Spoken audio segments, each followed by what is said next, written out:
Putting the thing for the ending, guys. Give me a second.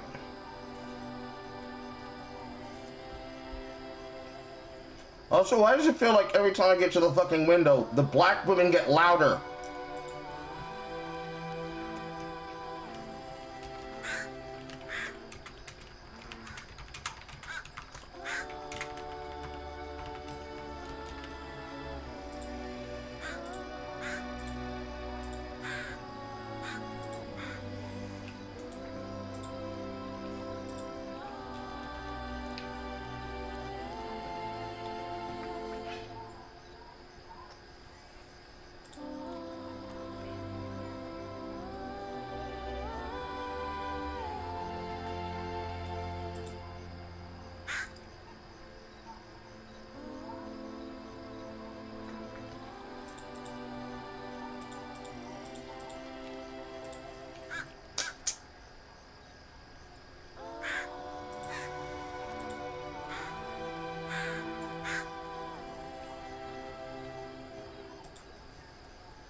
Okay, I can think now.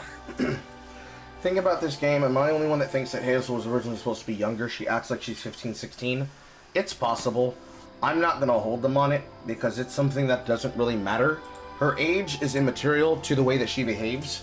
The way that she behaves is the problem. She acts like an immature person, despite being an adult. If the point of making her immature is that the story is supposed to be about her being maturing and learning things about the community because she never saw things from the eye's view of an adult, then that's one thing. Compared to the other, which is just constant, annoying, disrespectful behavior, that is because of nothing. So through the research that I did for the game, I know that a lot of the changes that are bad, that we have complained about, and that I have specifically called out and noticed, are because of them having played around with and having affected the narrative through the consultancy firms changing things because they desperately needed to have things a certain behavior in a certain way. So the attitude of not understanding her mother's outlooks, the attitude of being disrespectful towards her grandmother, but then being wishy-washy, where it's, I don't understand why mom and dad are like this. I don't understand why grandma is like this. What do you mean? She's just my grandma, mama, and all the other bullshit that comes along with it. These issues and problems are demonstrable of clear choices in the writing that have deviated other than because they didn't have a way to make use of them. So the first obvious one is, why have Bunny be helpful about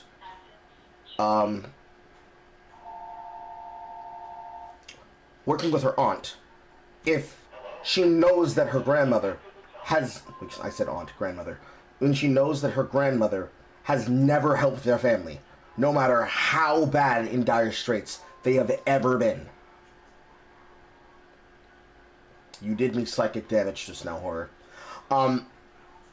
This is because they wanted to set up this fucking Madame Palpatine turn. Despite the fact that it was obvious from chapter 1. Because who takes the granddaughter and locks them into a room? Because they think that they can make use of them, other than because she's clearly involved with problems in the narrative. Yes, you did.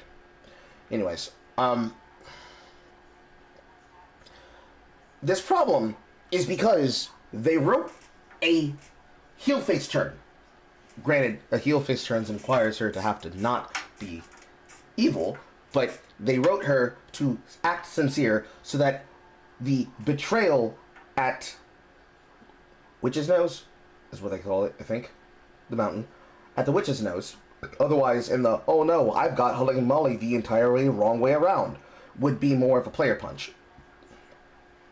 And yet, that's what happens on the Witch's Nose. That's where we come to the other chapter. That's when, after the setup from the catfish, from chapters 8 to, well, technically 7. 7, 8, 9, and now in 10, we're like, oh no, how could we have not seen this coming? I thought it must have clearly been because she was kidnapped. Despite the fact that every single time we've seen characters in this story, the only reason why they are ever bad is because they are either pure evil or troubled. Because any white person that has ever been here, Southern white, Cajun white, what have you, all of them are good. So they're either good, troubled, or fucking evil. Jolene's not evil, she was just troubled and harassed by her dad.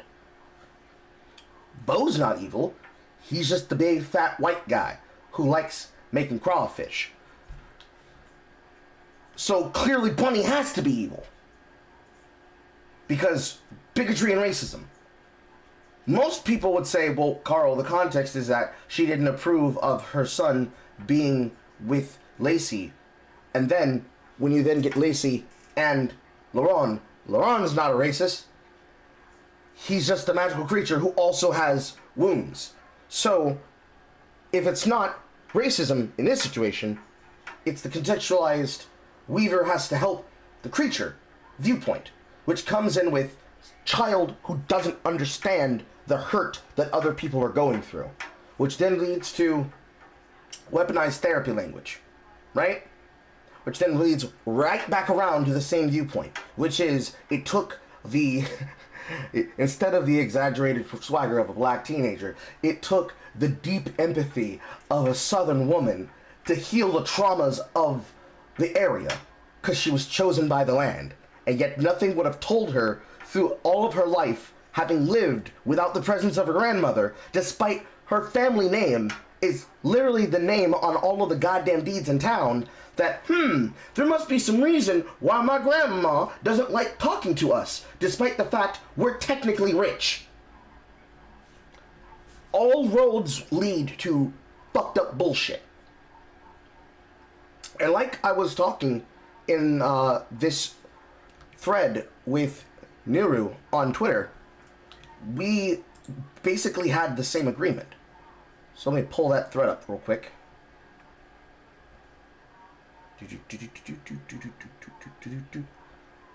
So, like I said here in this thread, when I was talking to Niru, what I said exactly was this.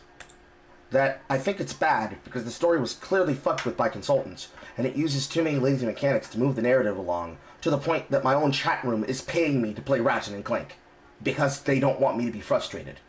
When her opinion she had was, did I not say that both sides were going to implode over South of Midnight, with one side screeching it's bad because it's woke, and the other side screeching you hate it because you're racist, like Clockwork. And then Dev came in 3 hours ago saying my criticism of it, similar to a lot of millennial-led media, is that it has all the pieces of a good story, but the pieces are assembled incorrectly, like trying to force a jigsaw pieces tab through a connection that it doesn't fit, which is more or less the problem and the point.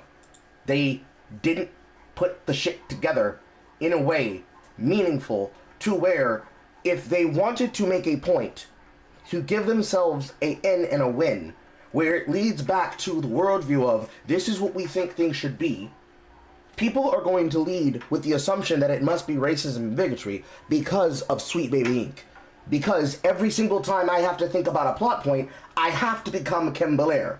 If I'm going to have a white person, and if that white person is going to be Southern, and if that white person is going to be in the Southern Appalachian region, and regions like it, and if they're going to believe in tall tales that are compared to that to the Appalachian region, which then just basically means all of the tall tales and the cryptids and the horror stories that go in the region, and if we're going to be using black cultures like voodoo, hoodoo, Gullah, Barbados, Haiti, and multiple other islander cultures, either in the Caribbean or in the modern American, not Appalachian, what's the word I'm looking for?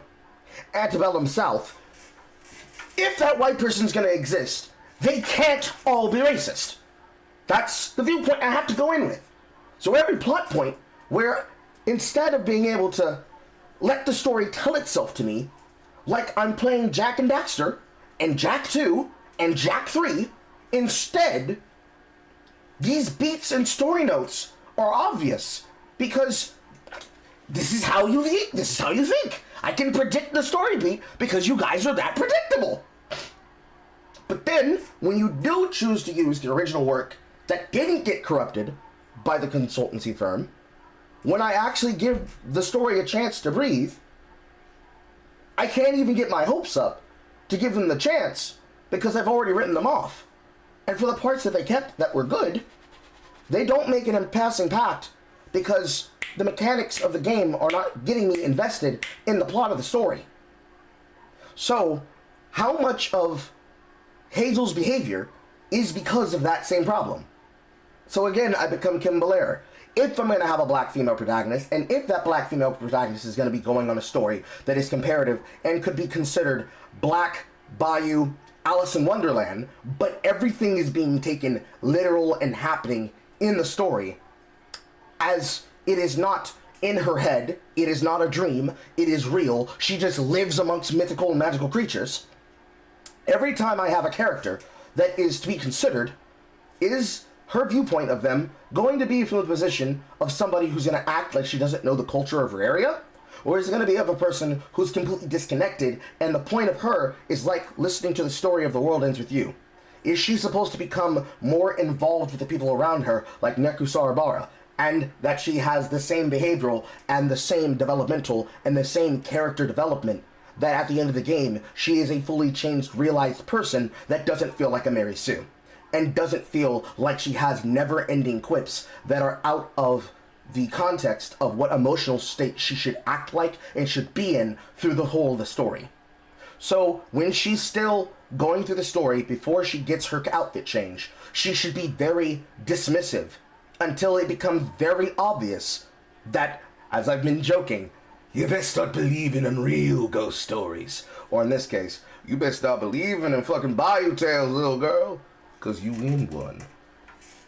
It hasn't hit yet.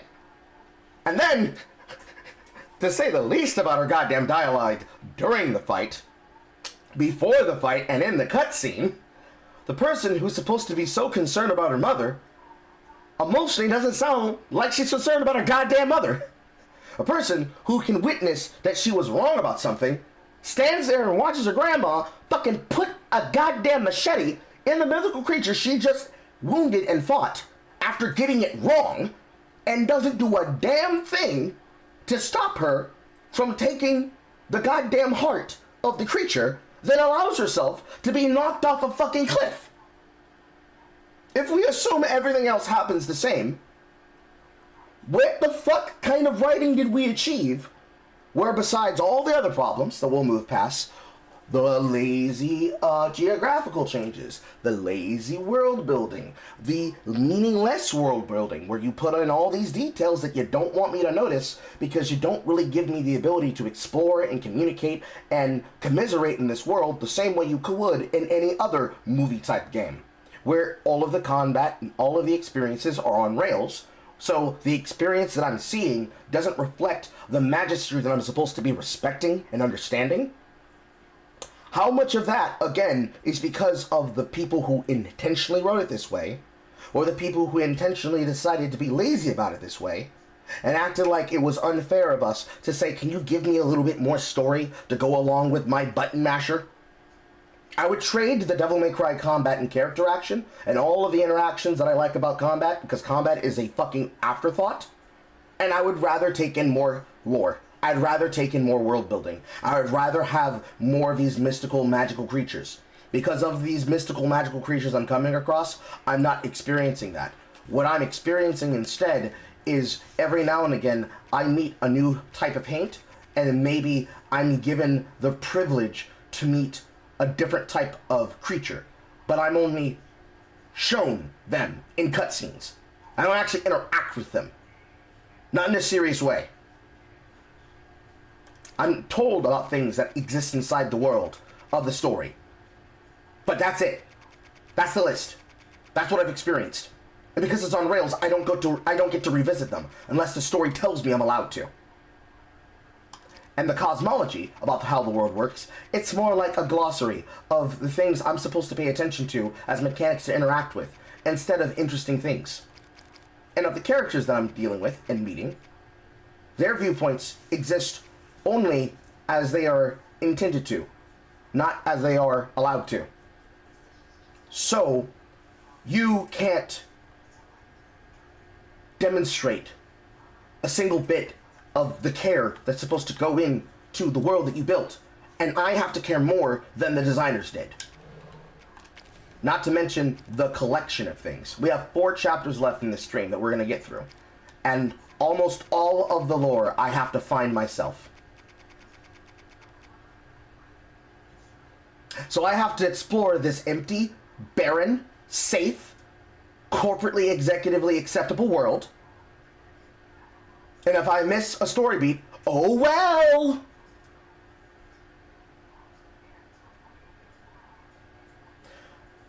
This is lazy. This is not worth my money. All of these mythical creatures I'm supposed to come across, and the next one that's coming up is the last one? Really? I guess. 14 chapters of gameplay. 14 chapters of movies with minimal gameplay. There's a meme that's going about when it comes to other games. Just to finish up this point before I start. There's a meme going about in Path of Exile 2 about meaningful combat and meaningful gameplay. Because a lot of people are mad that they're not able to be lazy about the video game and treat it like a one-button build. One of the problems with the meme of meaningful gameplay is that you actually have to be able to make decisions and choices. I'm clearly not really allowed to make decisions and choices. I have less control over my combat comparable to a Devil May Cry game. I have less explorability compared to a Ratchet & Clank. And Is me making you play this the damage it did? No. Don't worry about it. I'm not allowed combat in control comparative to Devil May Cry, to the point that it's a watered down version of it.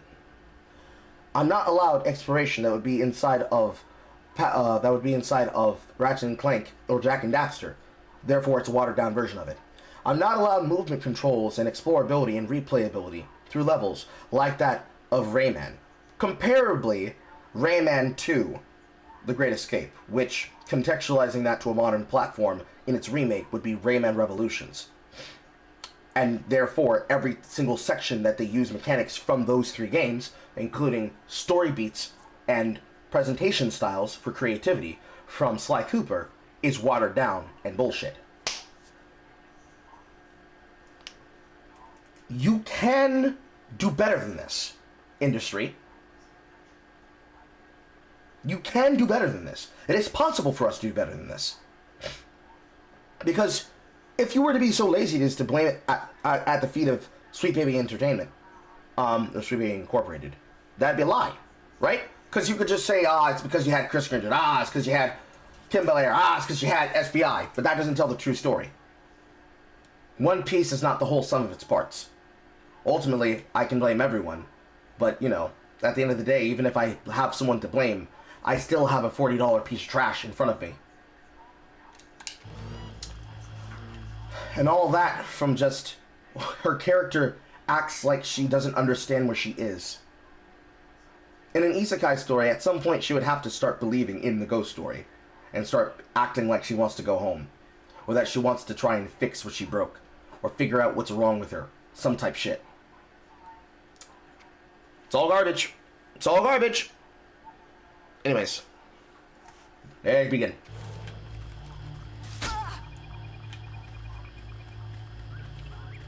Because I'm not stopping until the game's done. And then tomorrow we begin with a real video game. Because I finished the Dare Drop last night, I had to change it out for a different one. Another one of Mom's memories. When it gets cashed in, we have 9 days, chat. 9 days before Expedition 33. My track shoes. Yeah, yo, expensive ass track shoes that you didn't want to bring in the bags when you wanted to pack a box and pack your I life. had to miss Hazel's last track meet on account of taking on some extra work. Uniforms, spikes, travel fees are expensive. She loves to run. Says it feels like flying down the street. Now, here's another example. I've talked about it before. I'm going to say it again. Why are we making cutscenes like we're playing Dustborn in the stillness? Can we have some actual character through the presentation of the context of the story? Can I go into those memories? I'm supposed to be a weaver. I can magically see shit. Can I not be spoken with exposition about the character and actually see animation and character?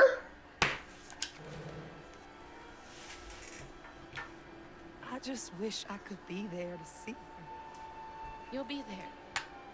You're gonna see everything I do. I'm gonna come get you, and we're gonna leave Kushma's place together.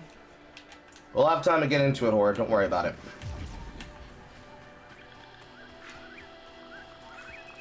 Like, some topics I didn't get into because it was just a slow news day of shit that I'm not interested in. Some of them we will be able to get into, but just not right now. What was that?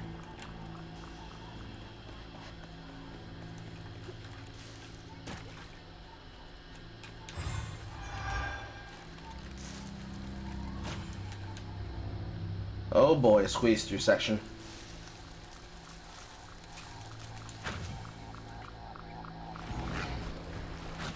Nope. Don't want to know. Gotta get to Kushma's. Even flowers are out for blood here?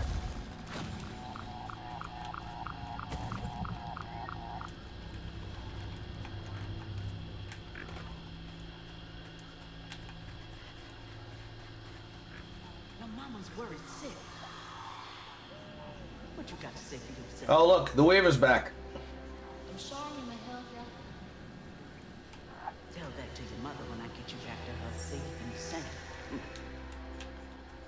Mahalia! That's her name. The weaver I followed to get downriver. Seems so long ago now. Glimpsing Mahalia back when I thought catching up to Mama was just about running faster.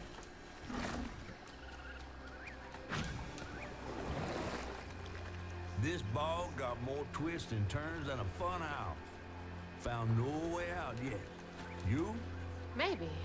You ever heard of someone called Mahalia? Mahalia, the last weaver? The story goes she had a settlement around here. She's trying to tell me something. I'm gonna follow her. Be careful. Not every ghost knows where they're going. Wow. Knocked over.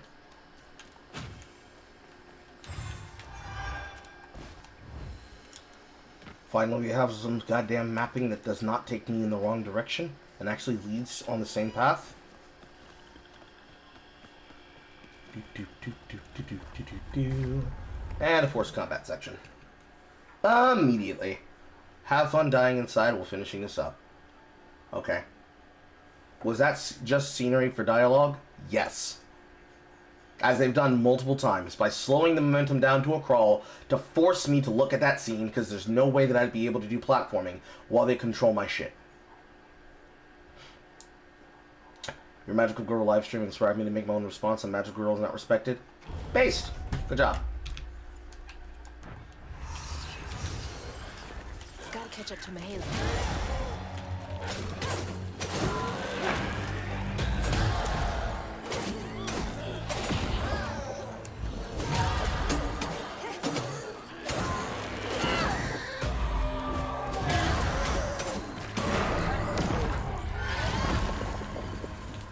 And I still ain't got no goddamn volume control. Let's try to adjust that so that it's not so blaring loud.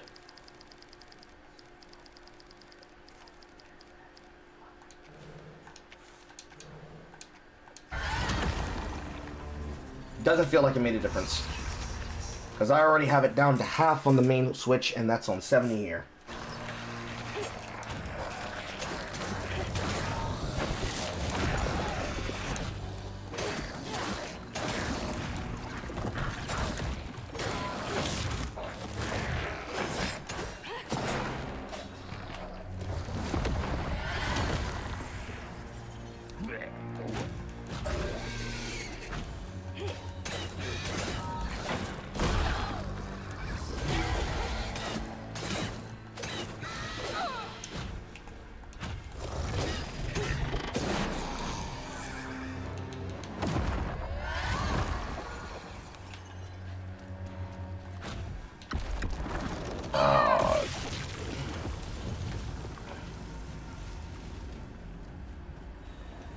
Health filament, health filament, health filament, health filament. Where could that health filament be?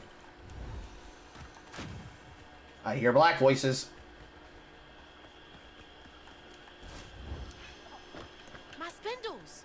They're close. Which means I'm going the wrong direction. Secrets, secrets, secrets, secrets. It's 4 section from here. So, nope, just stuck here, I guess. Yep, they designed it so you would have to go that way. Wonderful. You take my spells and you leave me with only 2 things to use in combat.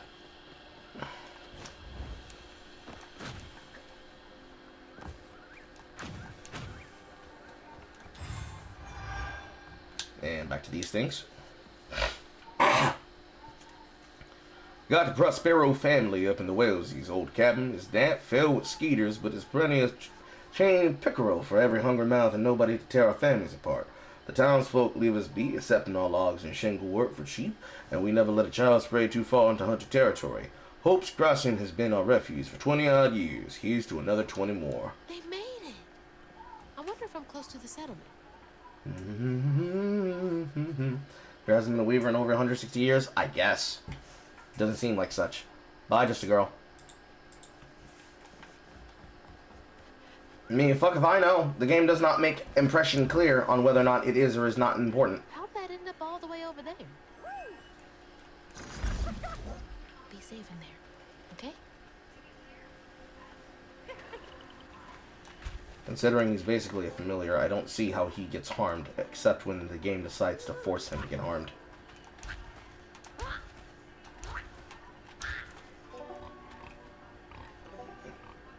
More handsome burrowers. All this culture and shit that I'm just walking straight by because the game did not think about this segment whatsoever.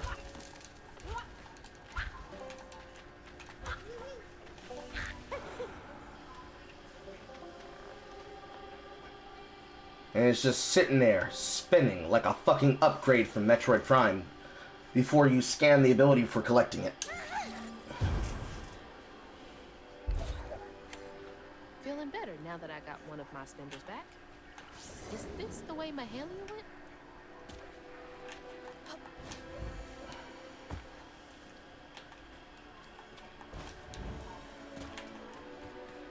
And now I get back to Force Push. That also mean I have the throw? Yes, it does. I wonder if they will actually be inventive with the abilities, or if they're just going to be lazy as fuck. It appears the answer seems to be lazy as fuck.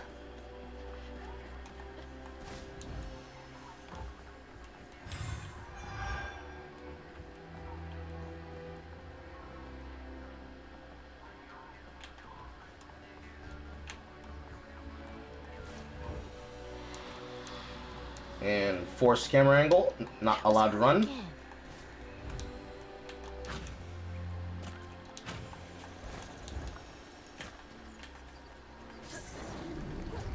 And another forced combat section.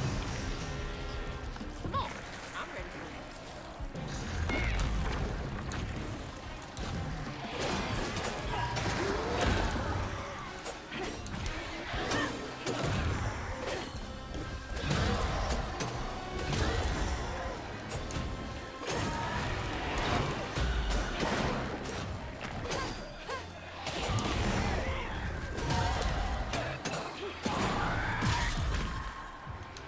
Lee.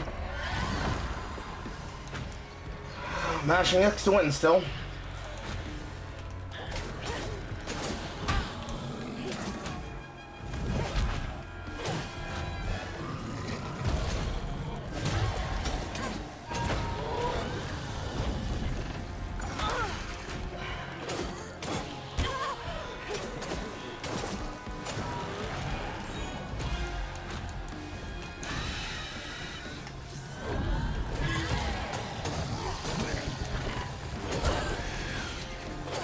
Comboed.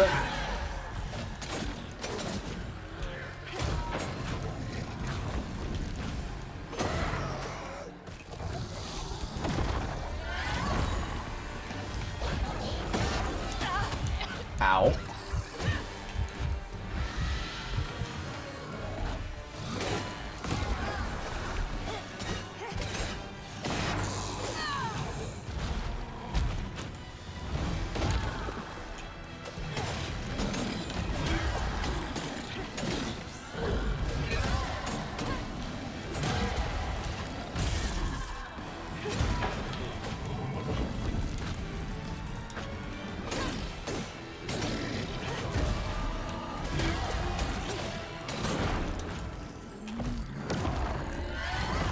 Gotta find the knives.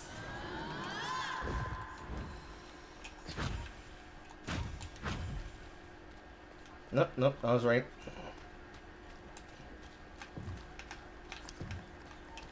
What was it? No, it's not. I am looking for an exit.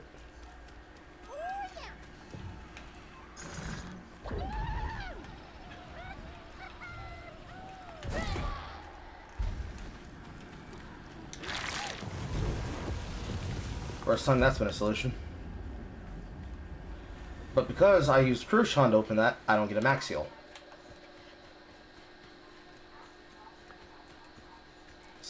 Did I enter through a squeeze through?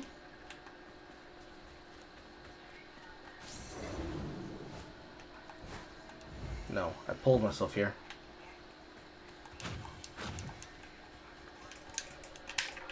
Press the button. Switch the fucking button! Holy.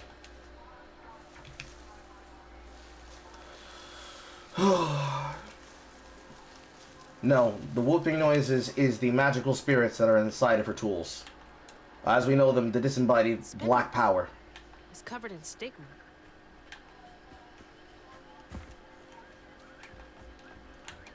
So that sound effect right there, that is the sound effect of black power, as it were. The items sing. As we learn from lore piece, that should be one of the main readables from Bunny's Lounge. When I hold the hooks, I can see hints of strands and signal flickering at the edge of my vision, but I can neither unravel them nor make them tangible. I have exhausted all frameworks and possibilities. No methodology has brought me closer to controlling the strands, and the hooks refuse to sing to me. So, this is the tools singing to her.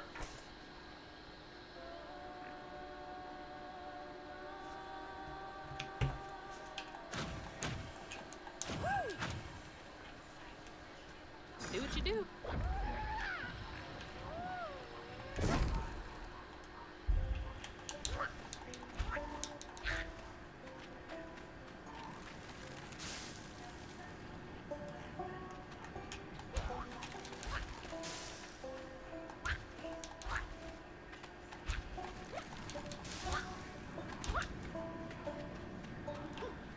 All this useless culture and lore. No explanation, no interactions with underground creatures using crouton or anything. I'd be totally lost without you. That's the final piece. Rue, Kushma, whoever gets between me and Mama's gonna be sorry they ever crossed me. And that's definitely not how I'd hide a secret thing.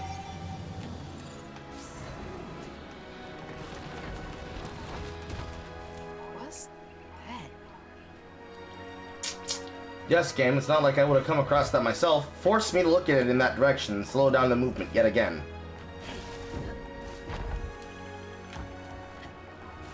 It's a bonfire. Like the ones they used to light on the levee to guide people home. Feels like she's telling me that bonfire's my ticket out of here. And those fireflies. I don't know how this works, but she's never steered me wrong. First, let's I do a saw little the bush. exploring. Maybe it's this way.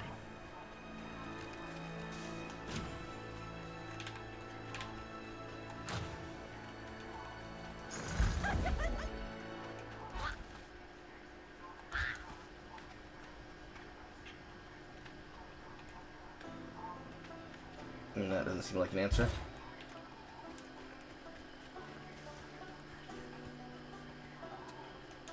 So those are not explosive. There's no way I can cross this gap. You have to go get these fireflies for me, Crouton. Be careful.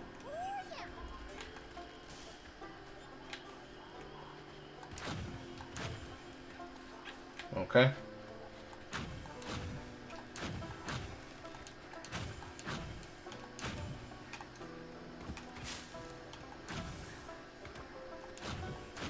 They're flying into the bonfire? No way that's enough to light this whole thing up. Gotta collect more. Wait.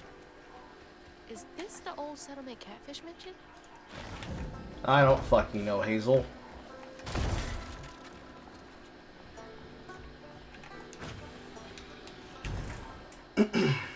There's hunters nearby. Got a skittish. The little swamp boy I found doesn't cry like the others when those devils get to yelling. He's special. Ain't held a baby like him before. On nights when the hunters was be, I put him to sleep with an old lullaby sung down at the bayou. One smile from him could melt even the coldest heart. Hunters again? It's not fair. They were making this place feel like Mahalia lived here. Does she want me to find this place?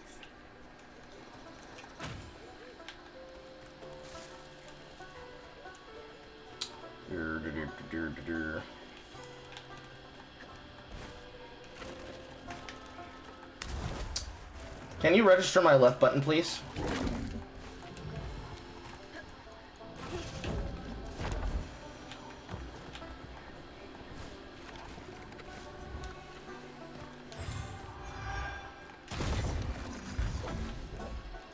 Go ahead. Get those fireflies, you little weirdo. What a mean thing to call your bayou familiar. Thanks, little dude.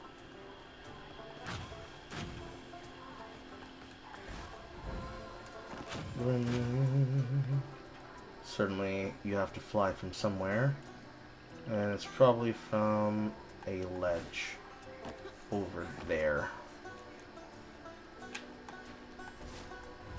Unless it's not.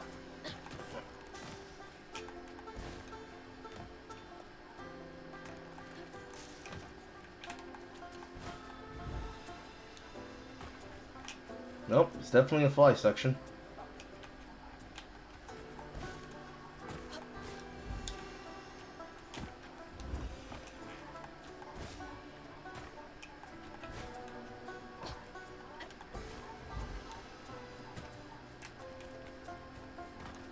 I don't think I care about that. Now that I have this back, I now have the finding ability for these effects.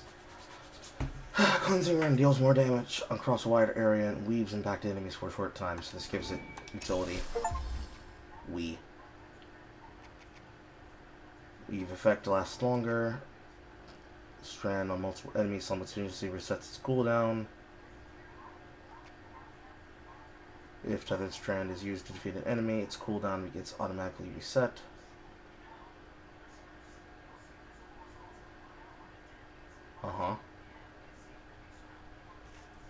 While Crouton is controlling the enemy, it inflicts weave on its first target.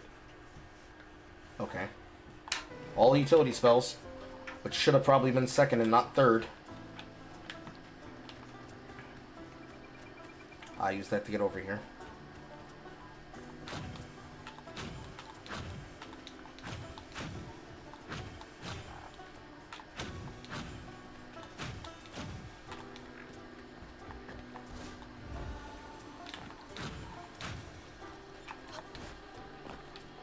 I use that to get over there.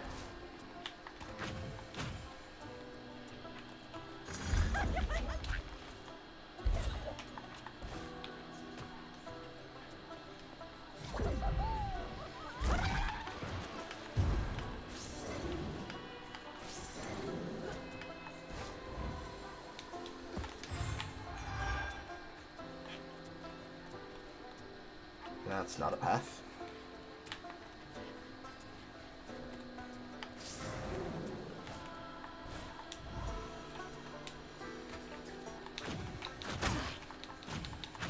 Did it to myself. Gave me the prompt from over here.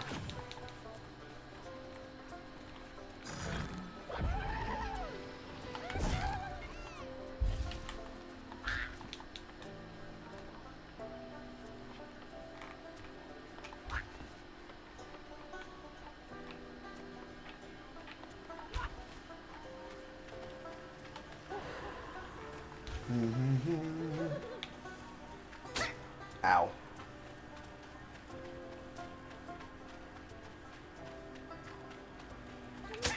Ow.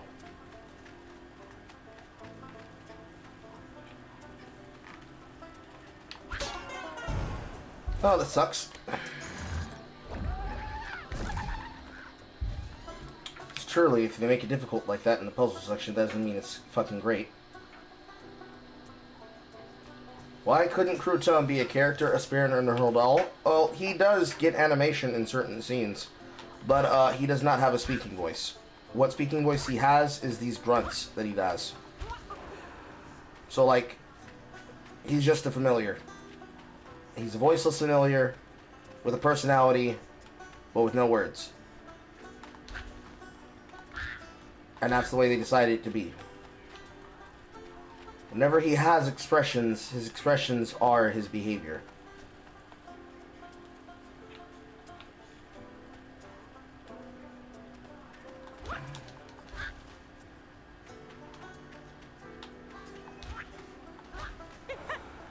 I think I got turned around the first time I went out there.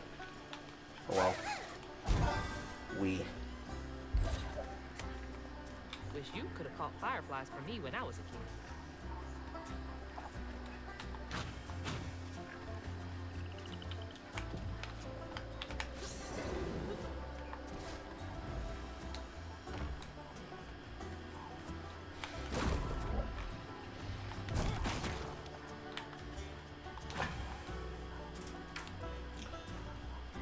Grand wedding. The two of our best trappers have wed. The boys are fooling in love, and the girl is sweet as honeysuckle. To jump the broom, and we celebrate with a fire and a song.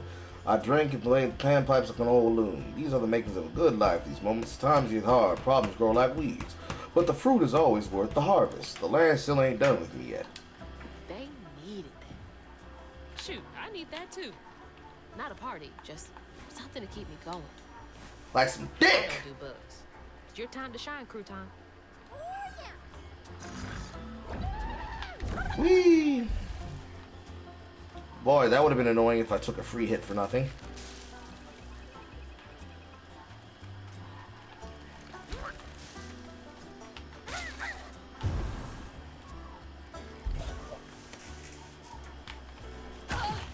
Ow.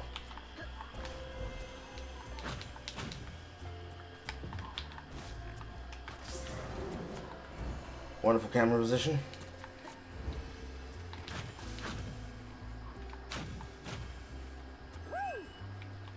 All right. Go I had get the that right shit idea and the see if first they like time. it. Come on, Mahalia. Give me something. A way out. Anything.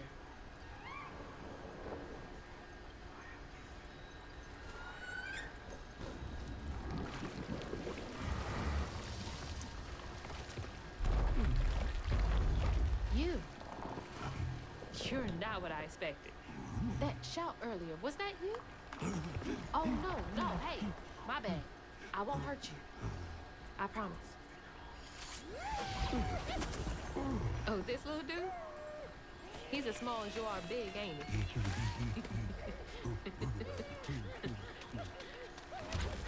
I don't have time to play with you. Come on, Crouton. We gotta go find Mama. You're a long way from home, child. Remember, you'll always find your way if you keep those that walk with you in your heart.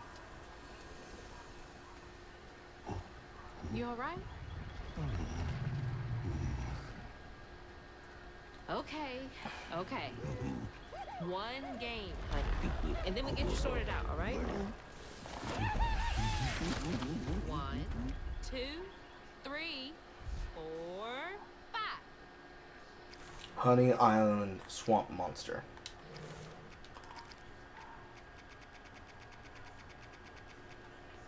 When I was bonfire, so God made me miss his journey. Host crossing, creature.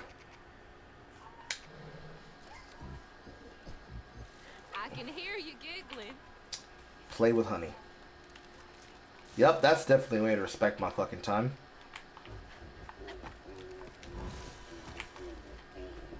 And now I'm playing hide and seek.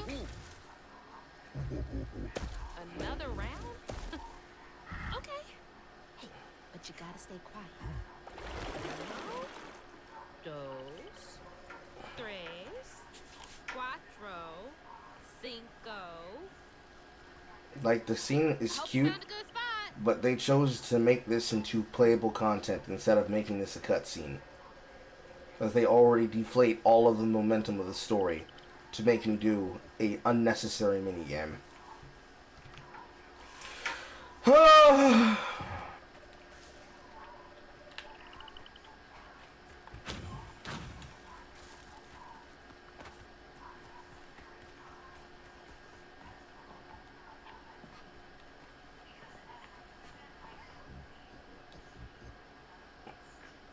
At least they make the directional inputs meaningful, because there can't be This is possibly what multiple we're supposed to places do, right? to be, right? Help this monster out first.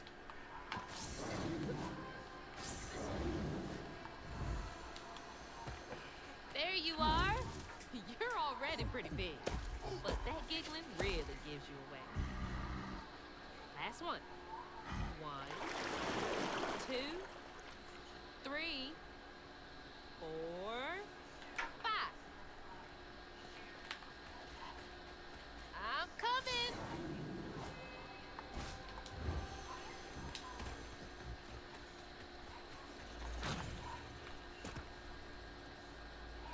It's in front of me, isn't it?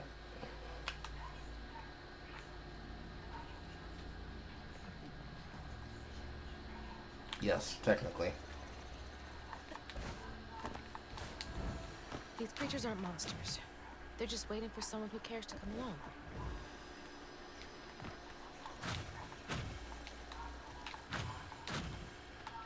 Gotcha. Okay, that was the last one. No more.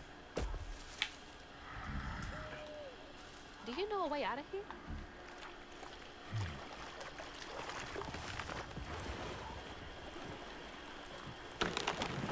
Didn't realize this was a thing you could do. Good to know. In a scene comparative to fucking Rayman. And another sweet section. Here we go.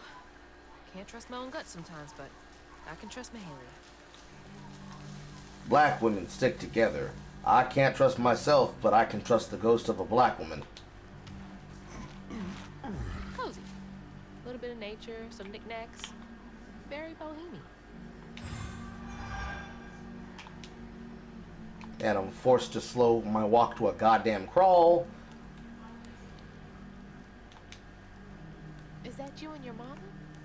I'm trying so hard to get back to mine.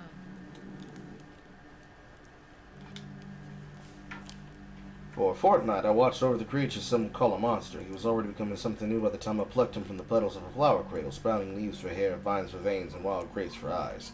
Swallowed only him as a mother would did nothing to slow the turn. I've been wrong so many times in life, but losing this child to old pain haunted swamps hurts most of all my sins. Is this about you? Mahalia. Oh, honey. No wonder she wants me to help you. The swamp monster is a fucking baby that got turned into a goddamn swamp creature. Because of racism, of being hunted by white people trying to take them back to slavery.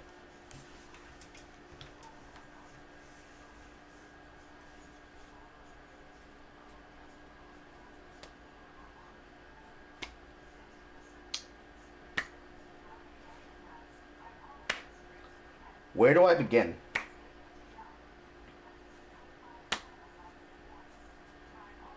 Where do I begin?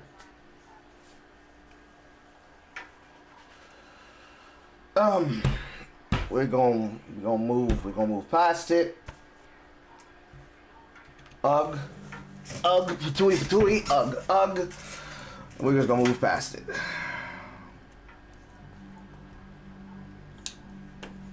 Toys can only go so far to make a kid feel less alone out here.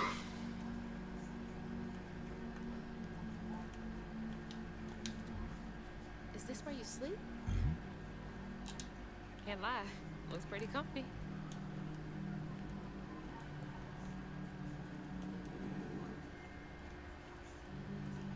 Okay, let's find a way to help. Mahalia said to keep those who walk with and behind me in mind. Nap time, huh? Don't worry, honey. I'll be here when you wake up. Oh, we rest with honey by the fire.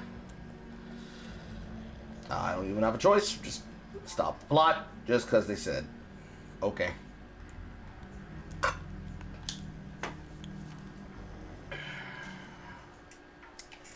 What a way to end a chapter. Then I crossed paths with this fella, Rue, who told me to track him and my mama down at Kushma's Cabaret. Catfish wasn't thrilled, cautioning that it was too risky, but it was my only lead. While I gathered my spindles, I was guided by a weaver from the past, Mahalia. Then I stumbled upon a gentle creature named Honey. He seemed to be in a bind, so I felt the urge to lend a hand. But in these swamps, the air was thick with ancient secrets. I had to push through to find my way out and reach my ma at Kushma's Cabaret. Those are sound effects they ripped directly out of Rayman. Chapter 11, Muddy Waters.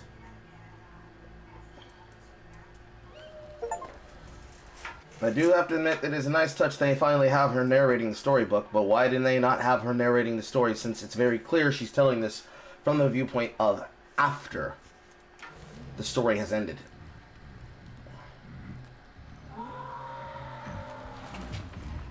So that wasn't you? Right. You don't talk. So what was that?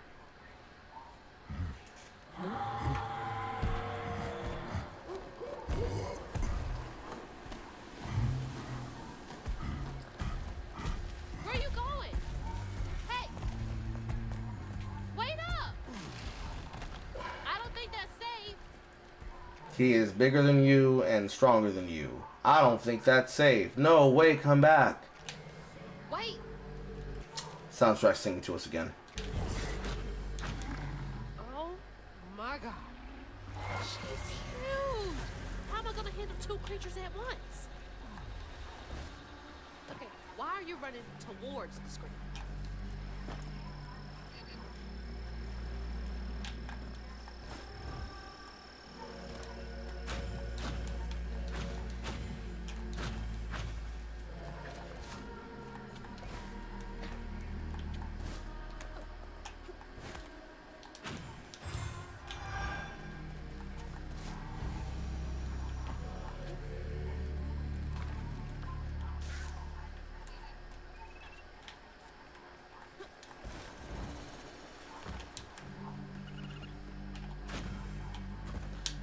Hui! The hunters who tried to burn the Hope's Crossing to the ground. With fire roaring bright, the little swamp boy grew as big as a house and fled into the swamp. Searched high and low for him after helping the others board an old friend's boat, out and far from the ashes of a home. When I sought help from the weave to heal him, he cried out in anguish and ran from me. Well, the pain I won't soon forget shook me to my core. Another Mahalia message. I'm on the right track. So not only was bigotry and racism responsible for making him, further bigotry and racism literally said, "Make my monster grow!"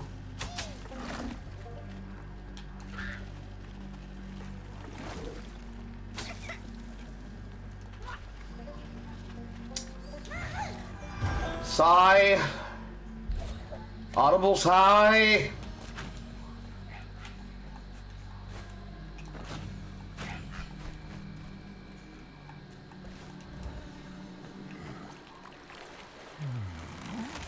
There's something over there you want me to see?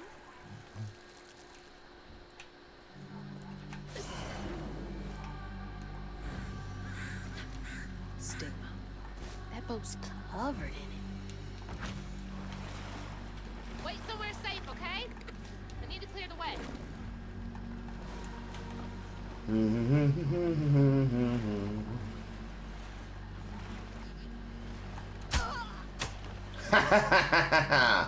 Slippery.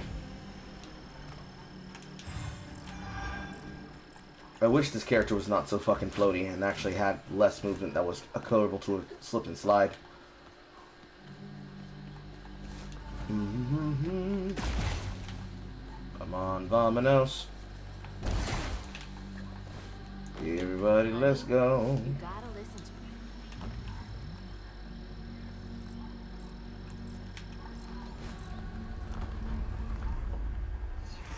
Guess a shipwreck would be full of sorrows.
I wonder if the glowing portion of honey is how you end up healing him. I have no idea, Lydia.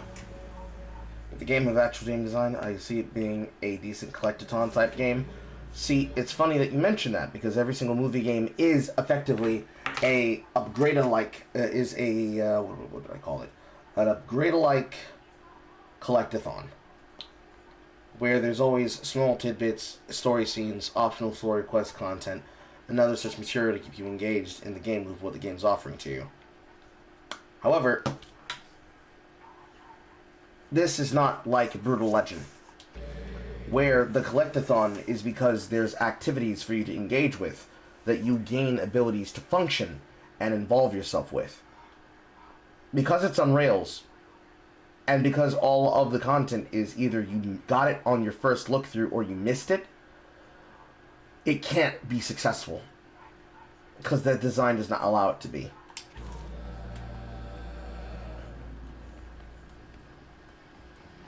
Hey, go hide again. It's not safe yet. I always find you, don't I?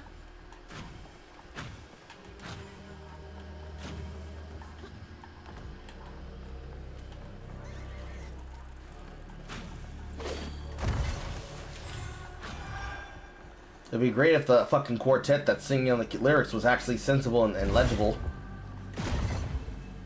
This was one of those old-timey pleasure boats I wouldn't have been allowed on. Unless it was to scrub toilets. Thank you, Hazel, for what a fucking wonderful Where's that knob? sublude that was allowed for.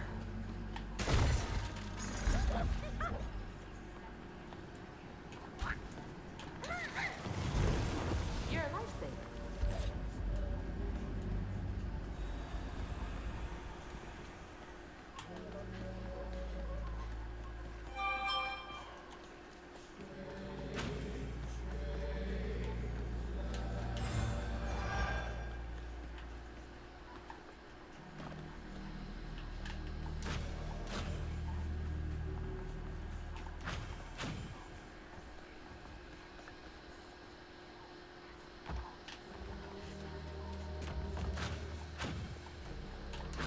Okay, I'm a floor above.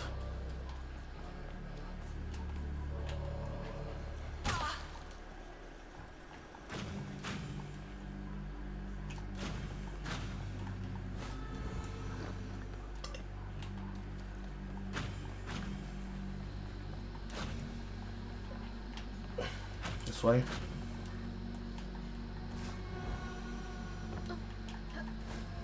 Let's not get knocked off the level by weird geometry of the level. I remember now. This boat disappeared over a century ago. Let's see here. Annual reunion and meeting of Mississippi Riverboat Poker Champions. Belle of Prospero Moonlight Excursion. Dress attire only. Music begins at 8 p.m. 2 hours of fancy stepping, dancing.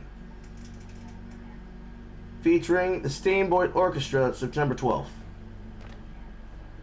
Belle of Prospero, regular Wednesday night poker, July 27th, Chickasaw County, Mississippi. Cash prizes for the winners. Captain Montgomery, Belle of Prospero leaves south of Prospero.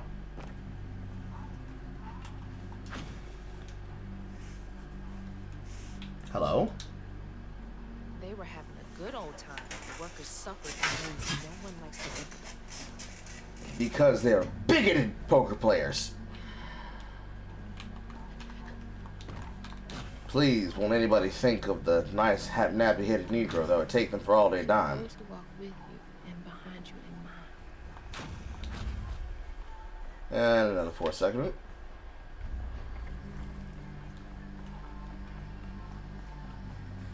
Clear the trees for when I clear it.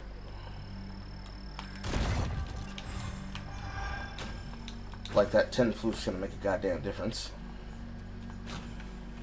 Any other juicy bits? I came in here.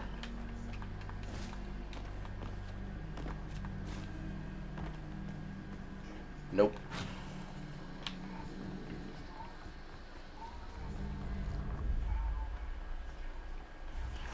I'm ready.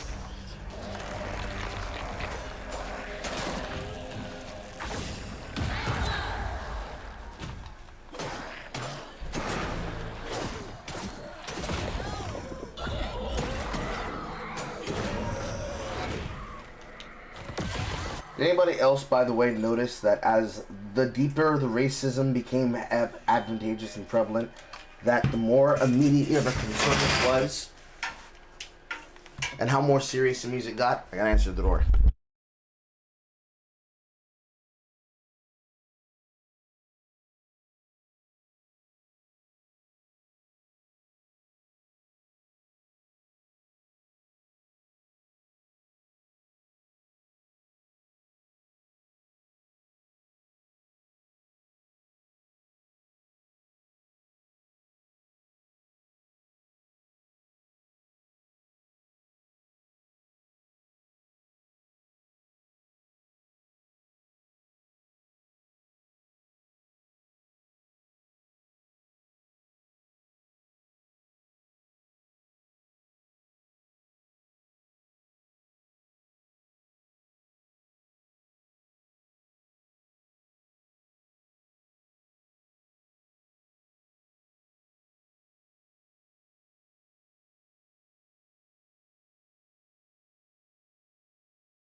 Ow.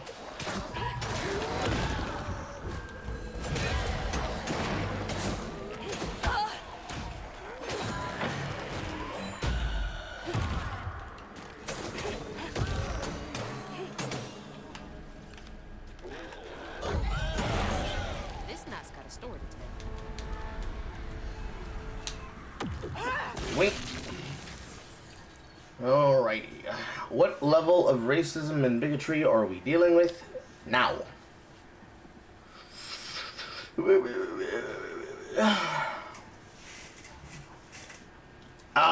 I would not call this like Thesmia and say that this game has discount Souls and Sekiro combat. It definitely does not.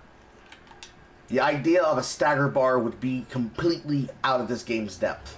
When Iotunde caught wind of whispers about the thriving, freed settlement in the swamps nearby, hope bloomed in her heart. With a name like Iotunde, we're not just talking about black. We're talking about Blackman. She dreamed of a better future for her son than what waited them upriver. So when Bella Prospero drifted closer to the swampy shore, Iotunde risked everything. Oh. No, she must have made it to the riverbank. Where did any of this from?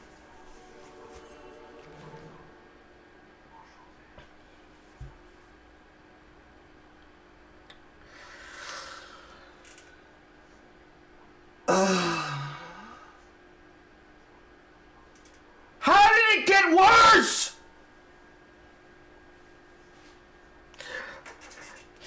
Racism and bigotry meant that an old black woman from Africa had to risk her life to jump into the bayou, and both her and her child got changed. It was the deepest kind of hurt that you could have, the deep cutting wounds of racism. Eye roll.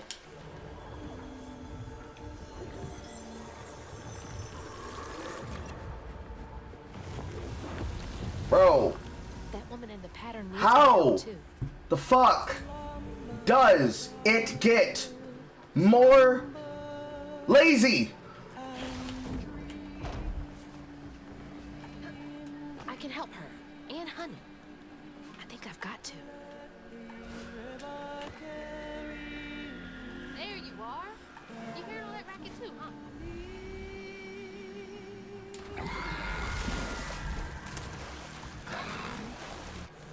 Alta Maha.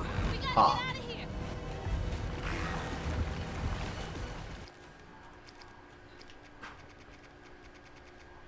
So now Honey's in here. Honey spent centuries alone in the swamp, humming his mother's lullaby and making a home for himself. Found by Mahalia, who cared for him before he fully transformed. Altamaha.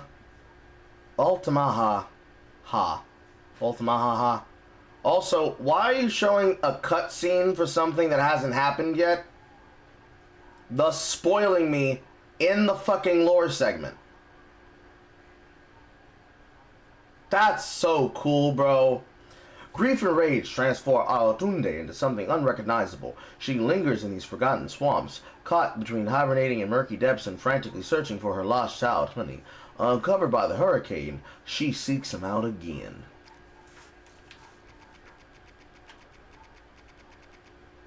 The Belle Prospero, a pleasure boat from the 1840s, kept in operation by enslaved people. With live bands, a casino, and fresh food, it was popular in its heyday. Some say it vanished with a howl so wild it sounded like the river was settling the old score. The wilds were so tired of this racist pleasure boat enslaving people, it ate it.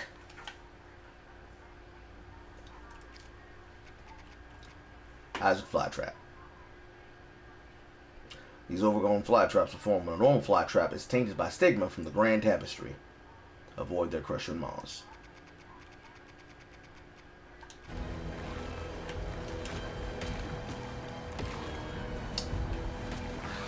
Bro, this is straight up grievance culture. I'm sorry. I don't give a shit.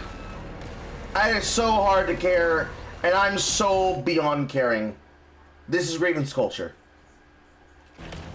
Racism, racism, bigotry, bigotry, racism, racism, bigotry, bigotry, bigotry, bigotry, racism, racism, bigotry, bigotry, racism, racism, bigotry, racism, racism. And I get knocked off to level 2? Oh, cool. I got my footing back. It is literally non-stop bigotry and racism.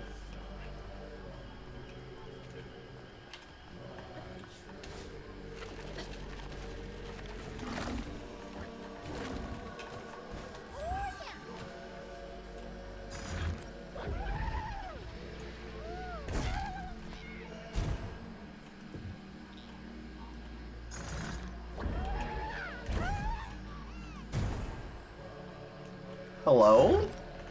Can I fucking switch to him, please? Am I not sticking the landing?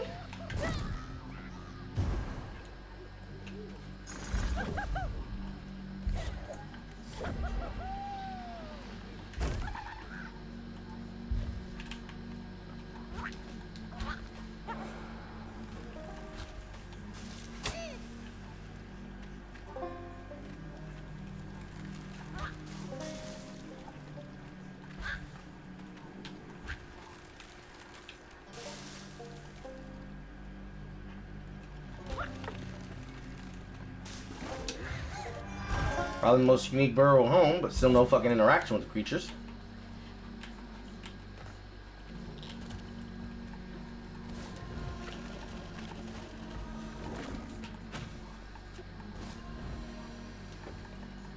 Pum pum pum pum pum pum pum pum. You made it! Mind helping me get over there?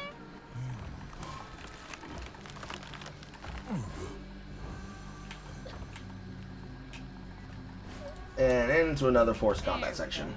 Thanks.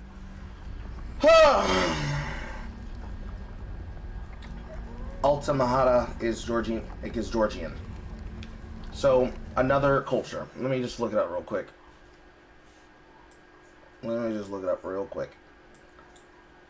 Because I'm pretty sure by Georgian we're talking about the country and not the state.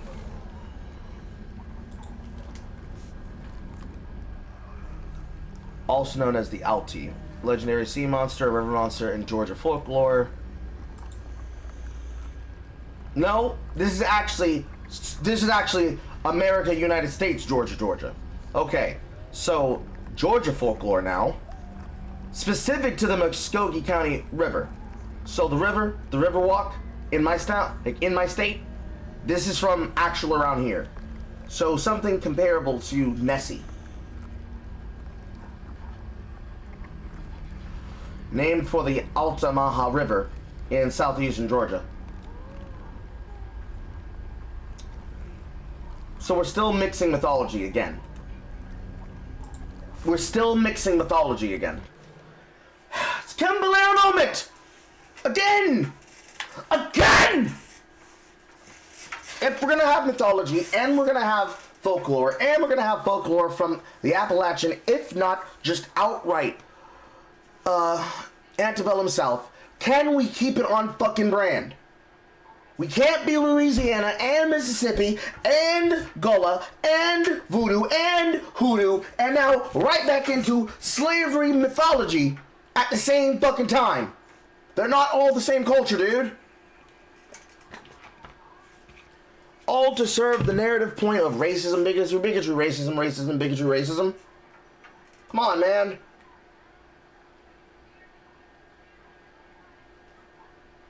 It's gotta be believable, man.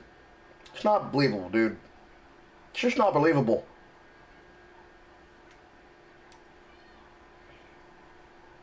And the sad fact is there are people who will take it at fucking face value. They will take it at face value and not question a single bit of it. Because it's all about feels over reals. But Carl, it's a video game. You're taking it too seriously and literally. No, I'm trying to let the story tell itself.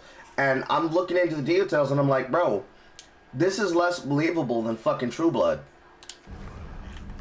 The book and television show. At least in that context, they kept things relatable and they made it all relate to each other. None of this shit relates to each other. Let's clean this up. You got voodoo and hoodoo symbols.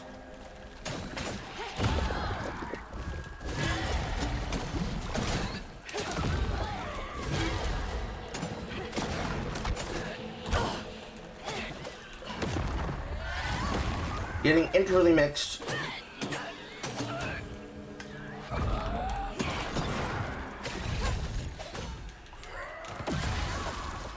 With the details of other gameplay loops.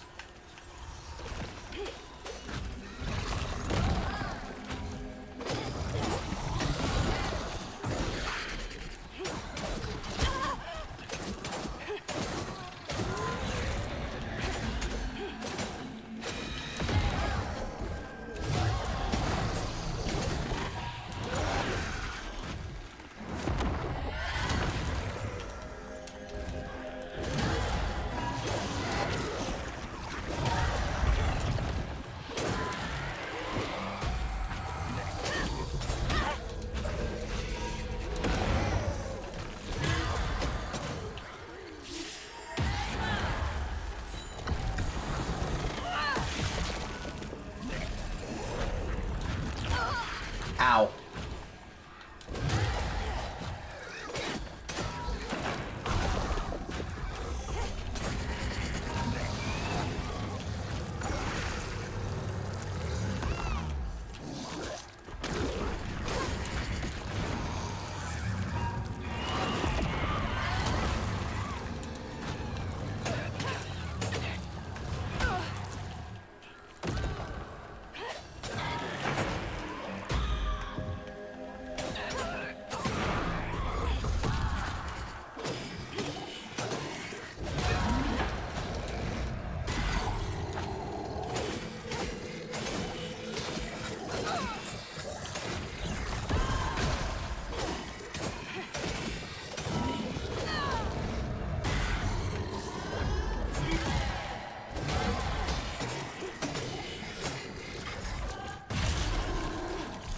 We.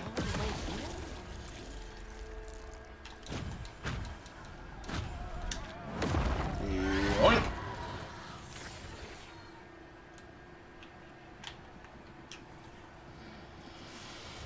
Ayotunde plunged into the unknown for the sake of her baby. But upon shore, she was pursued by the crew and stumbled in the darkness. With her heart pounding, she bit back the urge to cry out to him, gritting her teeth raw to seal her sorrow. If caught, no one will save her baby. That's her haunting these swamps. Can't imagine her pain. I don't care, Hazel. I super-duper don't care. What was the point of her hiring a consulting firm if they don't know the culture? Just read a book then. Well, you see, once again, a Kim Belair moment.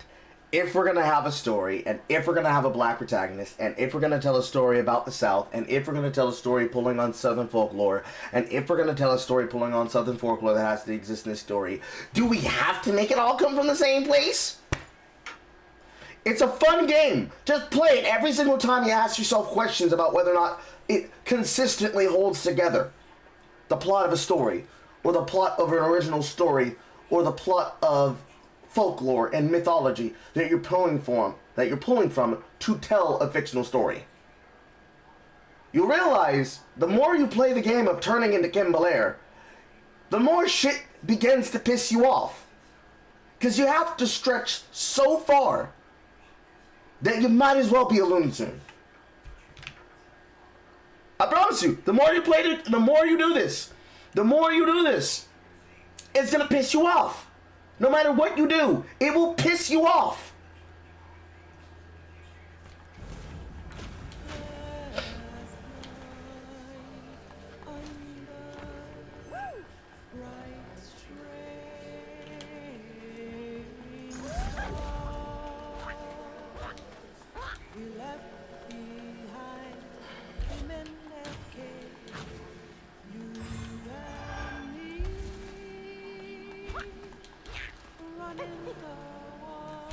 To the hole you go.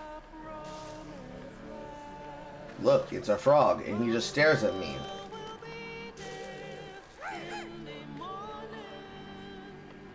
Woohoo!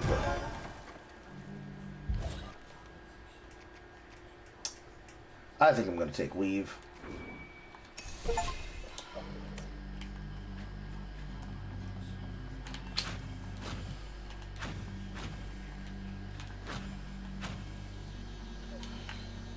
That's where she hid. Rumors and the hope for a better life were all she had. Mm-hmm. Dying.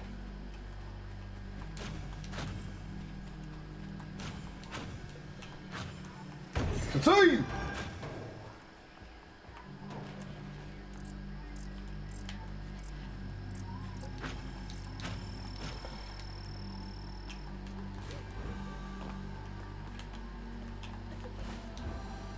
I don't think this leads to the health filament.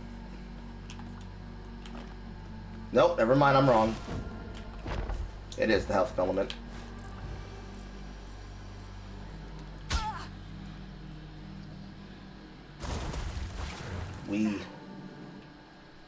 Because I dropped from there, I just put it right back here. One was on me. I jumped too early, thinking that the platform was already stable, but I needed to do it, and it doesn't let you do the button press and the LB press at the same time in the air. See? By the time I jumped, there was no way I was going to make it. And at least we are back to putting me on the main path, so I don't have to walk 50 billion degrees.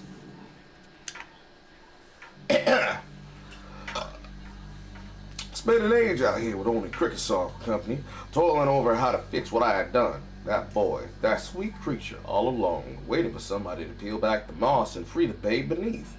Never did I figure out how to save that poor child. There aren't enough creatures I can heal on this earth to make my penance. That's too raw. Feels like the first time I saw Mama cry. Freaked me out real bad. Don't worry, Big Eye. We're gonna figure this all out together. To save!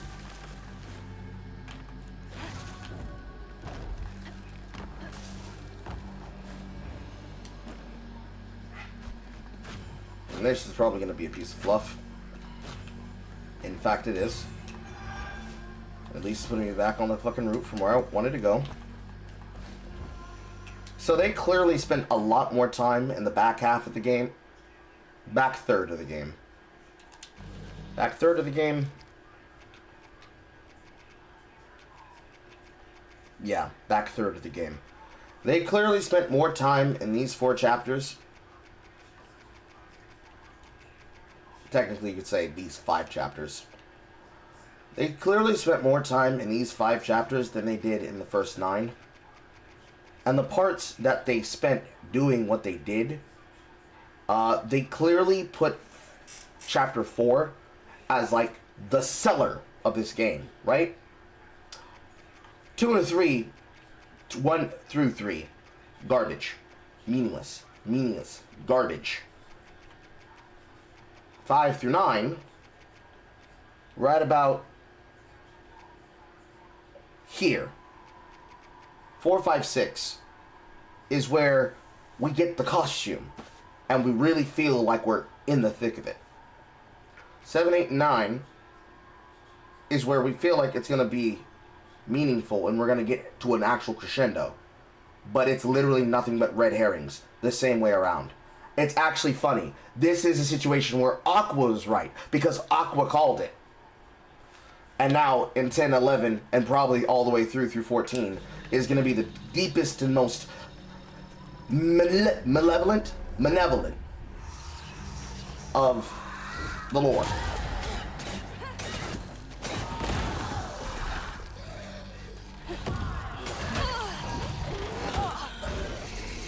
Comboed.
Ouch.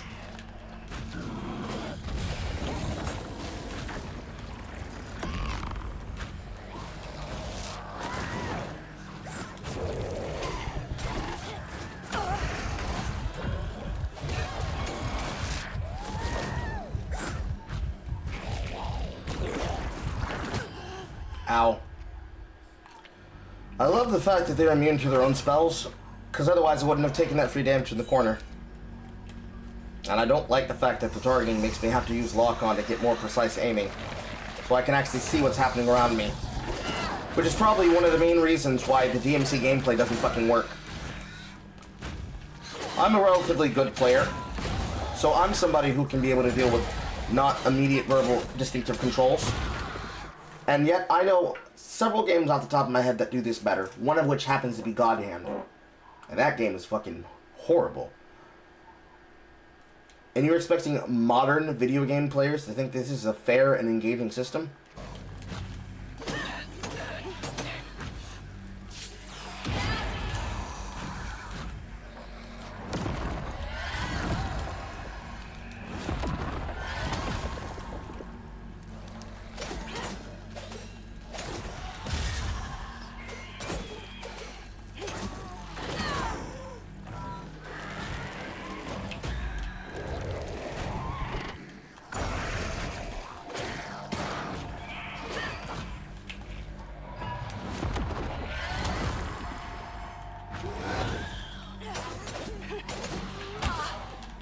Can't see past the fucking health pack.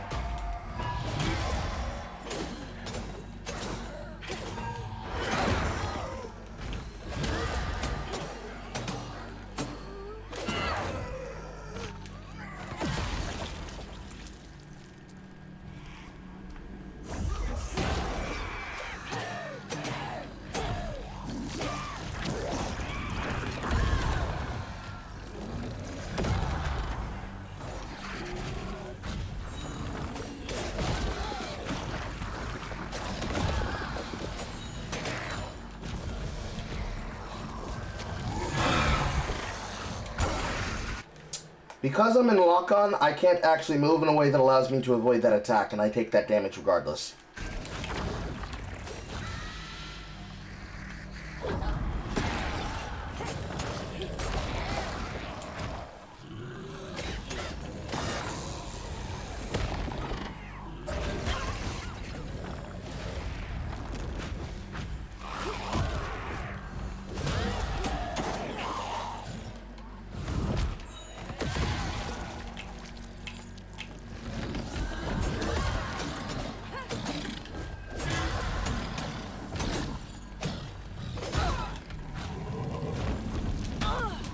Ow.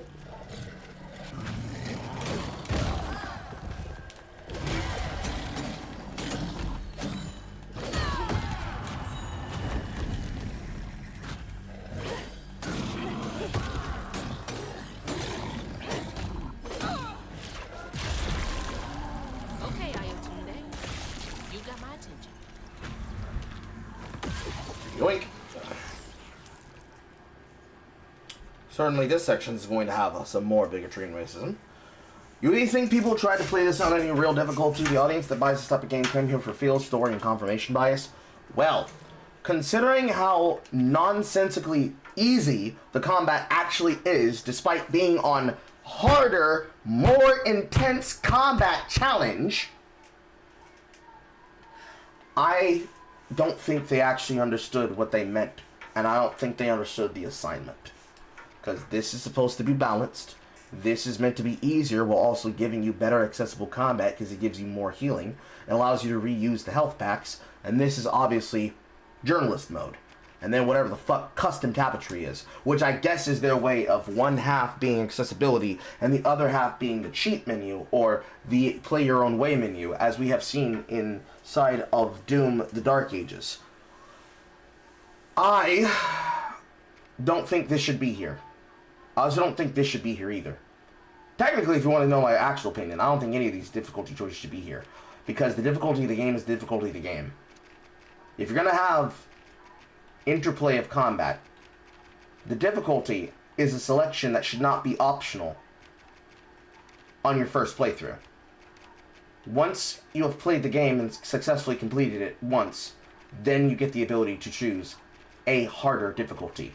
Because the story should be somewhere between here and here. Then on my second playthrough, I get to get this. Then on challenge runs, I get this. And that is a way to get an achievement. For how tedious combat is and how unengaging it is, I don't see the point of having it. She tore through the night fighting through the thick undergrowth to find her lost lady. Gripped by despair, she hummed a lullaby softly, hoping against hope for her baby's giggles to pierce the icy air. But that swamp, it just kept stretching on and on, till a peculiar lantern flickered into view, right beside his tiny mud-streaked blanket. Ayatunde lost her baby and Halia found honey. That's no coincidence.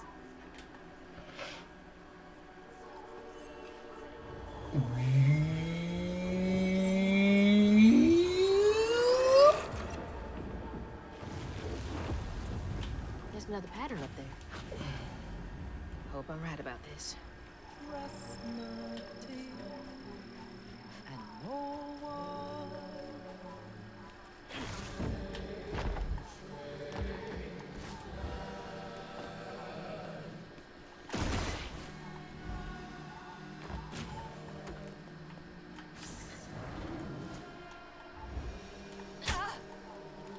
Kappa.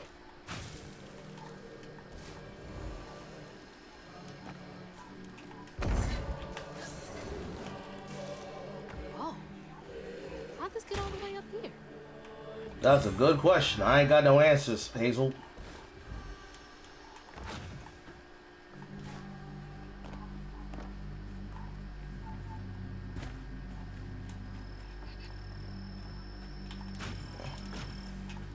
Where did I come from?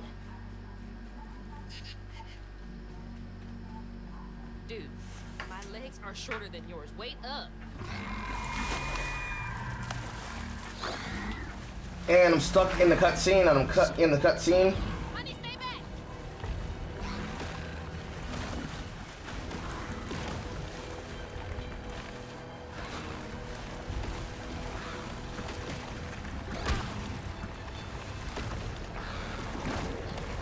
That was a lucky fall.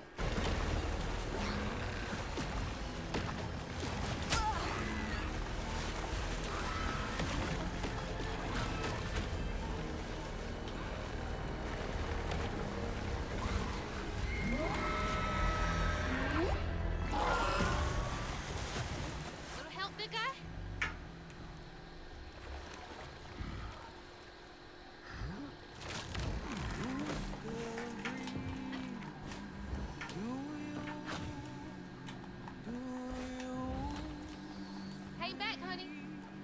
check out the rest of the boat.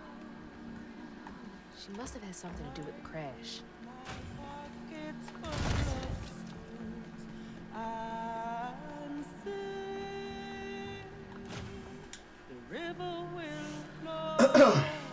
Good folks need to care for a wounded heart before it ever has need of a weaver. And great folks can mend what a weaver can't. God damn, video game, can I actually have the ability to read? And great folks can mend what a weaver can't. This is what the false stitcher who sought to steal my gifts couldn't understand.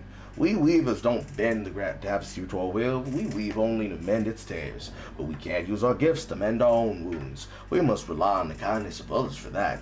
Raise your hand if you think Bunny Flood is the false stitcher. False stitcher. There's so much about all this that I don't get yet. It's either her or she's in cahoots with the person that's giving her her abilities, which is probably the Shadow Man. They're gonna use a different word for him, and I'm pretty sure the word they're going with here is Kuzma.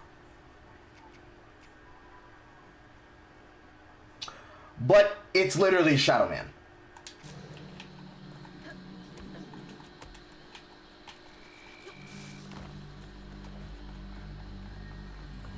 Yoinkers.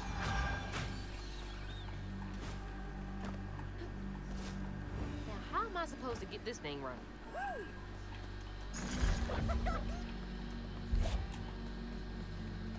No, thoughts on interactable on the table.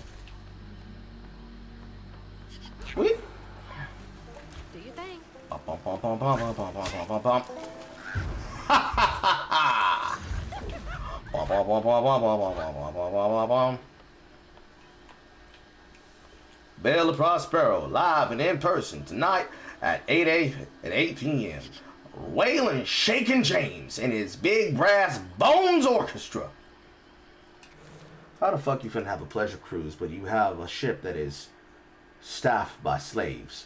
Wouldn't you, living in an area where you clearly have hunters chasing people around in the swamps, looking for them, just simply enslave any colored person that gets on the boat?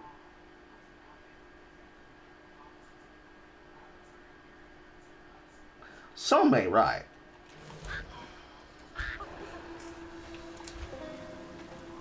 How do you have black musicians on a pleasure cruise? I did it again. How do you have black musicians on a pleasure cruise that enslaves people? It'd be like, damn, Waylon, that was a good plan you had. Now get in the undercarriage. Like dead ass.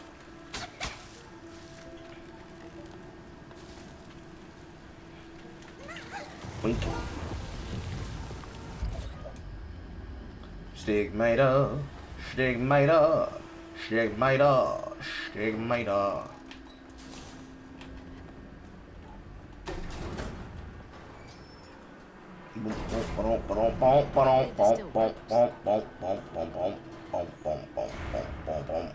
Okay, bottle's almost full. Just a bit more, and then figure out this tangle. So we got a white captain, and white crew, and white workers.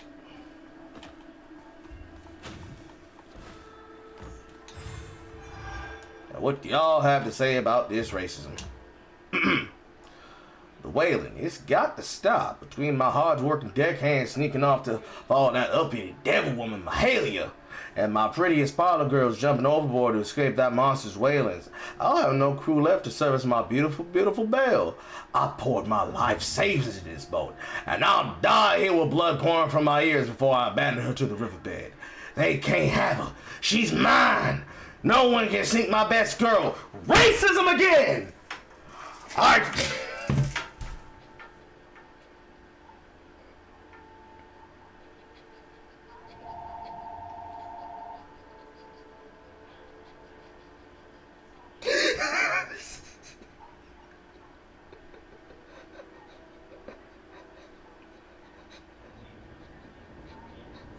I consume the souls of 1,000 colored people before I let my beautiful boat die.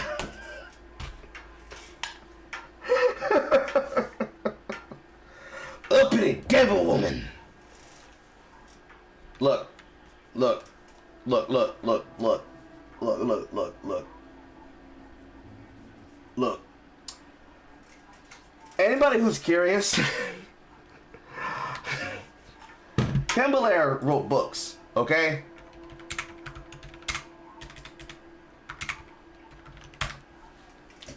Ken Belair has written books. And one of those books is a book by the name of Pure Steel. Let me get it for you.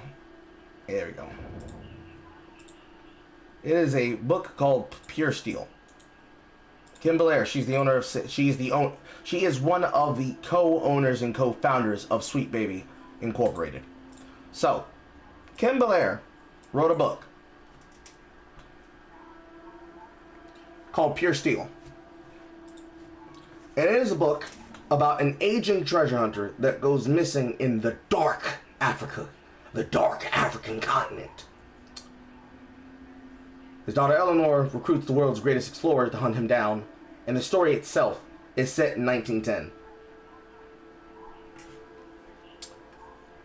Story of a ramshackle expedition to the heart of the dark continent, told in its own words. Part satire, part loving homage to pulp adventure, Pure Steel is an illustrated romp that brilliantly captures the spirit of the era and the winking wit of the modern day. A bold new direction for Blind Ferret, Pure Steel represents our first foray into original prose fiction, while maintaining a striking aesthetic. Crafted over 3 years, every page of this 240-page tome is expressed as a full-color, period-accurate collage that must be seen to be believed. But not a single advocate can be able to find a specific ISBN edition or copy of it to be read, signed, collected, or rented, unless you happen to have a local library that has this edition on hand. Every time I read an entry like this, I need you to understand, with the seriousness that it invokes, this is directly out of the mouth of Ken Belair, okay? So every time you wonder if it's on purpose that they go for the deepest right that you could, this is what a black Canadian, a black French Canadian, thinks a white person would think like in this time period, in this story. Because it's the same way she wrote that book.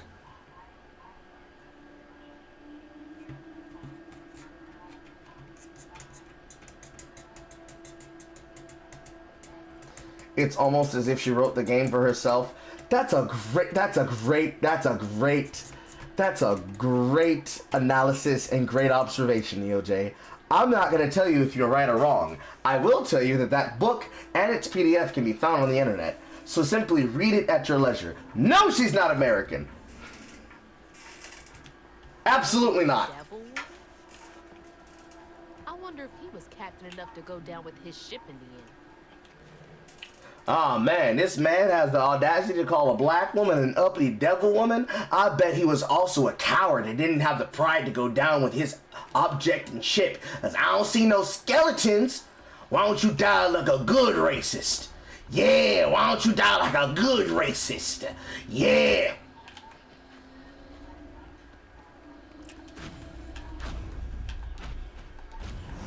No more feeding on pain for y'all. If I unironically wanted this kind of content, I would just watch Doom Patrol seasons 2 through 3.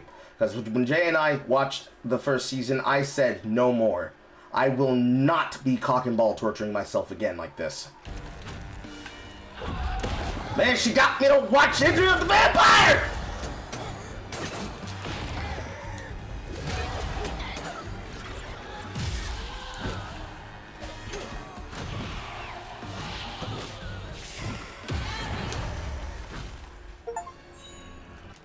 Took him down a peg. Defeat multiple Haints with the Cleansing Rend. Of course that's an achievement. One that I probably read already, but the fact that it just came up arbitrarily like that is just very interesting to me. Very interesting, very interesting.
I'm very certain that's not what I pressed Y on, bro. Whoop. I'll be honest, Carl, that series is fire with you and Jay being trapped in Syria, tortured to our pleasure. Look, if you think that that's good, you do not want to see the fucking Raws. You do not want to hear how annoyed I was with Doom Patrol, okay?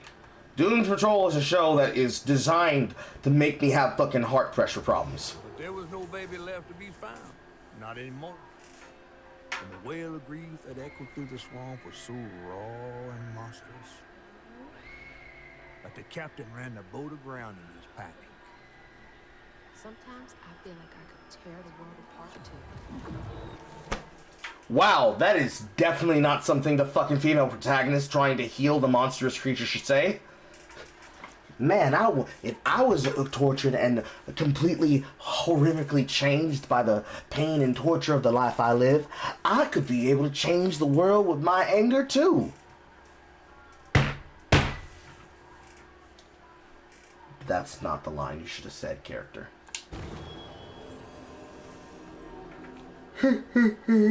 What is Doom Patrol? A show that's not worth your time watching.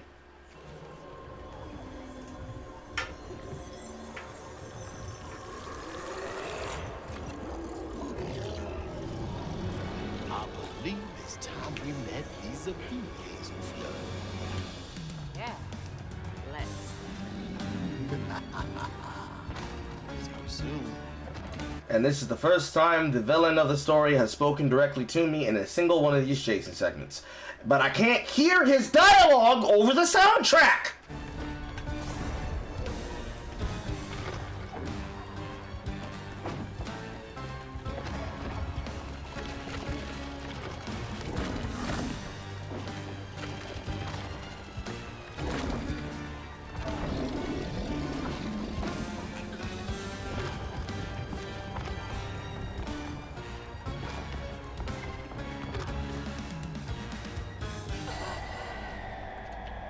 Oh, that's lovely. Because I know I hit that wall. How nice of you to start me back at the wall segment.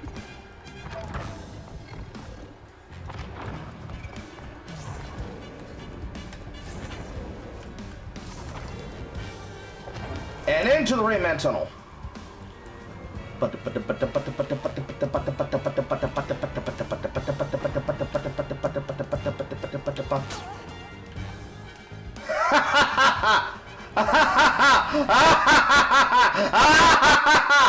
Oh, that's wonderful. Because it took damage. The damage boosted me off the wall and pushed me into the danger pit.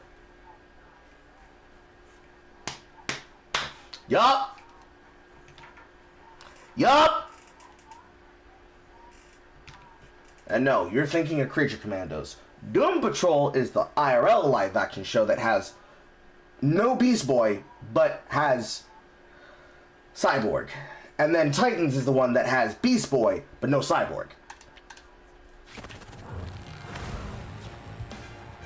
And Black Starfire. And Blackfire. And Molgoth. Rachel Roth, aka Raven.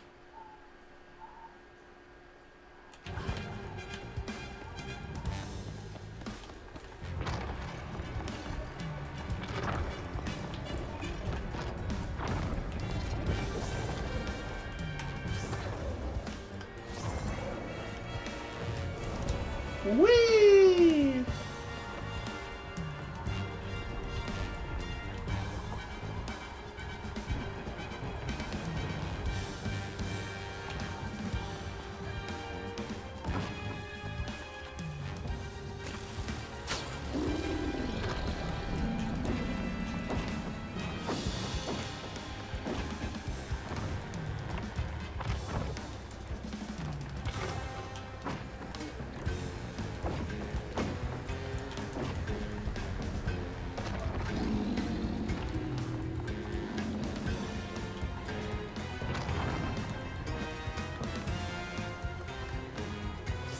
And 1 Lumpole, and 2 Lumpole, and 3 Lumpole. Ha ha ha.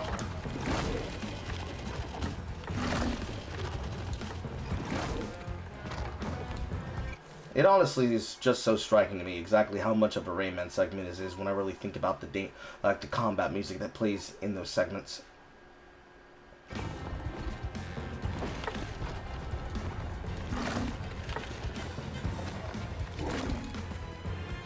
It's not fault of my death so close to the finish line. Whee! That one was properly coded, unlike the one back in chapter 5 through 9.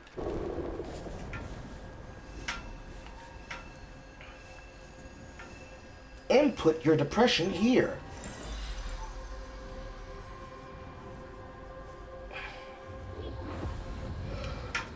He's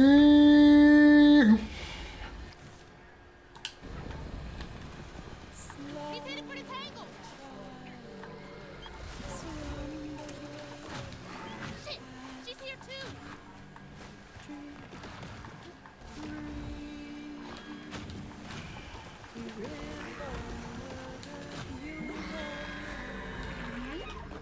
You know, when a monster sees me coming towards them as it's throwing projectiles at me, wouldn't that creature then think to fucking take a swipe at me just like Hug and Molly did? No? Okay. Into the water you go!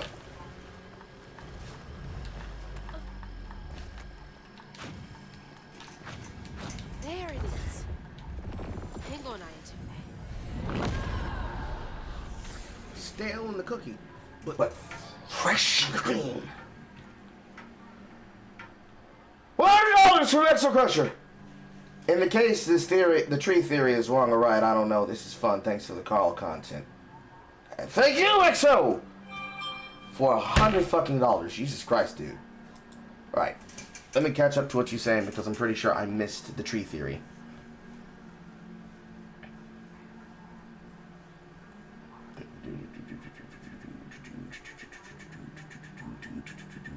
Actually, I can't even see it. My chat eat it?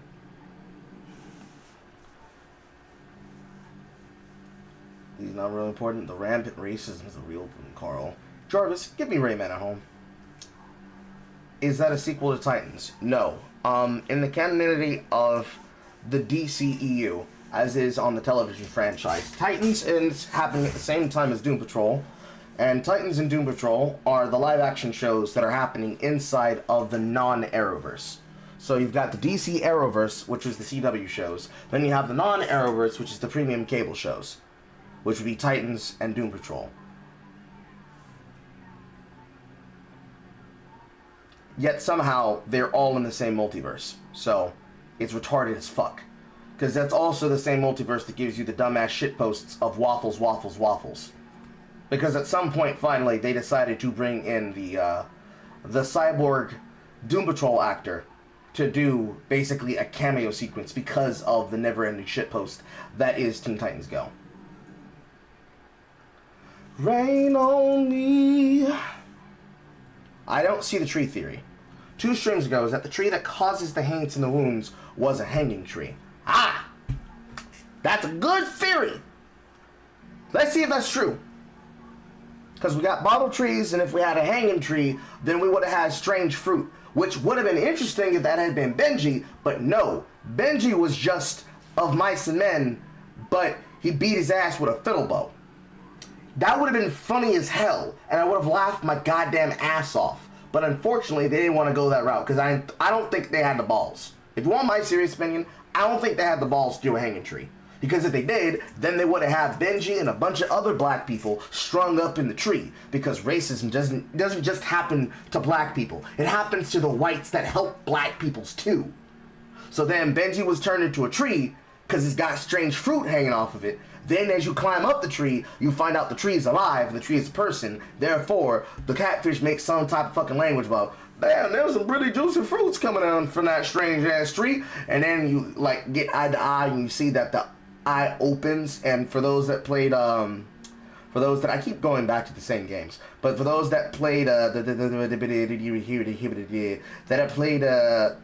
Dark Cloud 2, if you remember in the Giorama segment in chapter 2, when you talk to the spirit tree after you do enough work to revive it, it's like the segment opens up with him realizing Benji has an eye, and Benji actually talks and then talks about how deep-rooting the racism is, but then she refuses to tell her about it because actually the tree decides to try and like hide the truth from her because she doesn't realize how deep cut the racism goes, because all the racism comes from the Flood family, because the racism is flooding the countryside.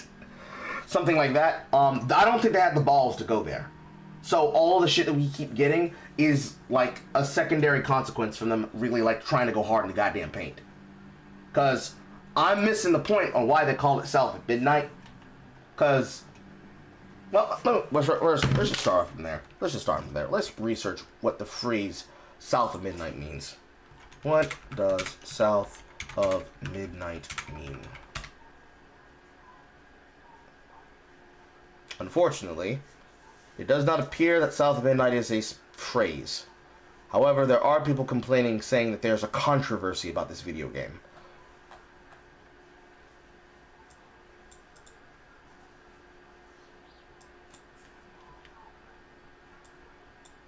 South of Midnight meaning.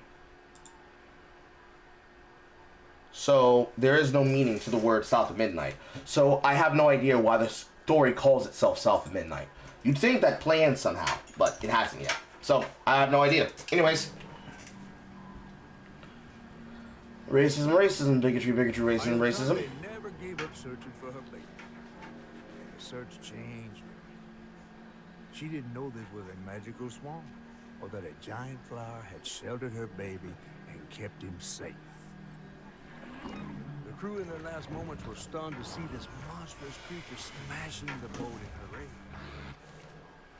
Revenge for the bigotry and racism! You made me lose my baby! Even though you didn't make me jump overboard! Like an angel of vengeance. She went so deep into her grief she couldn't see the light in the darkness. Another peculiar lantern, searching for her, offering hope. Ayotunde never did find her lost baby. She never stopped looking. All this time. She never gave up.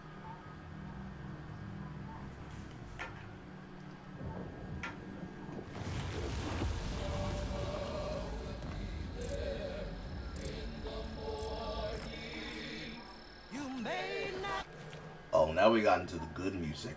They brought out the Mammoths! I was right. You are the baby Ayotunde lost when she escaped. You're just trying to reach your mom, aren't you? Stop looking for her baby. When the river takes the river Hey, wait. It still might be dangerous. as long as she loves.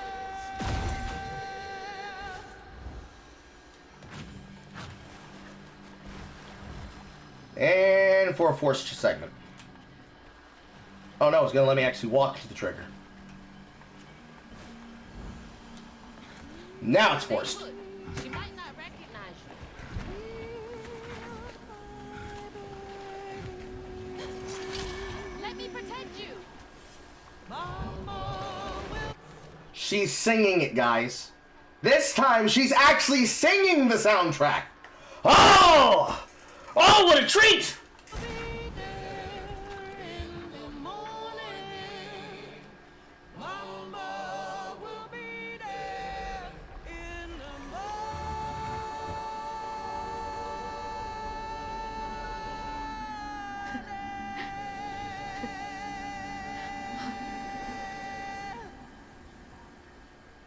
Me next. Me and Mama next. Any clippers? Oh, that's gonna be the thumbnail for this stream. Oh my god.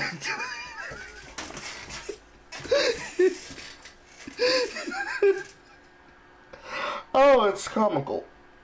Oh, I'm an asshole. They're all calling me bigotry and racist on Twitter, guys. It's done for me. Oh yes, I'm being called a trash panda tonight. Oh yes. So I don't even have a boss fight. It's literally just a cutscene. What riveting gameplay, chat! And truth, we did see this, but that's because I was spoiled by the lore screen. I didn't expect her to be singing the soundtrack. She literally went out on a high note. Whew. I heard you like racism and bigotry, so I added some racism and bigotry with your bigotry and racism, and there's some more bigotry and racism. Oh, don't cry, Carl. There's plenty of racism and bigotry in South and Mid to keep you fed for years. Spoon feeding.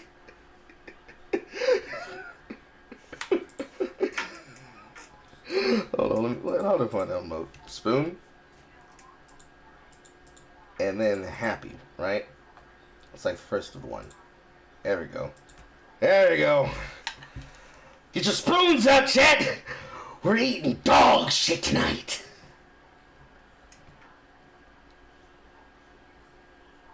Also, why is that not working on the emote filter? Hold on, let me fix it. Emote layer. And multi-alerts. That should work. And spoon should work too.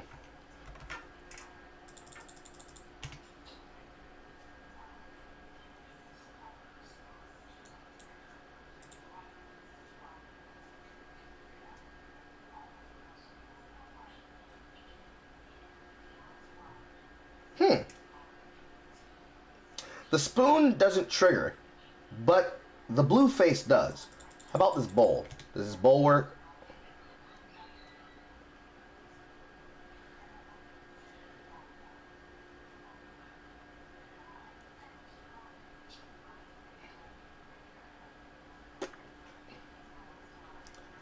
It does not appear that the bowl works. So we're just going to have to take the simplistic one that is the YouTube emotes.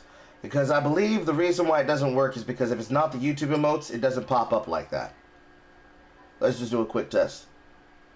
Let's do the winking face.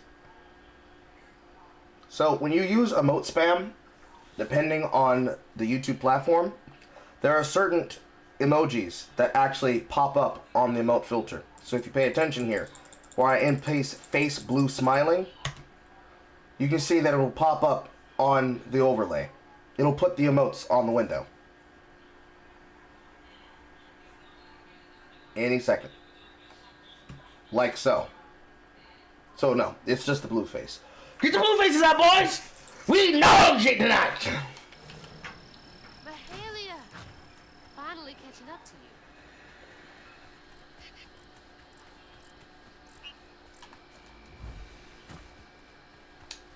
Or past another piece. To one who walks behind me, learn to sit in peace with your victories and your regrets. These are the measures of life. Here is wisdom to bear them well. Hold true to your convictions, but accept help when offered. Find your own way to soon shut the tears of the grand tapestry. Lastly, when you feel your hooks grow too heavy to bear, leave your sigil behind for your successor to find. You may begin your weaver's journey alone, but alone is not how it ends. Good luck, Weaver. Is this for me? Yes, you stupid character! I do okay? I don't know, do you feel like you did okay? Her lantern.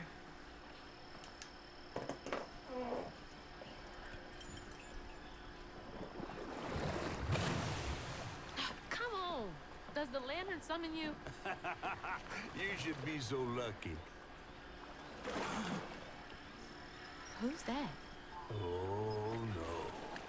For real, who is that? Shaking Bones. He runs this here operation, ferrying desperate folks to places unknown. Places unknown, huh? He could take me where Rue was holding my mama. Riding with Shaking Bones to reach Kushman's realm? No way. At least I found my way out of here. I tried to warn you before. Kushman's domain ain't no joke. Folks at the end of their rope wind up stuck in a place they can't claw their way out of. Searching for salvation, finding only suffering. I appreciate you, but I've come this far. I gotta see this through.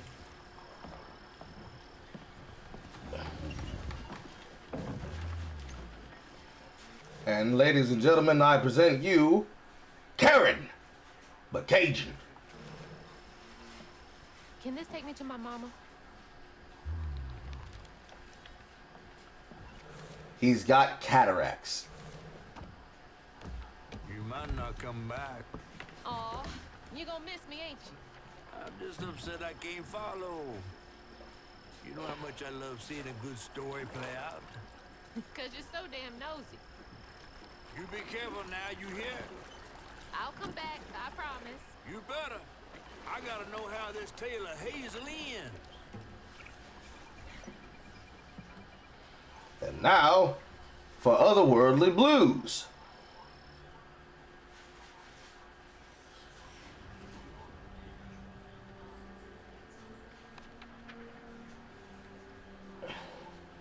It hurt to even imagine what this woman must have endured. But thankfully, Honey found his way back to her. As I watched Honey's mother holding him close, envy washed over me like a wave. I was yearning to see my mama again, but my powers wouldn't take me back to her. It was gonna take a leap of faith. In a one-way trip to a spot where our fish pal wouldn't even consider swimming. No one is telling, bitter or sweet. Now, what's more compelling? Oh, follow the river, and find the town on the tapestry. We truly pipes, but only a cutscene.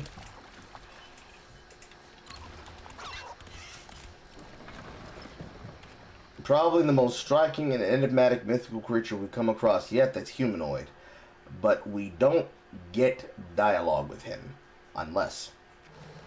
Thanks for the ride. Nope, he just grunts. Which way do I go?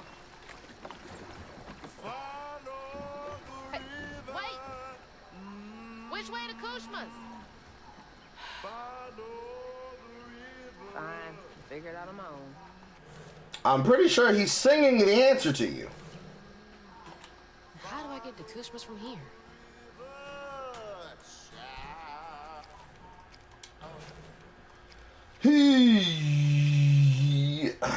Shaking Bones was once wailing, shaking. Oh, whoa. Well, unfortunate. Shaking Bones was once Waylon Shaking James, frontman of the Bell Prospero Band. He was killed as he tried to escape the boat for freedom. The land made him into Shaking Bones, and now he ushers people to freedom and to places unknown.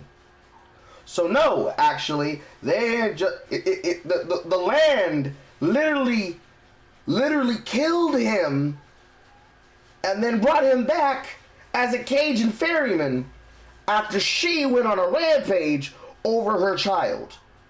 So he died indirectly because of bigotry and racism, and his reward was to play his banjo and give people boat rides. That's like a fucked up backstory for a ridiculous bullshit Hollywood film.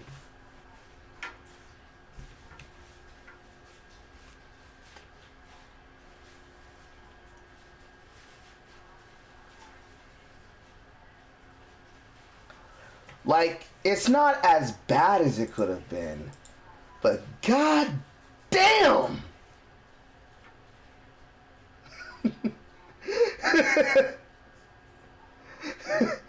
So I guess Bloodiest guess there was right. It was Shaking Bones from the boat.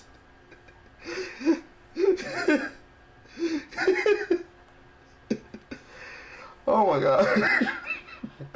Carl, I found out the real reason the mom was wanting to kill herself. She was trying to get out of this terrible game. Bro. There's lots of ways that I would just hope that happens to the player characters, but it's not gonna happen.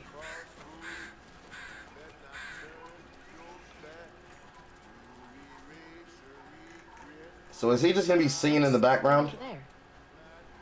Crossroad. Okay. Where to now? Apparently, yes. Entry 1.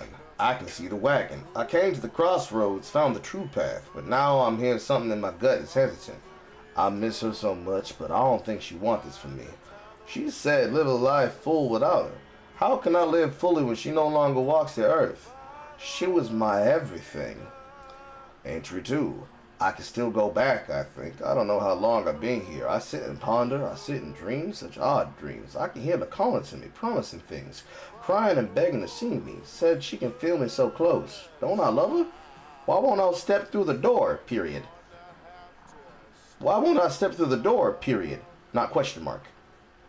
Let's just assume that's a grammatical error.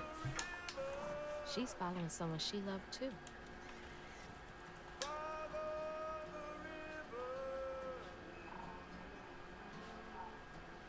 That's hard to read.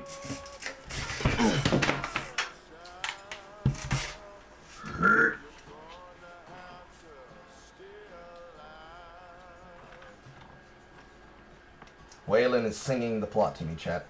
I'm gonna get ambushed 100%. My shit sit straight, please?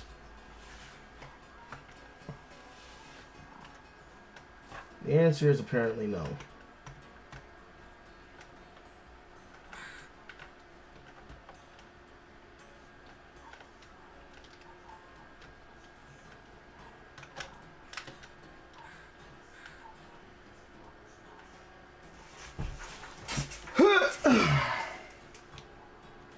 I know I gotta fix the camera.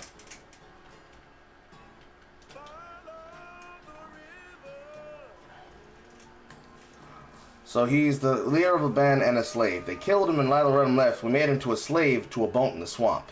You are right. Am I questioning her writing talent? Yes! Yes, that was the camera just felt. Because I bumped the table with my big black stomach. My big black stomach that can barely stomach any more of this goddamn shitty ass writing. Now let me read this shit. To send Komaka River, Oceans River, Town on the Tapestry, Wainwright, Oyas Harbor. Ah, okay. I see. Alta Nueva, Greenwood, Louisiana, Shango's Volcano, Elgunas Road, Tamaya's Tostados. Certainly a lot of those are just ways of saying that this is a long-form Phantom Ganon puzzle. That's what my brain wants to say.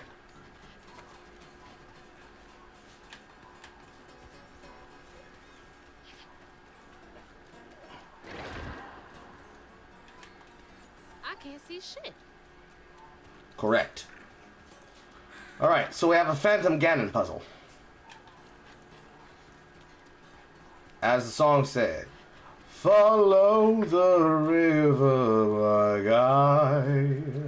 Back to where I started? But something seems different. The sign got knocked over.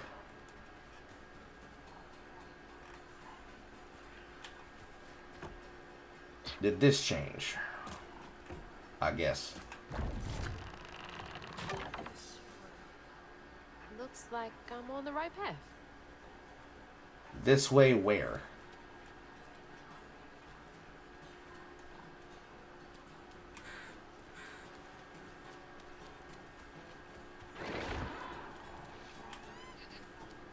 I don't think this is it.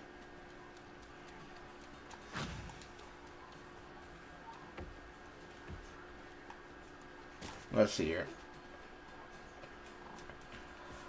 We're gonna probably have to start taking notes.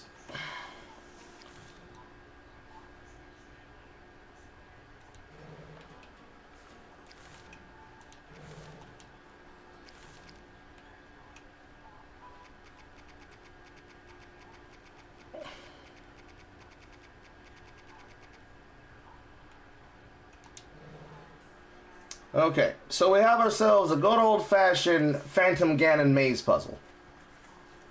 The first path direction was right. Take notes, chat. Content cop dropped. I'm sorry that you're disappointed, whore. Cheesecake will help you. Now I get some cheesecake. I got cupcakes, but I don't want to eat a cupcake right now. Alright. So. Content cup will be for tomorrow, I guess. You're disappointed, you're annoyed. Same difference. Tomato, tomato. Okay, chat. Take notes. The first correct path was right. This is a chapter segment with a health element, and if I was a game designer who was shitty at my job, I'd put the health element inside of this puzzle. This is new. Oop. New interaction. Should I stay? 2 out of 19? How many fucking interactions did you put in here? Entry 1. I've started to hear her even when I'm awake. June, she says. June, June, June. I hear her wailing and crying for me beyond the grave. I know that's not possible with something in her voice. Rasps like drive leaves in the wind. Entry 2. I miss her so much. Entry 3. I'm going. Who am I to question a miracle? A chance of right or wrong, to caress a misstep. I just want to hold her again, hear her voice in my ear. I've sat and pondered enough, dreamed enough for 2 lifetimes. I will see her again. She was chasing the dead. You're the magician. Well, going on in.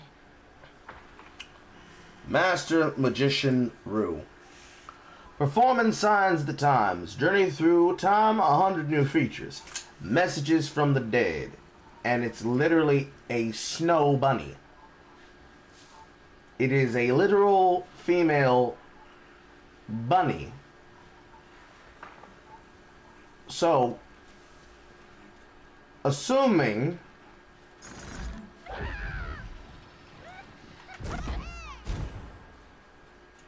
interesting.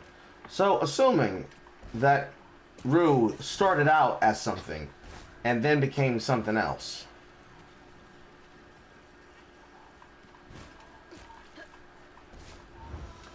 Rue is effectively a magician. So several steps in between Dr. Facilier. Bigger on the inside. And he's got a bigger on the inside cabin. Anyone here?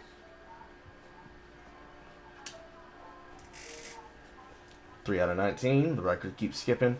Agatha Leonette. Fell asleep while smoking a cigar. Burned her house down with her family inside. Escaped the fire because the gramophone started skipping and woke her. God, that's awful. The Survivor's Guild. Paul Tiller. Milk and sugar love. Poisoned by his grand aunt hoping for an inheritance, but the money was long gone. She merely enjoyed spending time with her only nephew. Greedy bastard. So I suppose these are lost souls that he collected in behalf of Kuzma, because there's a lot of white people on this wall. Lot. Got some black people. Some are painted in the game style. Some are just literally ripped. Why do you have a photo of baby Cherie?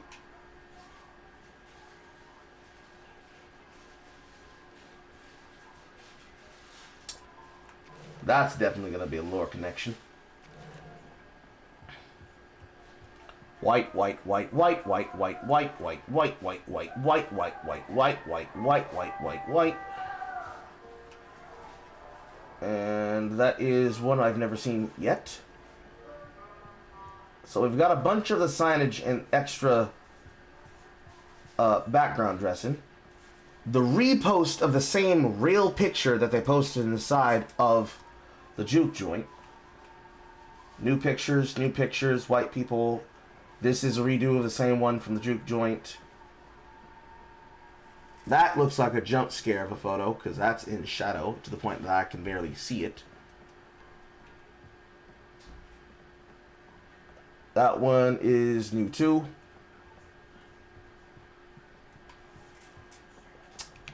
I have a feeling that the reason why Baby Cherie died was not because Trey did something.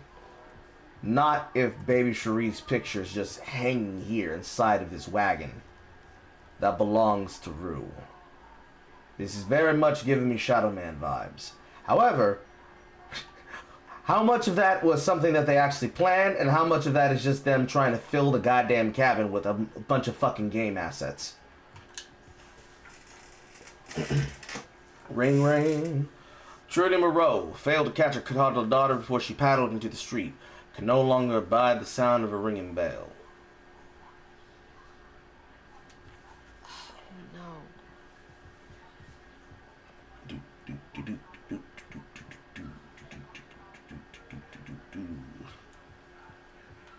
Where's that coming from? 6. Rue's limerence. I can sense an all-consuming despair near, like a fire roving across dry plains. I can taste it, bitter and dank, unfulfilling. I've seen the regret-filled dreams walk their halls of painful memories. It will come to seek the grand tapestry soon. Of that I am sure. So, he can sense pain? Boo Hag. Ian Garrig, afflicted with a bottomless hunger, dreams of unfettered access to this refrigerator his parents keep locked most hours of the day. Poor kid.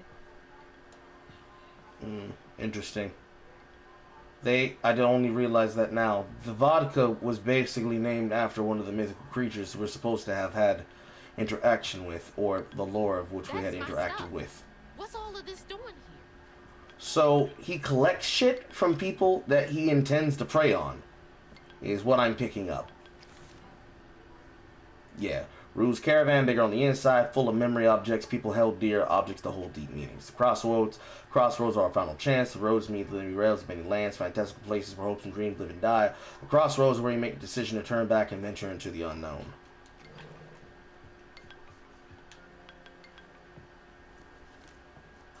Hello?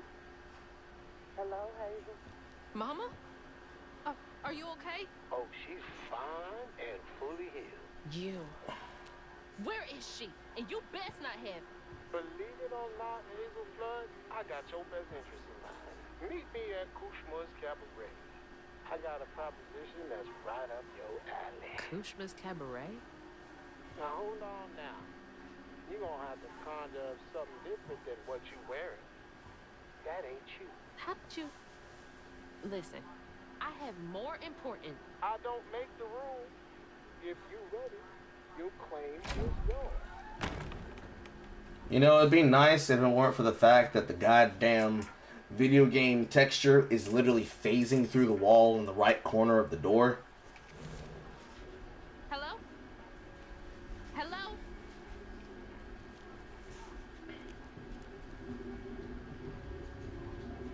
Claim was mine.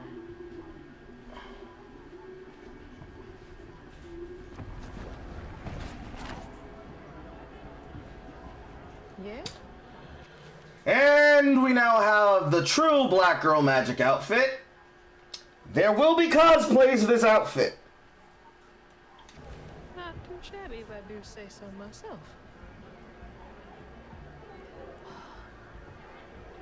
Okay.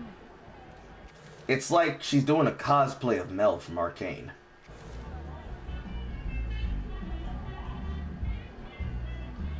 Let's try to get a better look at this by position ourselves near a wall. So we've got some moon designs on the back. We've got moon and white tattoos and Grand Tapestry line on her back. Her hair is done in a full 4C bundle. She now has torn pants, similar to the outfit she was wearing at the start. Literally Southern Black girl. Southern Black magical girl.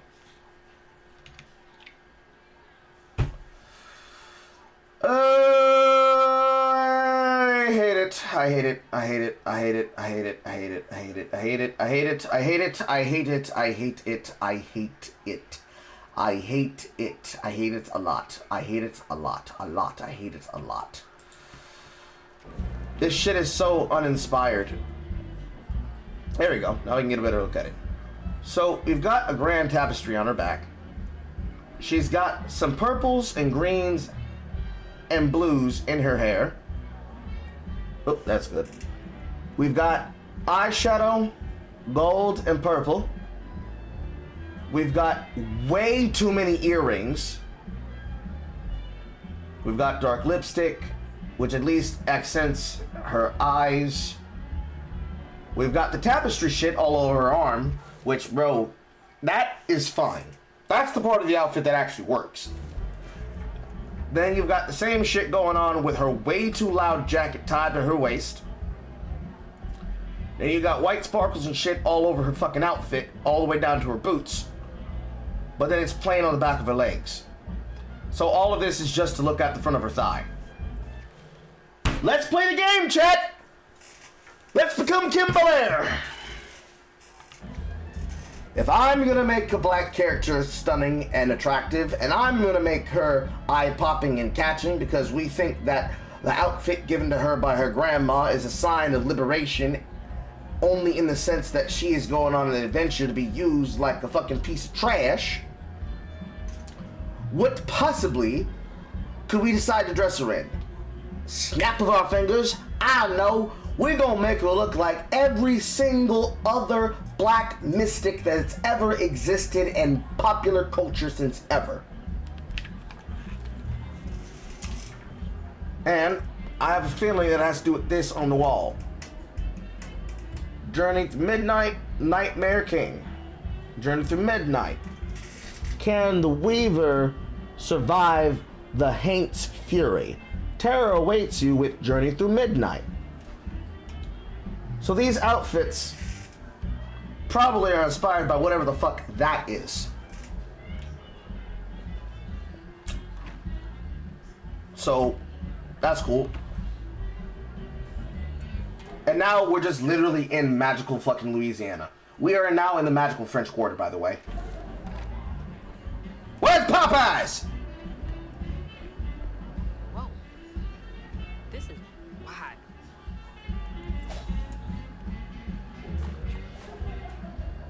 Holy shit. This is unreal. All these strands?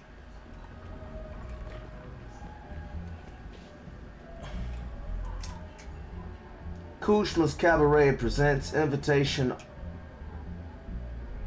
only, Rue. Don't miss him. And they got him looking like a haunted comedy mask. Your dreams await, enchanting and captivating in Kuzma's Cabaret. Certainly a lot of this has to be a reach around level, because some of these are very clearly transpassable,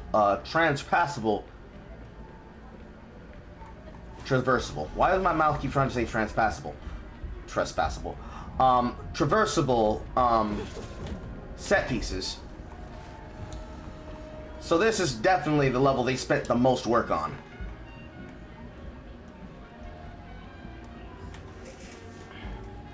Kinda creepy. You think that's kind of creepy, but not the fact that you've been changed to an entirely new outfit against your will?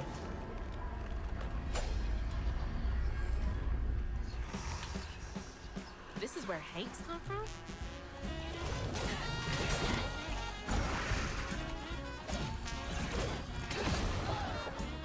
And for the first time in the game, we have now gotten actually nice and decent combat music in the form of not Bayou Banjo sympathy, but South Louisiana jazz.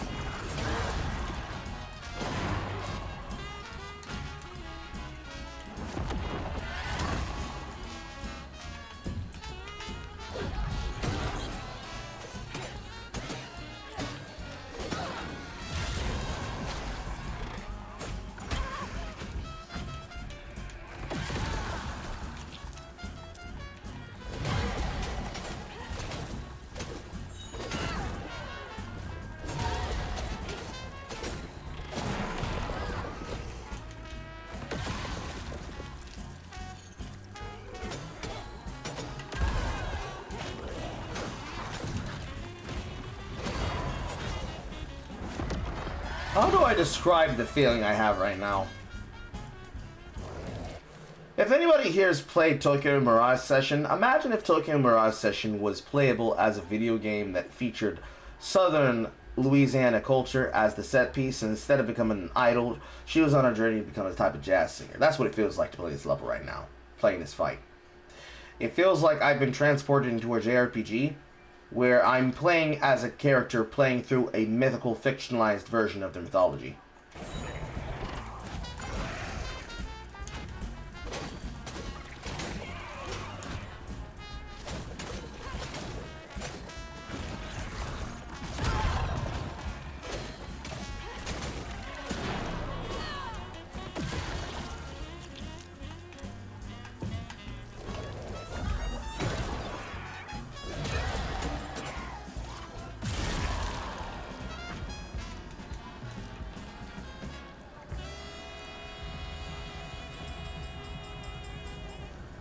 They even have it on a rousing finale. They definitely spent a lot more time in this section of the game than everywhere else.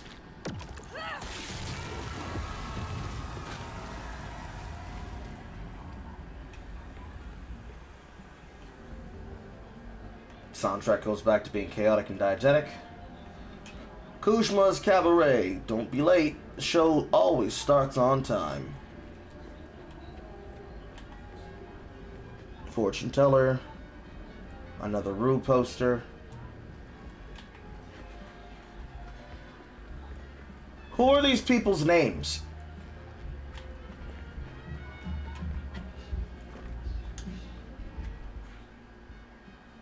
I can't remember. My name is on the tip of my tongue, but it's except my face is shadow. I think I have brown eyes, maybe blue, green. I think I was once love. I remember loving, love lost. The stars here, they don't move. Do they remember how to shine? Twinkle, twinkle, twinkle. Does being here make you forget everything? Even yourself? Mama!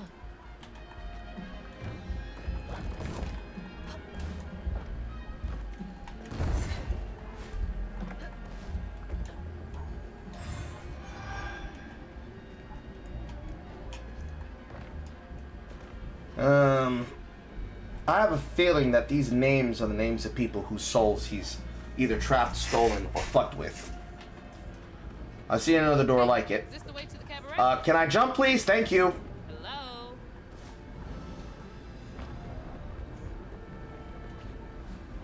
Joe Goodfellow.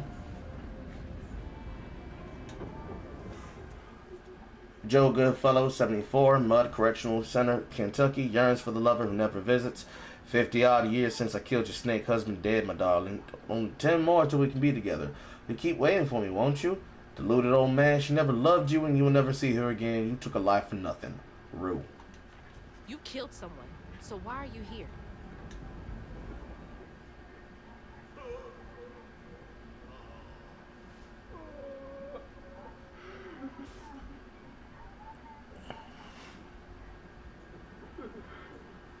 So, it's a purgatory loop? It looks like he's bleeding. So each door is a soul that he had basically trapped, and they're reliving an event that controls them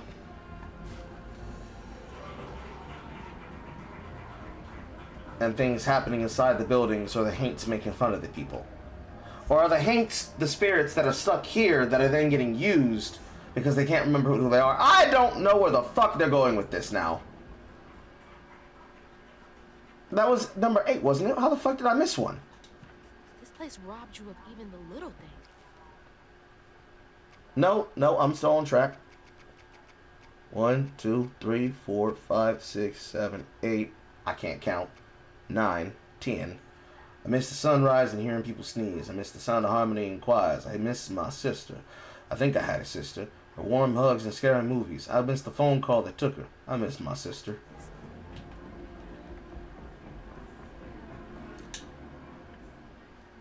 Hollowed love, he's hollowed inside. My words bounce off his cold, empty skin like an echo. He smiles and his teeth tremble and shake. He blinks and I can see the emptiness behind those beautiful eyes. His hand feels stiff when I hold it. I can stomach these things. At least here, he still loves me. Another one chasing the impossible. I guess I'm not so different.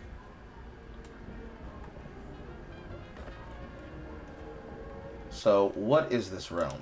Is this the town on the tapestry? Yes, it is. A bustling town within Kushma's realm of dreams and nightmares where desperate folks seek refuge from the pain and sorrows. And at its heart stands Kushma's Cabaret, where Rue has called Hazel to meet. The town on the tapestry welcomes you to visit Rue at Kushma's Cabaret, the Nocturnal Crooner.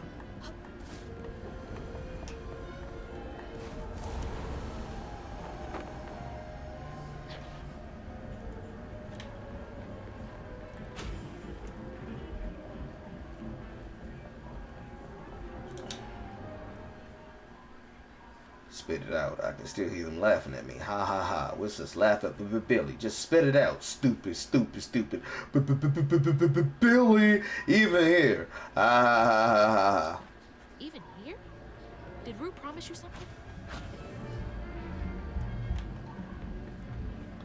So a person named Billy who has a stutter, Rue gives him a promise. Hey, look, a health element. Rue gives him a promise that he could be not mocked here.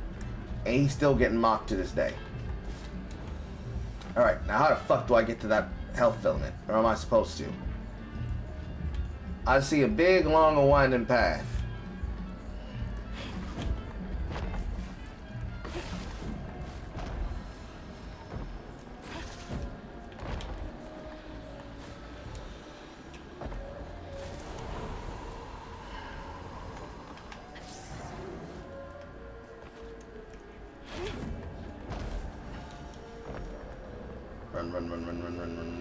Run. And that's barely a fucking puzzle. Unless the land randomly splits here. The land does not randomly split. That's the last max health. Fit as a fiddle. Fully upgrade Hazel's health. Non-content. So if this is a roundabout, do I get on top of this building? No, because I can't handle long enough. I won't go through here. So I guess this way? Yes, yes, yes. Shri! I guess it's basically hell. What platform is Tokyo Mirage? Tokyo Mirage Session, also known as Shin Megami Tensei 4.5, because it's the title sequence backwards. Tokyo Mirage Session TMSSMT is originally on the Wii U platform, but I predicted, and was amongst many that predicted, that it would get a remaster / update / port for the Nintendo Switch, which it did, which is the Redux. So, Wii U if you want to get the original version. Switch if you want to get the version that has the sped up combat and the extra side event content, but has censored vagina bones. That was a controversy related to that game, the Vagina Bones controversy. Hello? Because it's a story about a female girl who wants to be an idol. It was a weird fusion between the classes of characters from Fire Emblem and the Persona-like gameplay of Persona, but using characters and the layout that would then become standardized as the format that'd be used for Nocturne, as it was basically the testing tool to see if they could change it for Nocturne HD Edition and Remix, which would then play into the system that they would use for SMT5. They didn't want her to look so sexual, so they gave her the Vagina Bones treatment, where any indentation of her hips and waist was basically removed. But a Twitter user called it her Vagina Bones and just stuck. Can you hear me? Another Kushma's Cabaret with another bunny girl. Don't miss our dreamy dancers.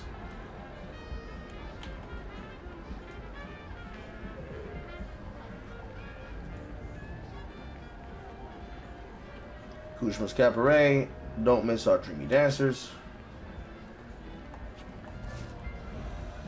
And here we have another door. LMA 7, Arcadia Hospital, Tennessee. Hasn't seen her parents in years. If I say all my prayers right, then I get well enough to see mommy and daddy again. I gotta recite them just in the right order. Poor thing. Her innocent desperation is nothing but fuel. Rue. Desperate innocence is fuel. Is Rue using you somehow? You got a white girl praying for her to see her fucking parents again. That's crazy. Praying so hard. Lasting effect. Woe begone cigars. Partake in the revelry. And another door. Bjorn Iverson.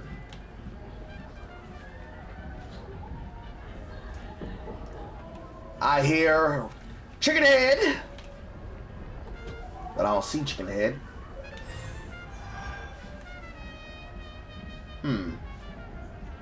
I wonder, can I land on that?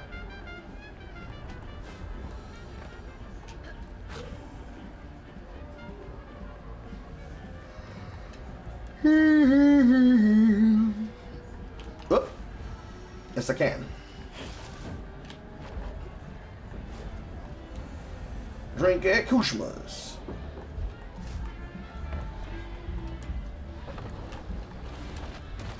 Whee! To my death.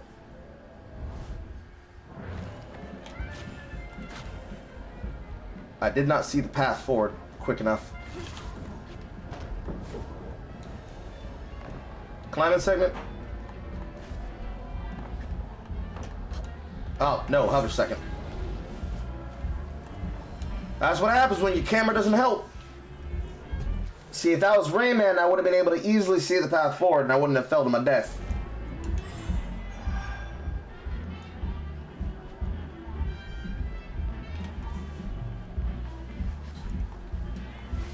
Wall.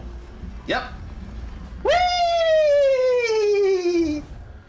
If you don't want me jumping off it, do not give me the ability to jump off it.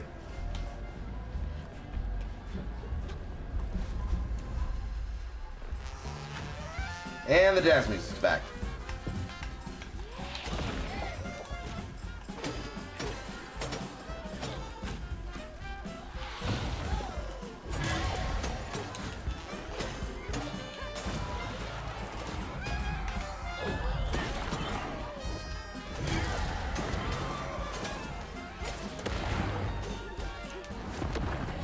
Weep.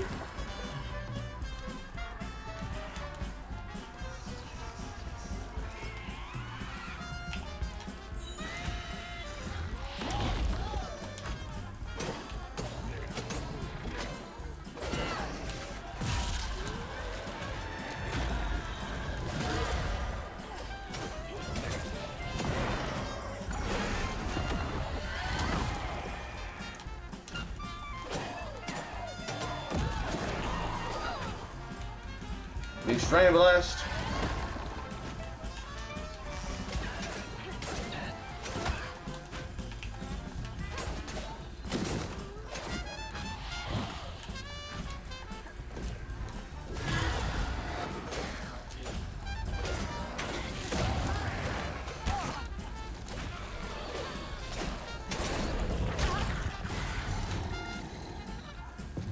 Come on. Oh, fuck me.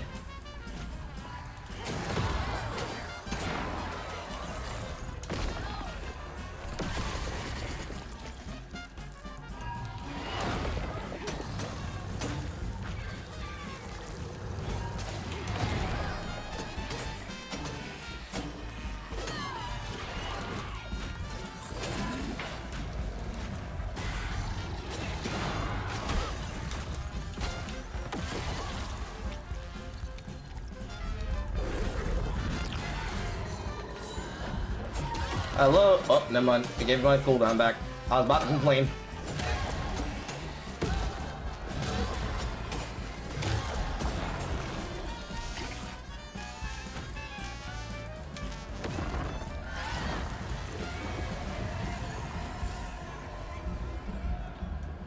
I don't like the fact that these fights actually have a bigger crescendo that actually is diegetic to the music. Because I have to wonder how much time they spent doing that before they actually got it right. Soda, ice cream, cigars, dry goods, candy. And my death. Never mind. Saved randomly by one piece of the fucking terrain. Nice fucking modeling! I'm trying to get to Kushma's. All right then.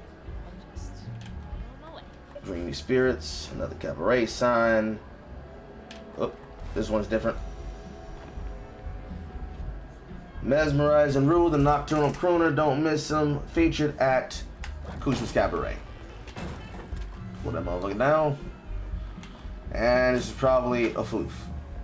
Yes, indeed. And a lower bit.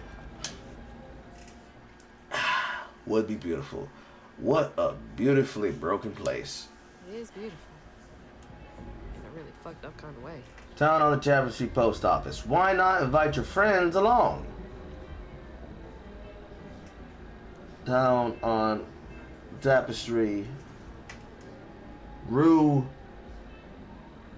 Post Office Department. I see.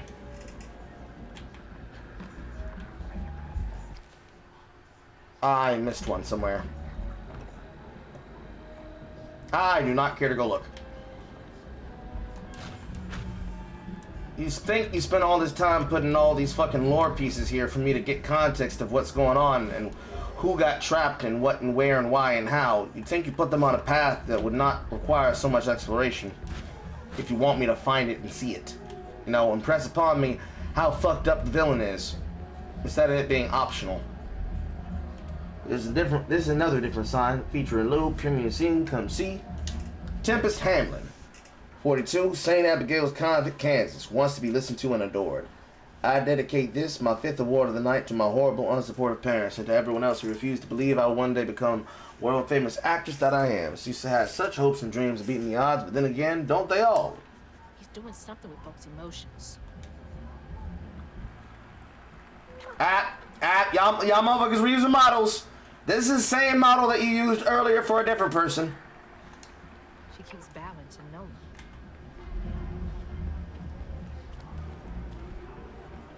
Y'all just getting lazy as shit now. Well, getting Carl, are they getting lazy or have they been lazy the entire motherfucking time? Liv Steiner. Wonder what Liv Steiner did. Ain't gonna find out because they didn't think that far. Dancing in hell, dancing, dancing, dancing, dancing in hell.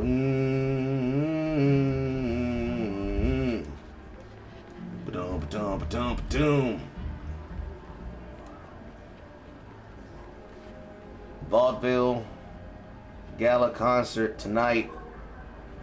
Calavanza Gonza. There's the cabaret. But the easy way is blocked off. Looks like the tower would get me there, though. Gonna have to climb it first.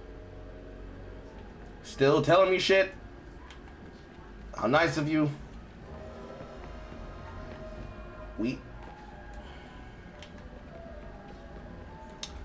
Now, here's a question.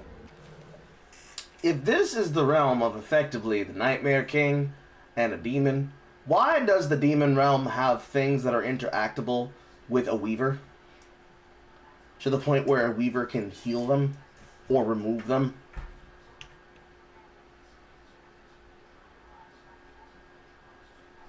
Post-development clarity. They had an idea, and once they busted off the narrative, the work went to shit. I don't know about that one. However, that question still remains. How are you even able to traverse this area, and it's not just designed to be impossible for you to traverse, so that you could never escape? Now, of course, the obvious answer is, that would not make sense because we have to have a video game, Carl. But still, my point remains.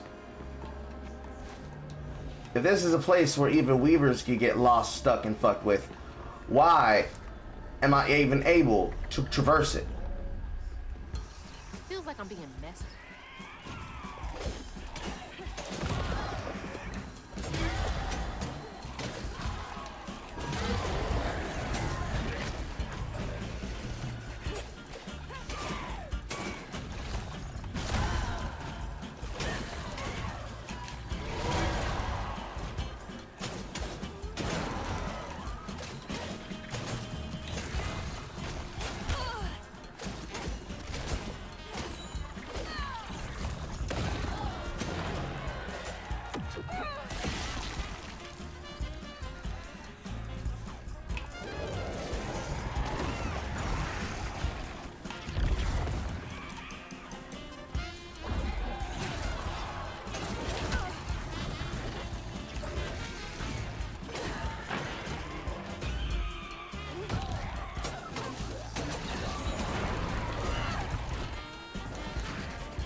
Ow.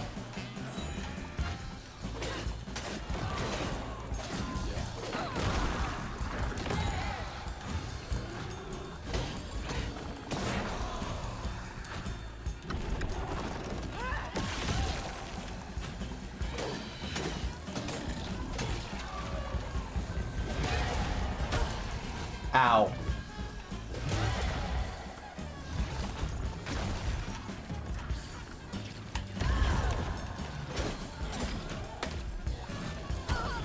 And there's another one that I couldn't avoid. And we're gonna go to free camera.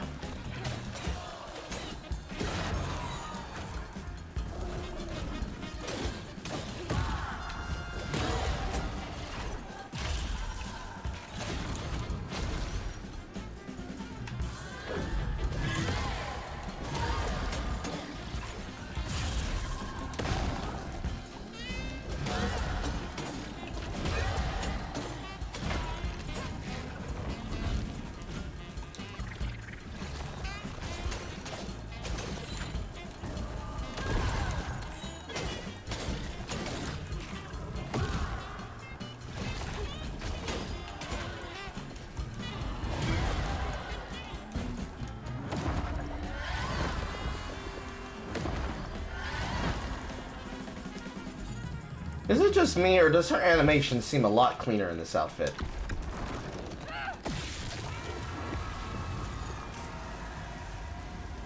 Certainly, I must be coping. But I swear to fuck, the animations look cleaner.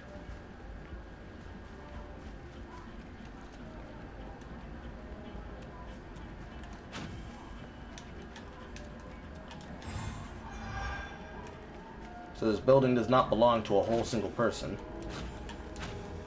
So I guess the door is by design.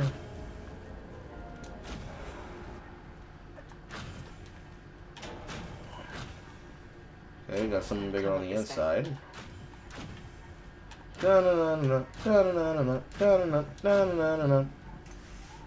Bienfactures West Akuzma's time, peace, and repair. Because they're stealing your time, and they promise to repair it. Just gotta keep going up. Doesn't even touch the goddamn thing, just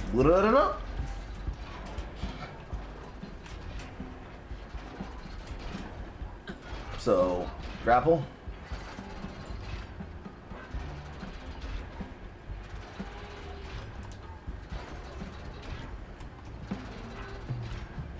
I definitely needed that print that told me to press B to stop, not like I had eyes.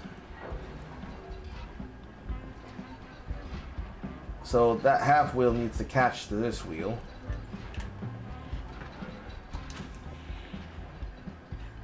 And this is instant protection.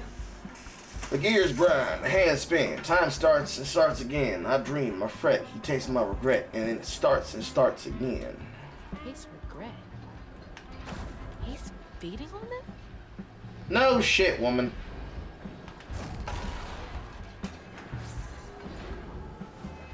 Never mind, I was meant to latch across it. It's feeling a lot more and more like Hogwarts Legacy as we keep going through these segments.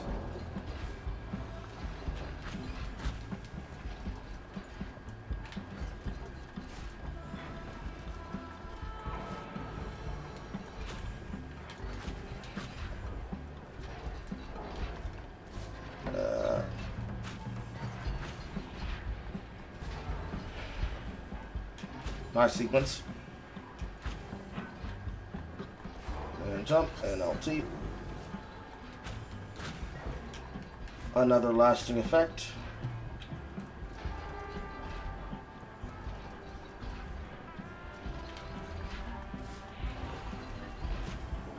And then we got one in the corner there. You may have gave up the drink, but our drink never gave up on you. The Slumber Elixir. I see.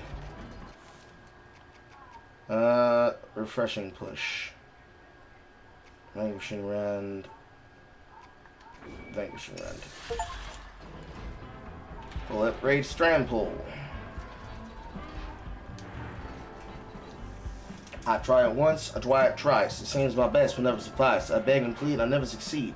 My best has never sufficed. Just a rat on a wheel. Now we're just getting lazy with the sing-song shit, bro.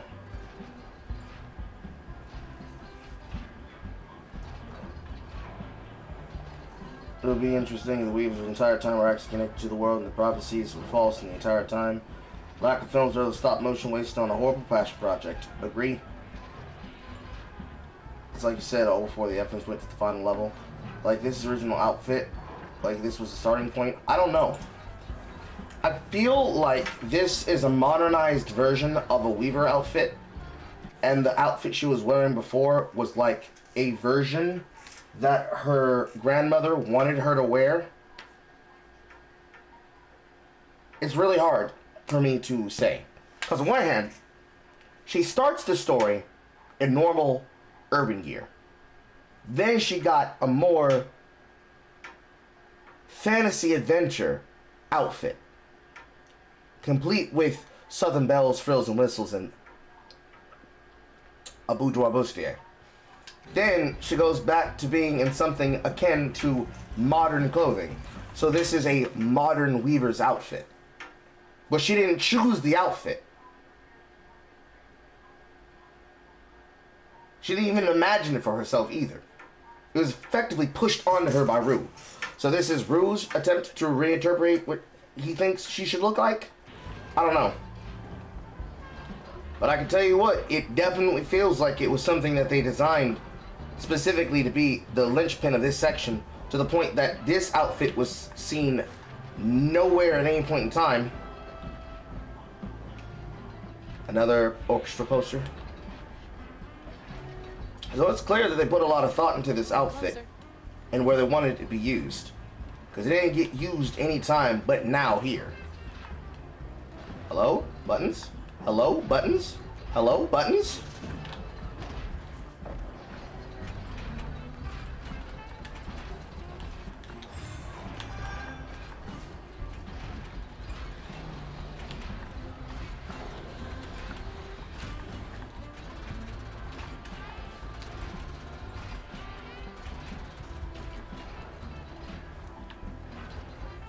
Close enough.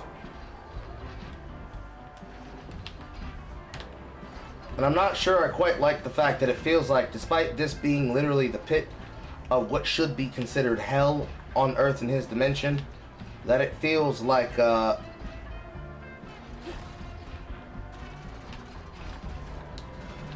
character is effectively just listening to smooth jazz. Can you grapple onto a fucking handlebar? Thank you!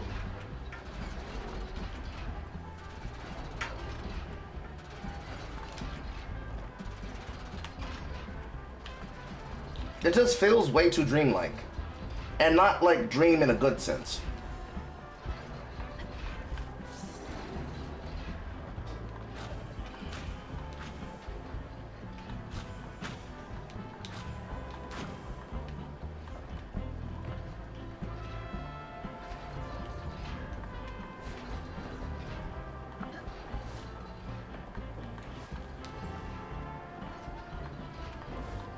Jeez, this is a workout. Almost up top.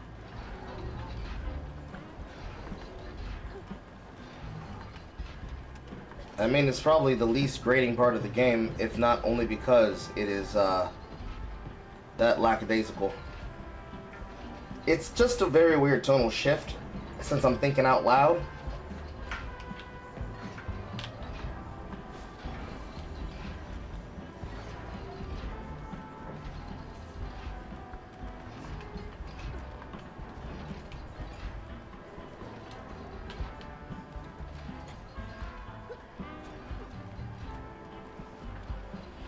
However, I'm not going to be remiss to notice that despite her body strength, her being a runner does not mean she'd be able to climb on all this shit like a goddamn fucking meerkat. Because she sure is squirreling all over the place.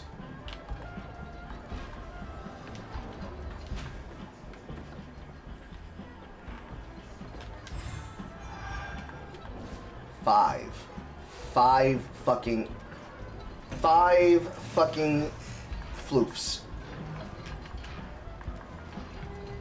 Crazy.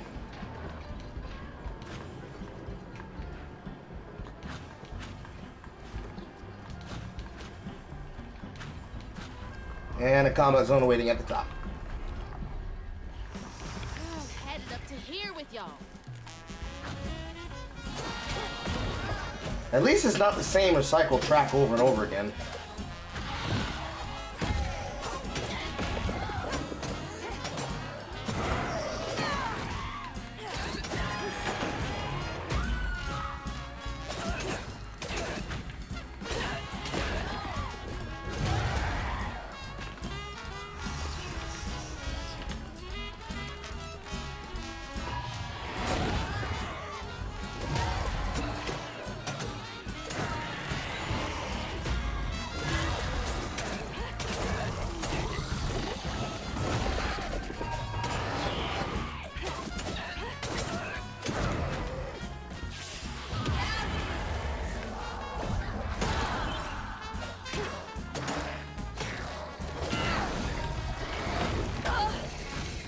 Dodge one and get hit by the other.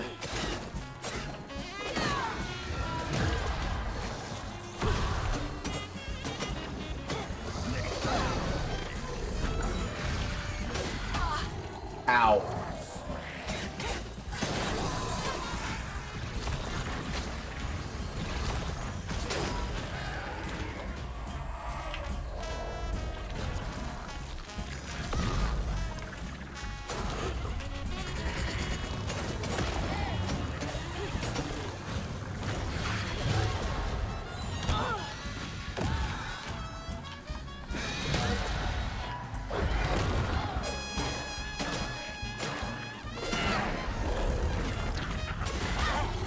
Ow!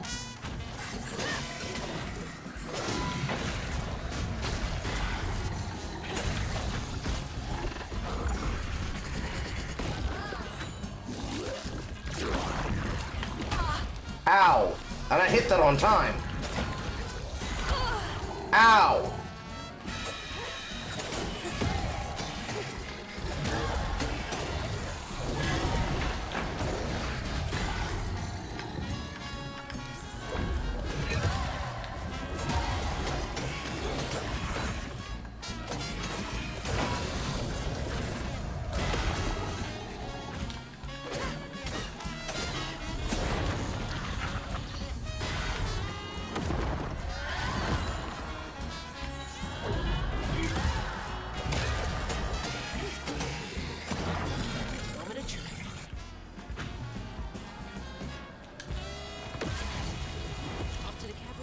One step closer to Mom.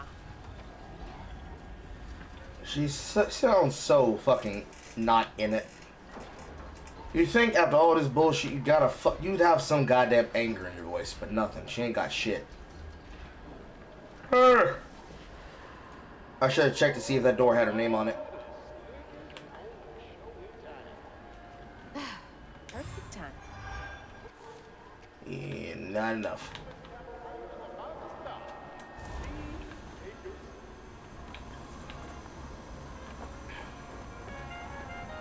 Whee! And certainly it's not just coincidence that the design of this clock face for Kushma is the same thing she's wearing on her outfit, no? Look, ghosts cheering. Woo, woo, woo. Gold Doge Jazz, establishment 1897. And then all the different posters of Rue around town. Actually, that one's new.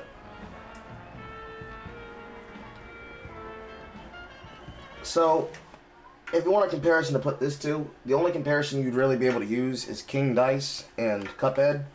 But that's just like musical comparisons. That one is, I think, a different one?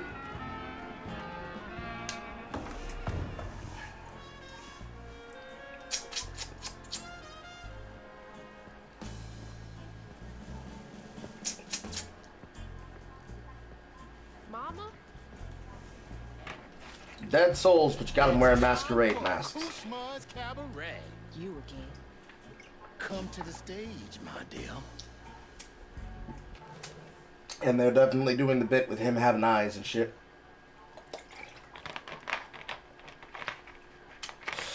I cannot help but notice that Catfish and Rue have differing colored eyes. One has a green eye on the left side of his face. The other has a green eye on the right side of his face. And then has different heterochromaria that is mirroring. What could this mean, chat?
Alright. We're about to get to the bullshit segment because I'm assuming that this is going to be a fucking long ass movie.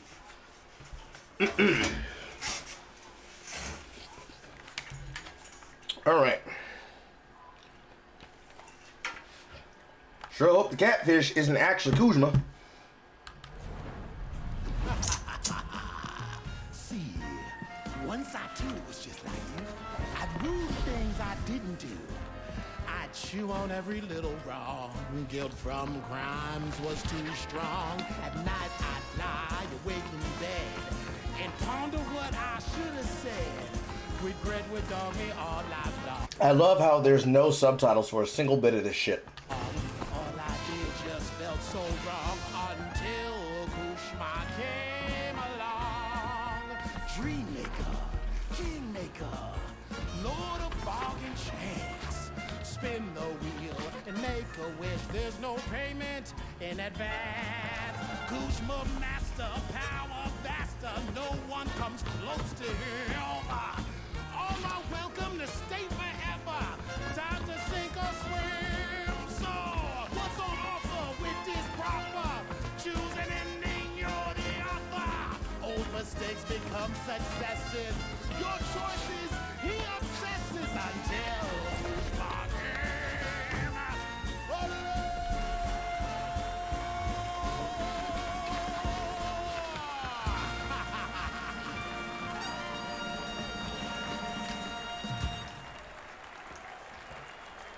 So yes, they're definitely going for a Shadow Man vibe.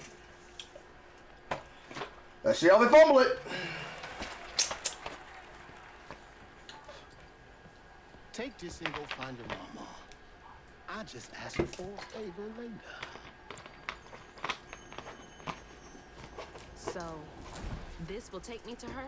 She waiting for you.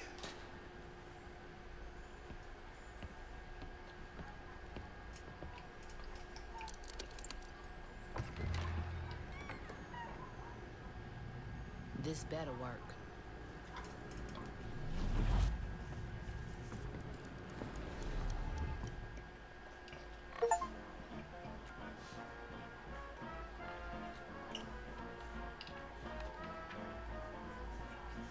I felt lost in the thickest fog I've ever seen.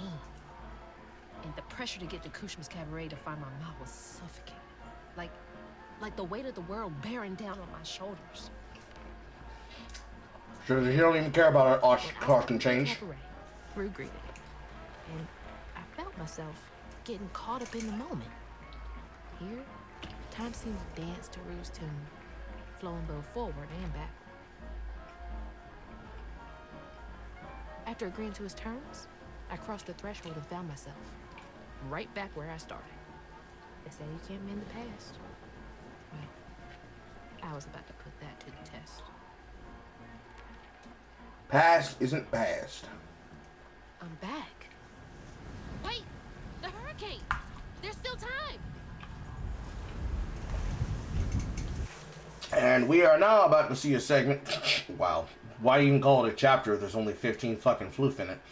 And now we're about to get to a section that is stripped straight out of fucking Prince of Persia. Specifically, The Warrior Within. Although I guess you could make an argument that you get away with Sands of Time. First things first. This must clearly be a dream segment.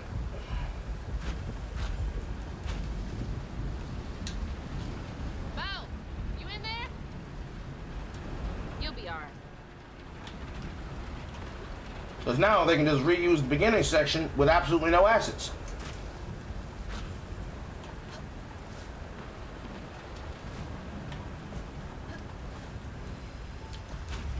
Because she won't be here either. Miss Pearl? You okay? I'm sorry. We gotta go. Stay safe. Let's see. Did they fix that totem? Wait.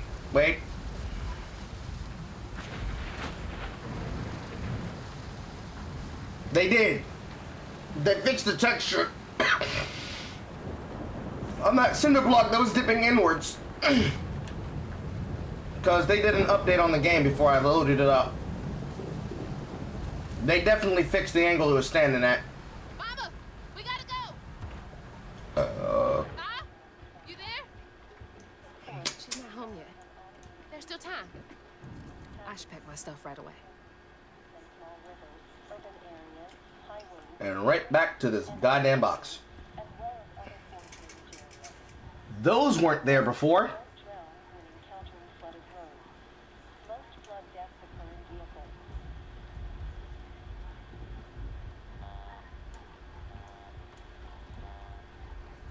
Her photo with her dad's missing. That wasn't there on the wall.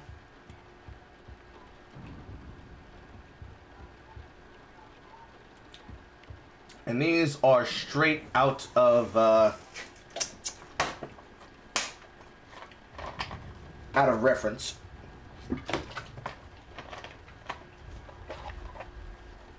some of the things are not accurate to the desk. So, for example, that was there. That was there. The poster was there. The running in the footsteps was there. I remember things was there. More 182 was there. The thing on the door was there. Relationship was there. The symbols are the same. Most of this is the same. Still couldn't open this.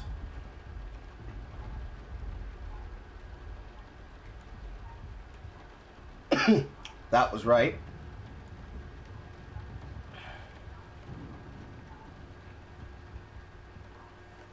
That was right.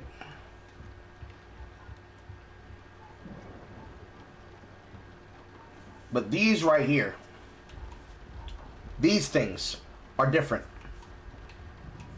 Because that's Two-Toe Tom. That's Jack. That's Benji. That's the catfish. That's the Rougarou in owl form.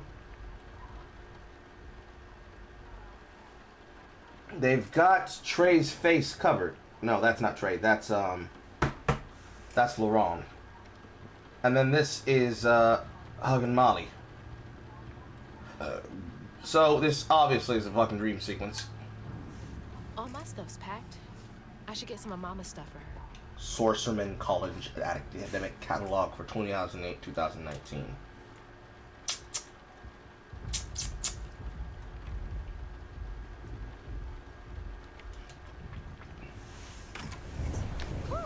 It is really picking up out there. Mama? I missed you. I've only been gone for a few hours. You feeling okay? Yeah. Now that you're safe.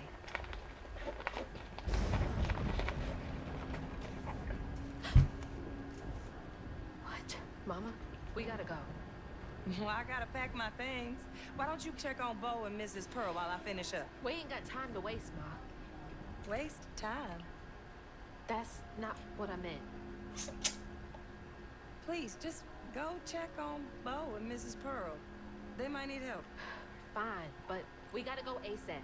I packed my bags and yours already. Well, look at you. Following instructions and a little extra. Ma, be quick. And don't leave your car. We'll clear the road and get the hell out of here. Bo and Miss Pearl will be alright. And you step away. And forces us to come back to here. Tells you to clear the road. Then you get up here, and it's just probably breaks, right?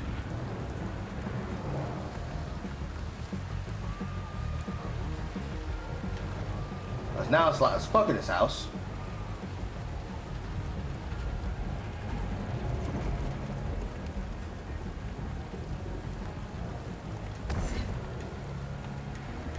Alright, that's all clear.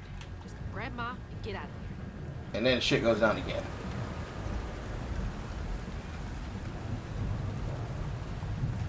Mama, let's go. I'm getting the car ready. Come on, we gotta get out of here. Everything possible to get this shit, like we don't know what the fuck's about to happen. Mama!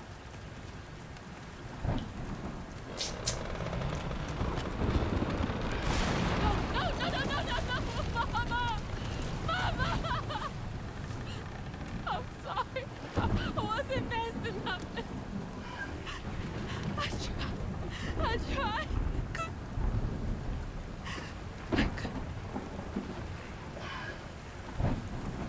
Wait, this is not real. She's not here.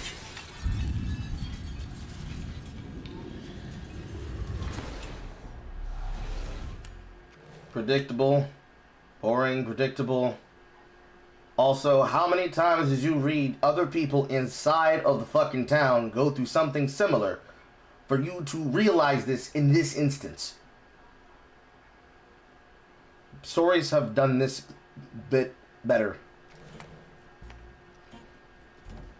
You know, you something else. Few willingly enter my town, but no one ever breaks through my illusion. You tricked me. I like you, Hazel Flood. You got vim and vigor, a certain je ne sais quoi. Roll my eyes. Unfortunately, you will never be fast enough to defeat him. I'm fast enough to beat your fog to the bottle tree. Oh, that fog just Kushma's hunger. So, those stories about you finding dreamers for Kushma, those are real? This town don't run on empty illusions. Kushma needs powerful nightmares in order to sustain its magic. And I find the most potent ones. Why did you bring me here? To feed you, you stupid woman. I've been hunting a creature killer. A dreamer powerful enough to tame Kushma's hunger. But I can't do it alone. You showed potential, so I brought you here. And why should I trust the words you say? You promised I would see my ma again. No, she's here as promised. She's been reaching out. Ever since Molly used her magic to seal her wounds, but... So that was her? She's in this realm somewhere. Trapped in a loop of despair. A nightmare. I need to find her. Wait. Listen to me. Kushma's hunger has grown, and even you have limits, Hazel Flood. I can handle him. You managed to break through my illusion, and that's an impressive feat, but make no mistake. No one defeats Kushma. I'm not leaving without her. I will fight for her. I will stop when I'm dead. She will. It's too late. He already found you. Find your mama and wake her up. It's your only chance. Say less. An unantagonistic dragon who's just doing his job. Oh my! What a twist! You know, I'm gonna lure her into this shadow realm dimension and I'm gonna make her have illusions, but you know, I don't really feel that bad about it. In fact, I'm impressed that she broke my illusion. So instead of feeding her ass to my boss, I'm gonna just skedaddle on out of here. Fall off your horse. Break your neck, fall off your horse. Truly, Temu Dr. Facilier. Lame, gay, lame, cringe, gay, lame. I can beat you. And another boring ass section.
Ow.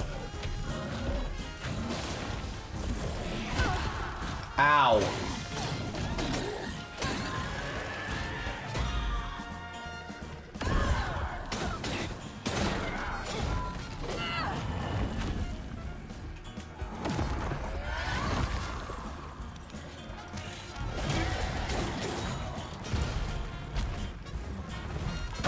Ow.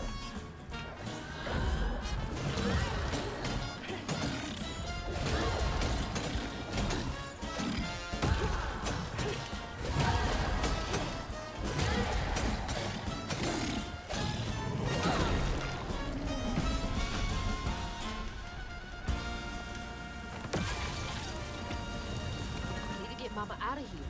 5. So there's still a floof in this section. Are you serious? Oh my god.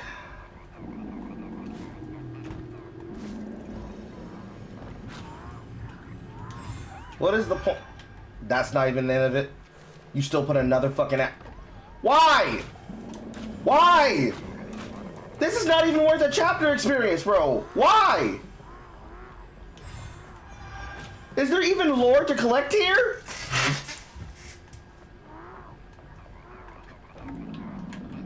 It don't fucking look like it. So what's the point of having me walk around this area?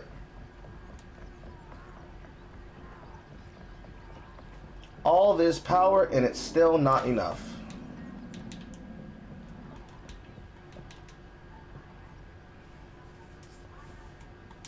I am good enough. Lovely.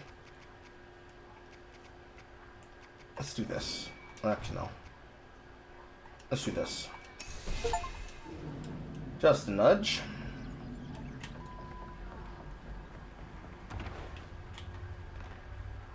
Where are you, Ma? Gotta be nearby.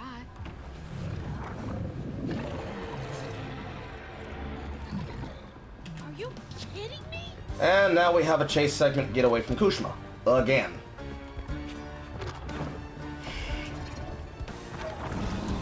You know, you think that at this point of the game, you'd break the cycle, but no.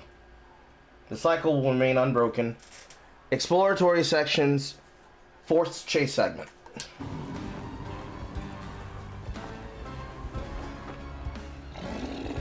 Leave me alone!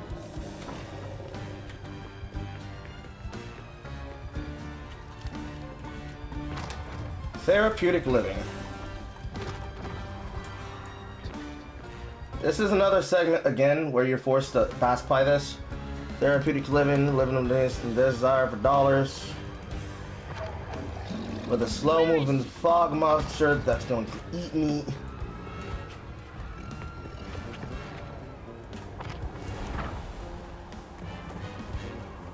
I can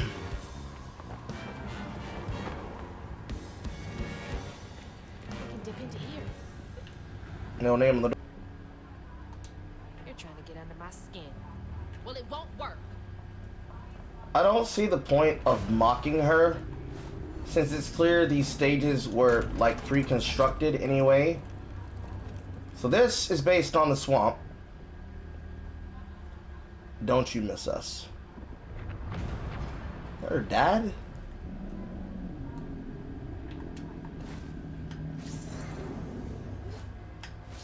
Beautiful. So these were not. So if this was not put together by Rue, So many doors. who put it here? So many people. And back to the chase segment. Freaking job. Did you just tell the abomination of hunger to get a job? Honestly, the most realistic black woman thing I've ever seen in this story so far. It's so accurate.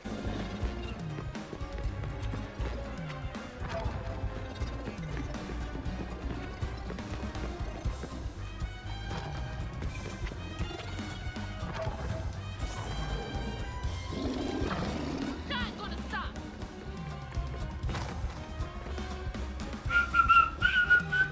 Damn, rambles.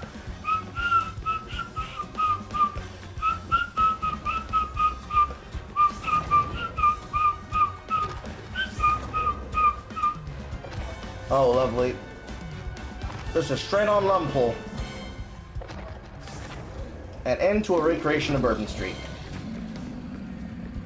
And nothing to make me stop. I was just keep on chasing me. Wee! Wee! Wee! Wee! Wee! And get to the top of the tunnel so I don't fall off level. Through the door.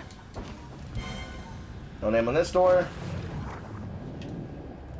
Another set to torment someone. This is a recreation of Bunny's house. 2-2. She's waiting for a little girl. You're her torment and her only hope of escape. Her heart is broken hundreds of times waiting for you to find her. Don't fucking tease me, asshole. She loves me, and I'm gonna find her. What's the point of having the teasing happen in the form of writing? Also, where was the first one for me to find? Wrongful death, insect spray. When guilt demands blood. And clearly that's her hand. So what, is this supposed to be her using this on her grandma?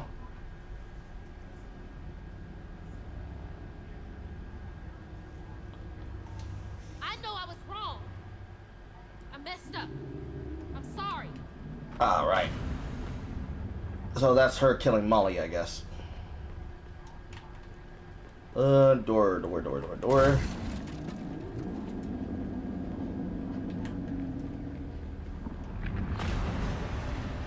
Tapestry, funeral service, everything she did for you. You fucking bastard. We did it, chat! She finally had the right emotion! It only took 13 and a half chapters!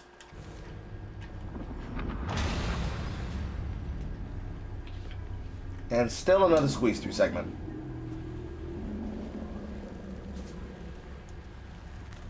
Exit's over there.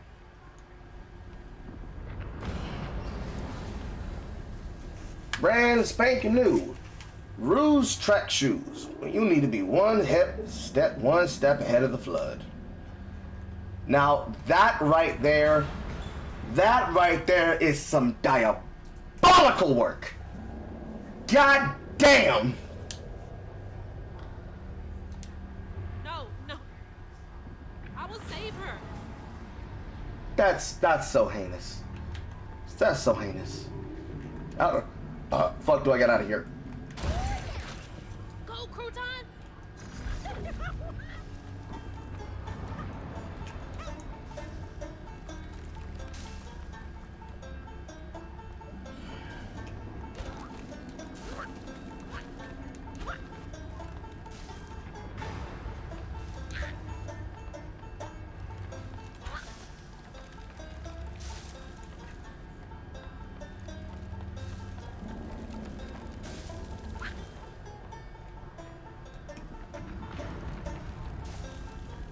And more.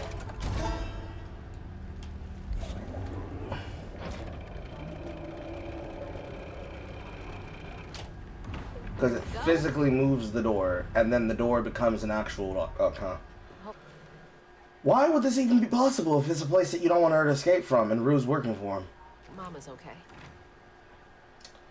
All this power, and it's still not enough. One in the butt, one in the hand, we're two in the bush.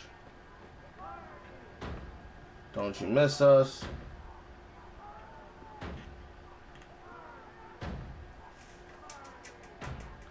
What does that fucking say? I can't see. Everything she did for you. Don't you miss us.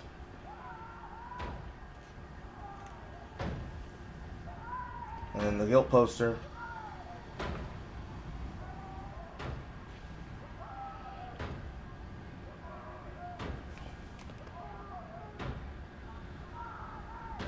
I can't tell what the fuck they're saying.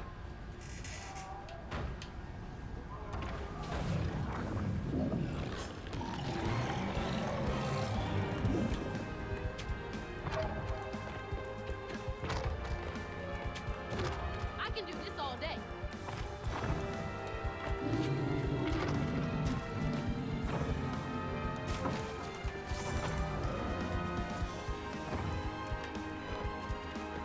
Yo, how long are you gonna chase me? Asking an abomination of nightmare how long it's gonna chase you through its nightmare realm.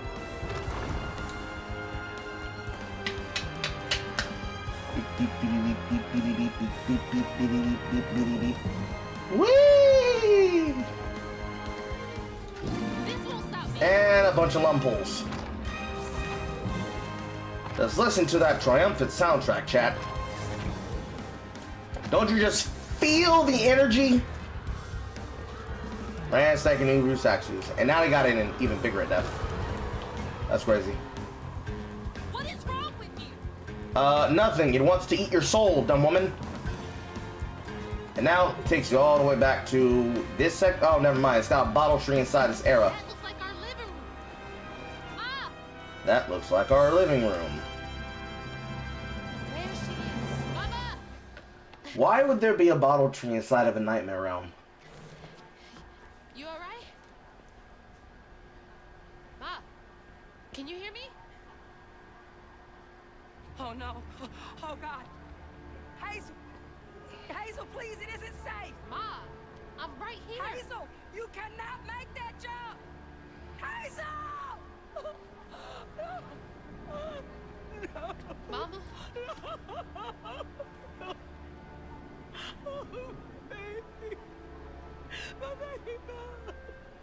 I'm okay, Ma.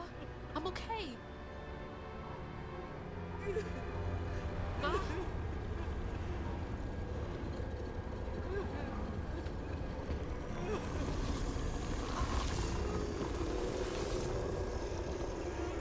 I love you, Ma. This ends now. You can't keep her here forever. Ah. I see we're going for tentacle damage. World, and clock tower keeps time in the town at the tapestry. Time is odd there. Seconds seem like minutes, hours, days. Dreamers lose their sense of time in the town, unable to distinguish reality from desire. Kushma's cabaret, intoxicating place, music that lights the laughter envelop all who enter, causing them to lose their sense of self and get swept up in the moment. Golden doors. The golden doors are scattered around the tapestry, and each hold a trapped dreamer, bound by their own desperate emotions. They remain stuck in time of soup, feeding Kushma's hunger. Only a golden key is able to unlock the doors. This begs question on why exactly the fucking right hand of Kushma would help her.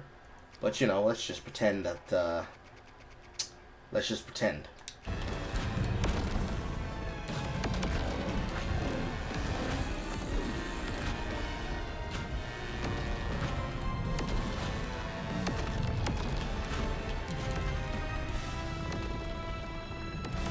Are you ever gonna be done slamming? Mama! Minnie! Wake up! I need you to be okay.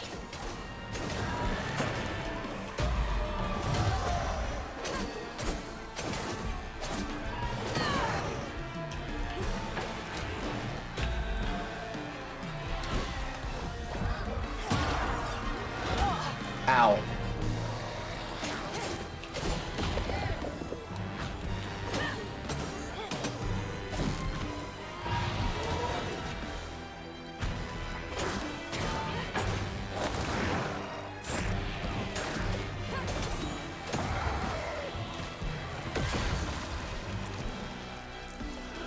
I see, we're going for a wave-based boss, so you didn't have the originality to even design a fucking proper fight. You decided to throw more shitty fucking combat at me. Oh, first time he actually got in the revive. Ow. So now, here's where the shitty parts of all this combat now gets on full display. Because it's an endurance fight. I dodged that. I didn't dodge that.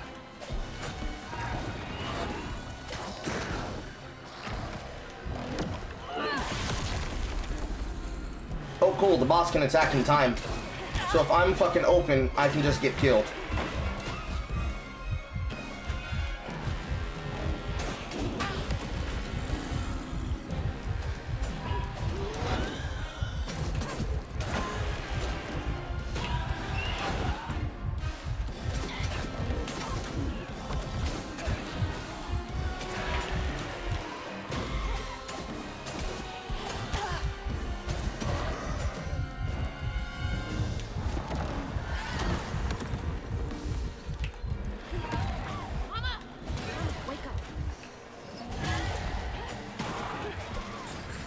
I'm going to have to scam a lot of health off these creatures.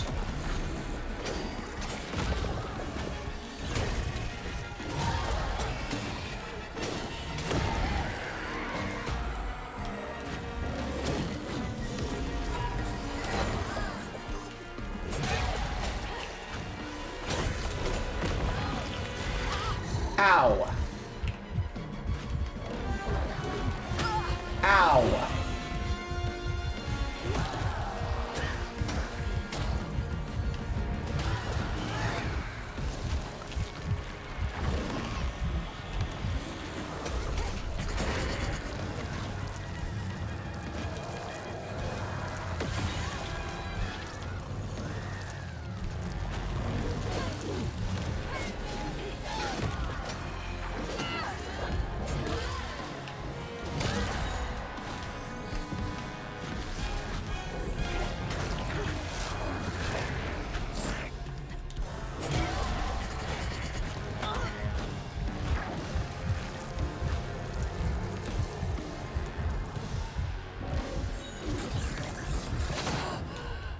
And hit by a fucking ball. And I probably have to do that entire dodging section again. You can't keep her here forever. Yep. This is where the bad gameplay is going to be exposed as dog shit for what it is. This is where all the problems of difficulty start getting exposed, because as you're going through the story, all those segments, it's like, ah, well, you just gotta manage the fight. I probably have to do this in multi-segments. So if I keep fucking up on the first segment, I'm going to be returned back to the beginning of this segment over and over again. Yup, this make me crash out.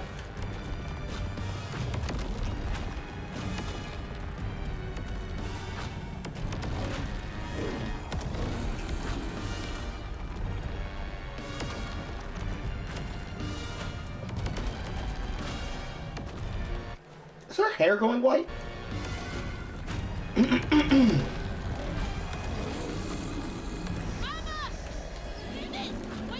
Anyways. I need you to be okay.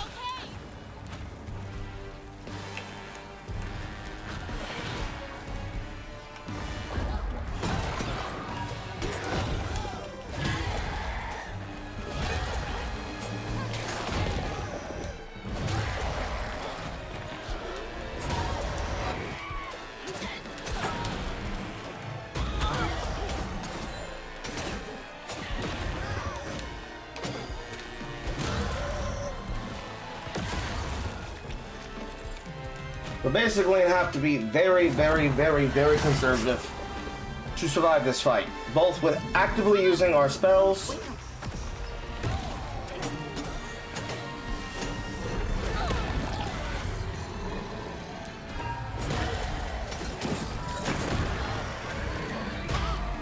ow.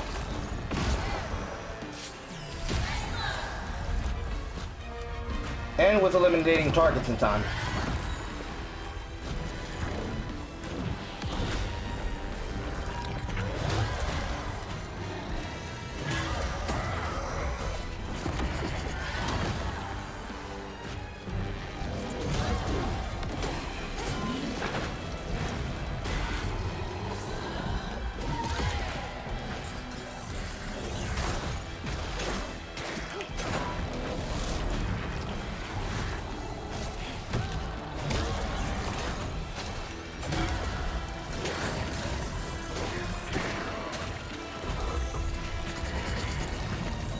Dodge inwards.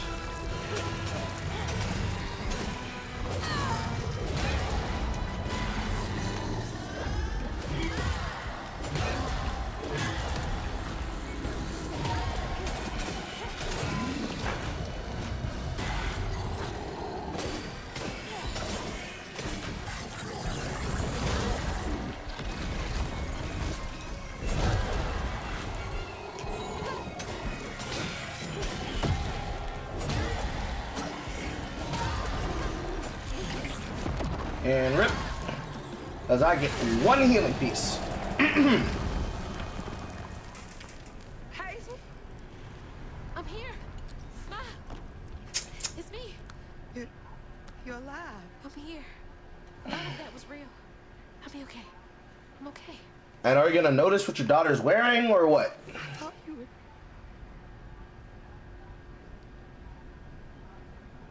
Where are we? You notice the environment first, not your daughter's clothing. Hey, wait. You look different. There we go! There we go!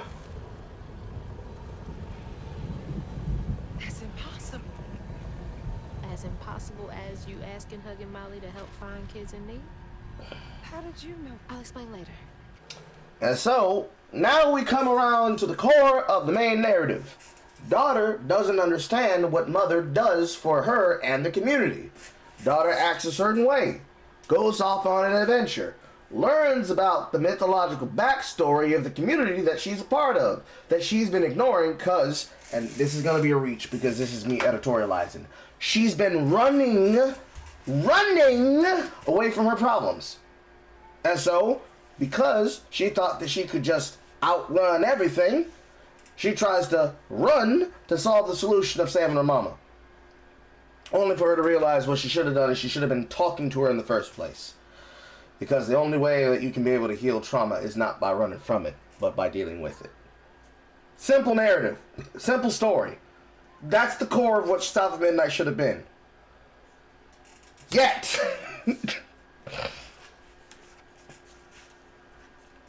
all that shit to get here.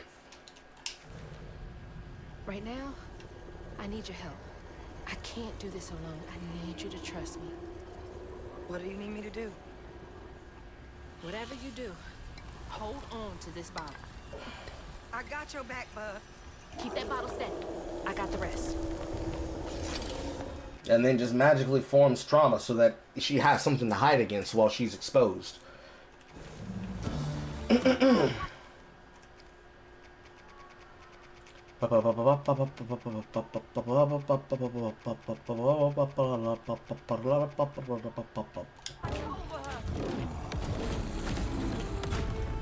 Oh, nope, yeah, it's not even there. So you can't even keep the fucking arena contextual. Cringe! And it's still a full endurance section.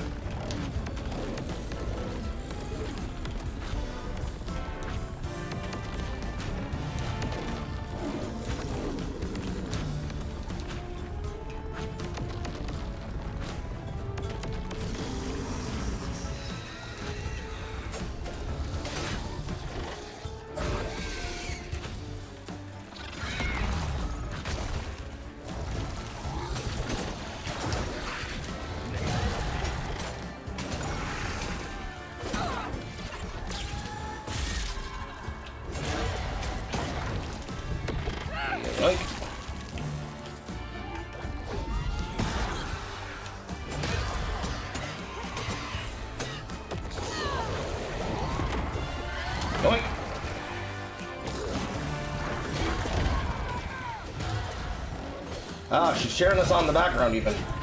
Make it even more like a Jak and Daxter's fight.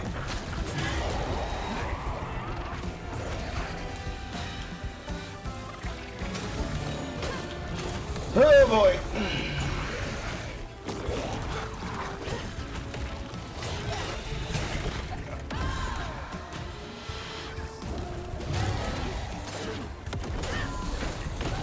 I need crouton.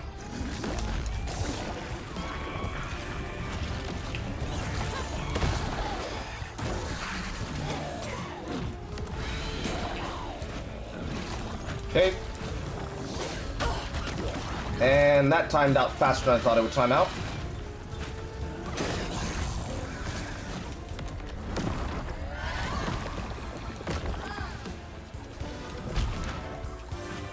That scared me.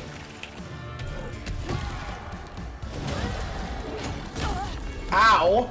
The fuck hit me?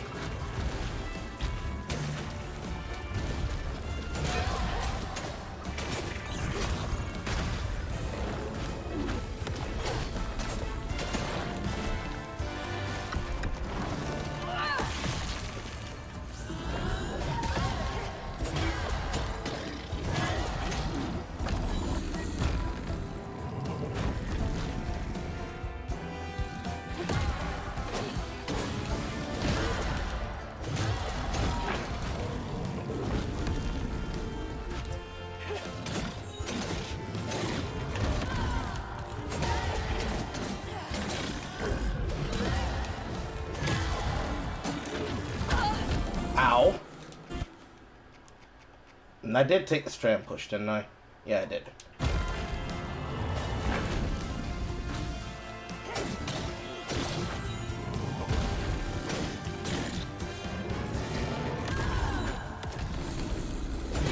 That doesn't count as just before an attack.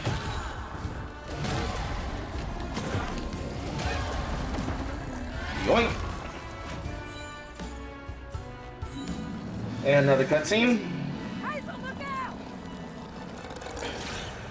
Shadow of Tendrils.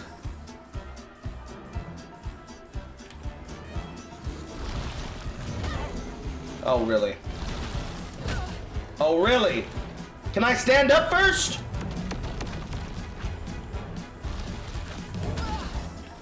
So, do you want me to jump and dash?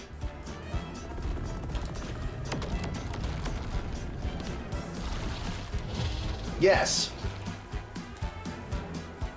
In order for it to be fair, you have to make that clear. Hold tight, Papa. I'm coming.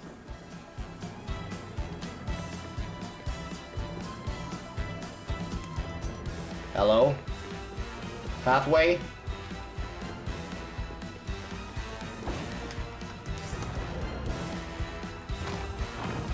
Fucking Lord have mercy. You have too many concepts working against each other.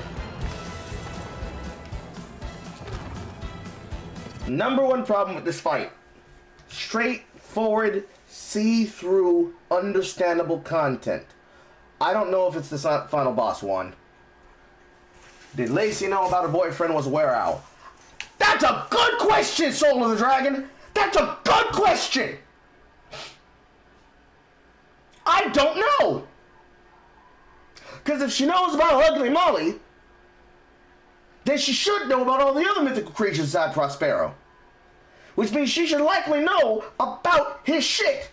And yet Laurent's explanation of leaving Lacey was that he didn't want to hurt her with his trauma. That's a good fucking question! And that's exactly the kind of bullshit I'm talking about! Anyways, as I was saying, the problem with this fight, as with most of the gameplay design, when combat is interplaying with call-response elements, is the game has a hard problem with clarifying. Now, in earlier fights, when there was an attack, namely at Tuto Tom, when he had his attack, where you had to jump and dash over it, when you got hit by it, it said, avoid this attack by double jumping and dashing. At no point in time was I even allowed to stand up to be able to avoid the next attack, so I took free damage for nothing. And it did not give a clear see-through that the way to dodge that was not by dashing, but by jumping and dashing. They make it clear.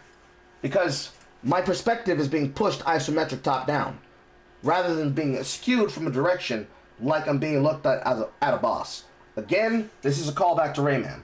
There are multiple bosses where if you're in an arena and the object is facing or chasing you, like in the Cave of Bad Dreams, when you are being chased by the consuming eye, and he's stalking you, you can see clearly through the angle of the second perspective camera of how close he is to you in reference to how much details you can see in his teeth, and other such fights where it's happening from a bird's eye view. I have no context of depth, so I can't tell if I'm dodging the attack or not. Not to mention all the extra bullshit you have happening at the same time. And then this tedious fucking arena section to get back to where I just was. At least that was not then leading into another follow-through section. Because now, in context of this bullshit endurance fight, this is where Weave a Life actually becomes really powerful. Because now, I have the ability to deal with this long stream fight instead of just having to play perfectly. So this is definitely a buff towards the casual players.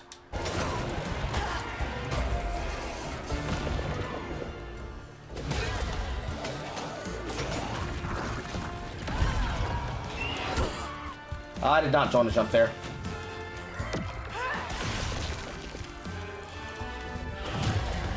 So now, I heal back up.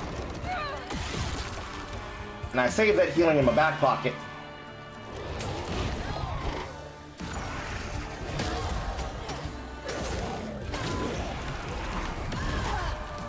And somehow that hits me, despite the fact that I threw that fucking push out.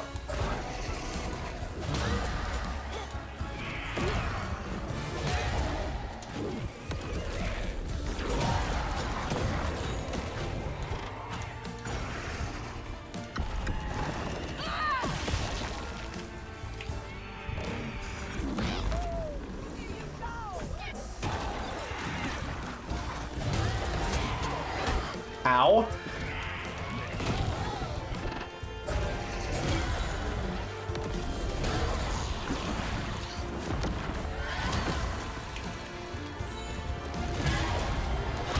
Ow.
Halfway there. Talking about the health bar. And back again to the shit. Now, hopefully this time I have the ability to dodge this.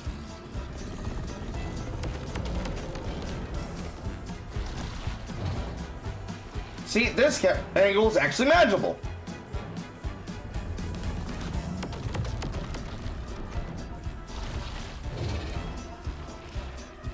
Now, why couldn't I have had this camera angle the last time?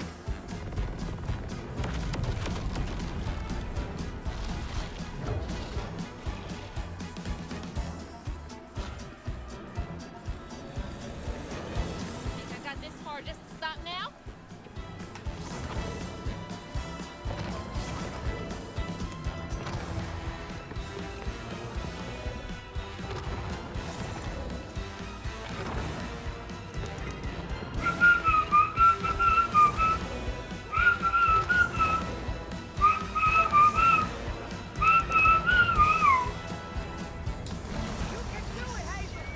Let's finish. You can do it! Kick me in the dick!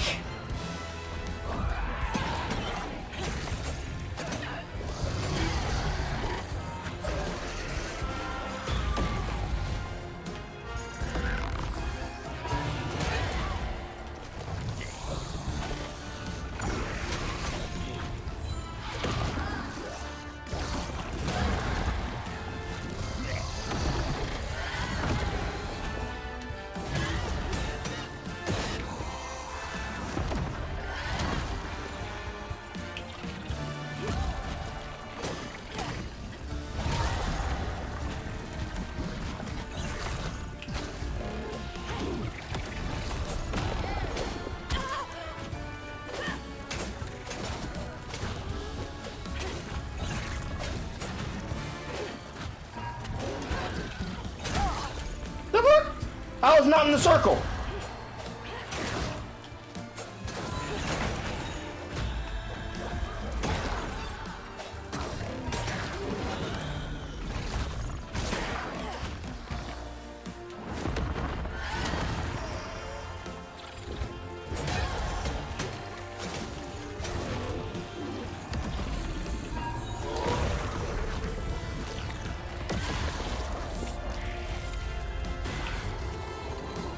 And get control.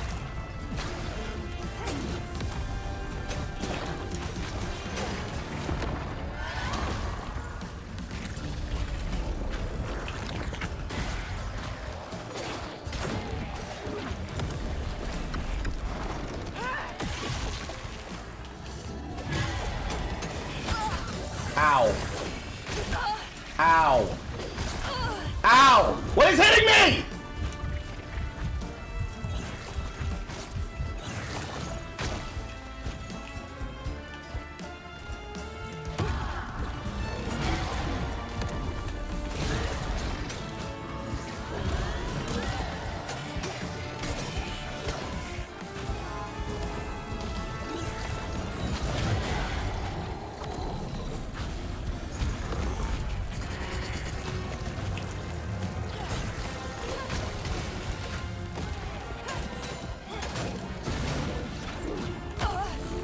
I dodged out of that, and then you pulled me back into it.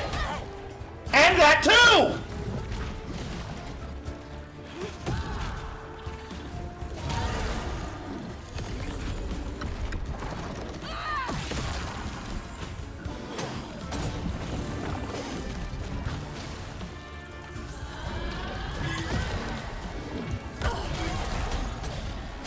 So, his attacks have a undodgeable large spread that is not accurate to the actual attack model. That's bullshit.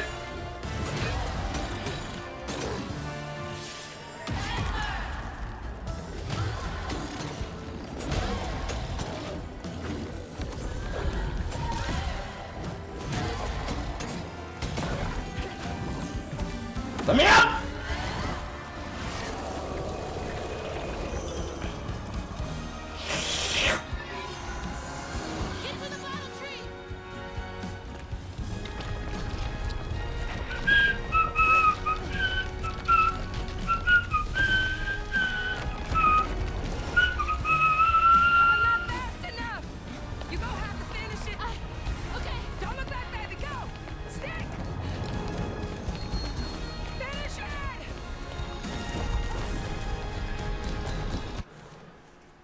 Why would that be falling apart?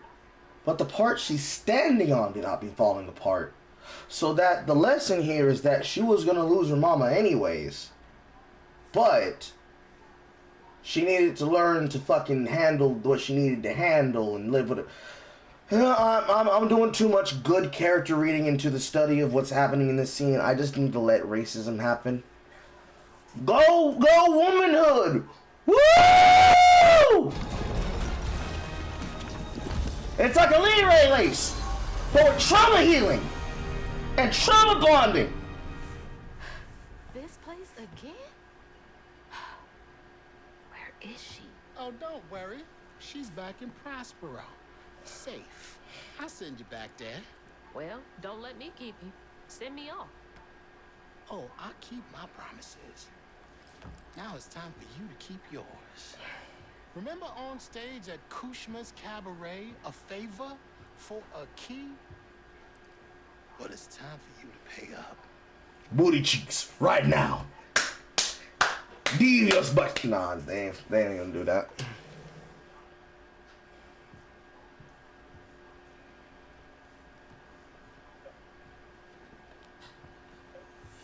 I need you to give this hairbrush to your grandma. Get in line.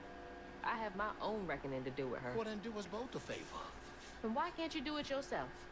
I'd imagine Kushma's right-hand man can give a hairbrush to an old woman. That old woman is what we call a false stitcher. And there it is. Now, unlike you, she wasn't chosen to be a weaver.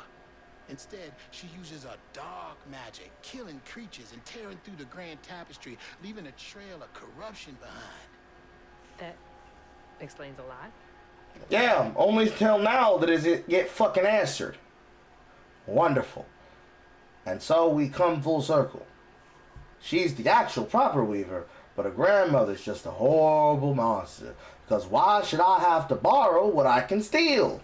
All I'm asking is that you give her the brush. What does it do? Bitch! Did you? I'm getting upset because I, as the Studios player, know the answer to the question. But unfortunately, because my character is retarded and only is able to remember what is relevant based on what the writer decided she would have as a piece of knowledge. Because even though she actively looked at, saw, met, and then commented on the Cherie tree, at no point in time in any of this shit that she has knowledge of as a part of the creatures in this fucking world that she's come across, at no point in time is she gonna think, oh, this belongs to her baby. I see what you cooking that room. Oh yeah, stir the pot, boy. Yes, drama. Stir the pot, boy. Stir. Nah,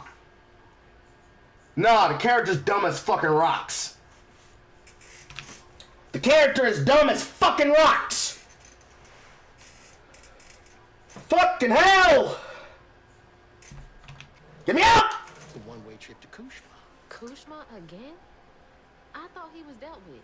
You can't defeat the king of dreams and nightmares.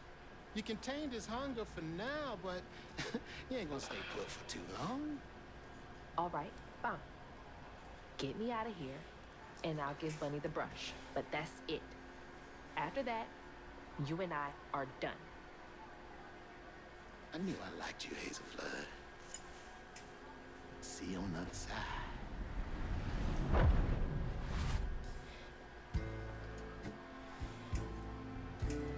Boom, boom, boom, boom, boom, boom. Losing my mother again felt soul crushing. I felt drained, like I had no will left. And worse, I realized this was exactly how Kushma, the king of nightmares, thrived.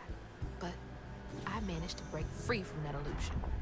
I knew I'd lose myself if I didn't break that never-ending cycle. Battling Kushma with Mama's help made me realize that together, we could handle whatever came our way. It filled me with more pride than any gold medal I've ever won. Now imagine if that had been the fucking through line of the goddamn narrative. But that's not where this story ends. There was a loose end back in Prospero that needed tying up. It was time to swing by Bunny's again. Chapter 14. Midnight. What a fucking old ass bloodhound for the cover.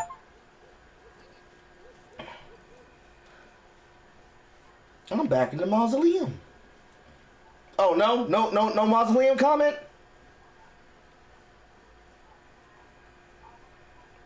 Ma? Mama? Hazel! Mama!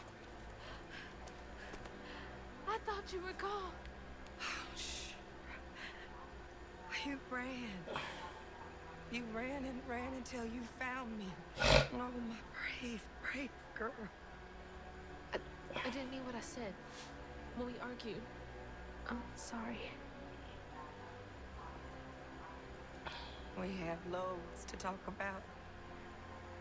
Come on, we can go home. Or to Jolene's. I'll go find us a ride.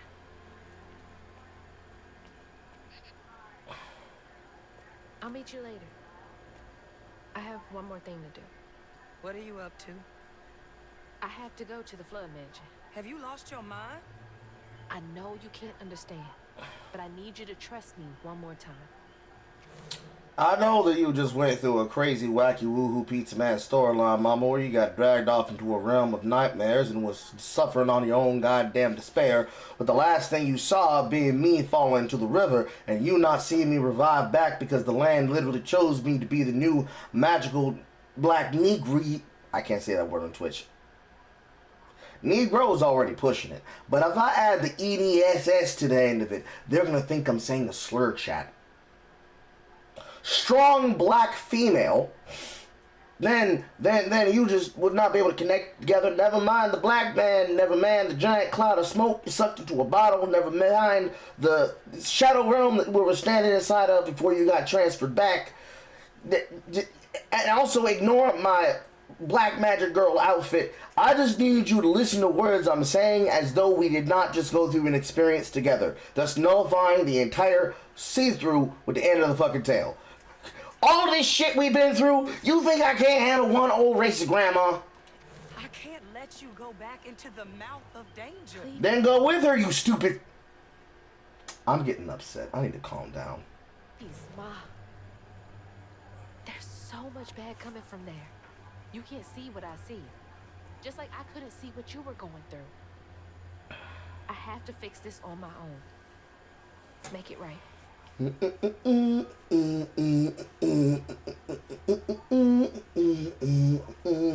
Come back to me, Hazel.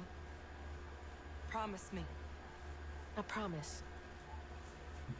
I love you, Mama. I love you too. Let me out! I'm tired of this black female strongness! Let me out! I've done my penance! I've done my time! Let me leave!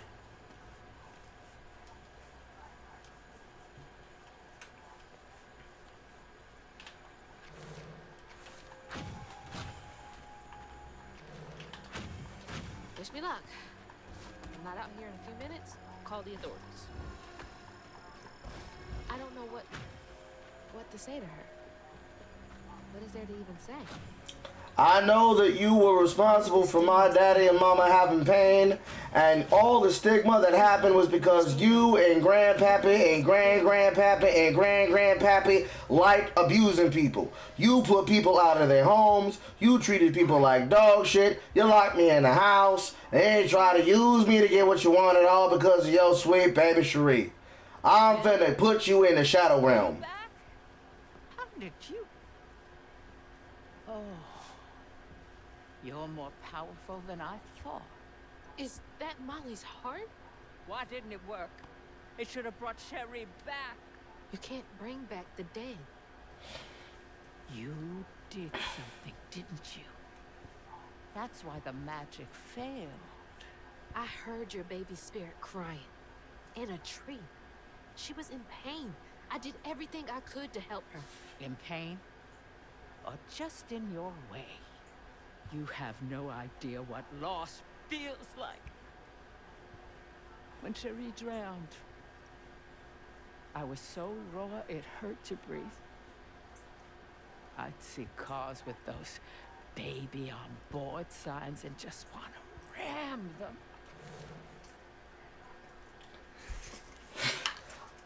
Chat, we're gonna turn into Kimberly again.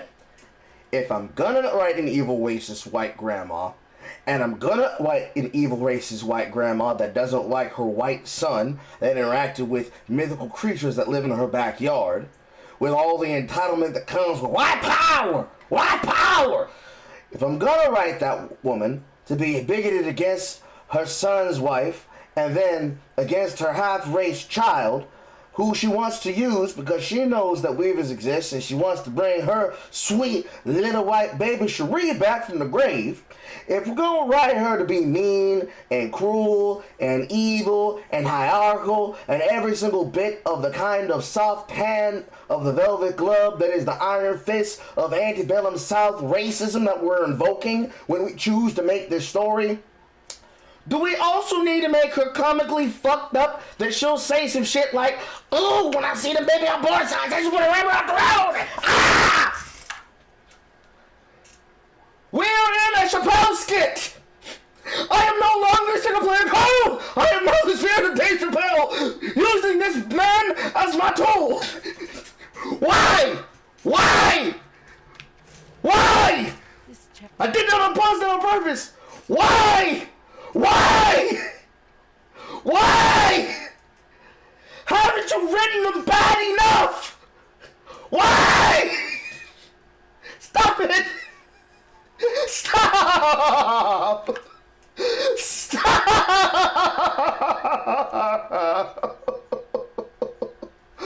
You're back in my chest hard.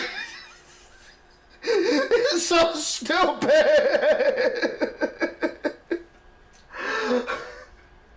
I know the board was made up of mostly fucking .gov accounts and fucking feds and glowies. But holy fucking shit. Not even 4chan and 8chan and Kiwi Farms and the shit posters of Twitter combined could have written a more fucked up story than this. All this bigotry and racism and stereotypes you didn't need to add. And you did it for free. It wasn't even an undercover bit. You just did it for free, dude. Oh my god. Stop making me into single player Chappelle, bro. Come on. Ah, stop it. Please, let it end. Stop it. Town's full of people who don't deserve their kids. She literally is fucking female Palpatine. Oh my god. Every time she opens her mouth, she just gets more evil. Evil! Who beat them right in the middle of a storm? Why are their children still alive and not my Cherie? I can't imagine what it's like to lose a child. But the things you've done ain't right. Everything I've done was for Cherie. You had no right to tamper with her spirit. You had no right. You've hurt everyone around you. You murdered Molly. I don't want to hear this. You need to change to make up for what you've done. I can't. I don't even know what to live for anymore. And then we decided to say, oh no, I can't not be evil. I have nothing to live for. You are white in the South. If you don't go down to the supermarket and find you a black man, post haste. Ugh.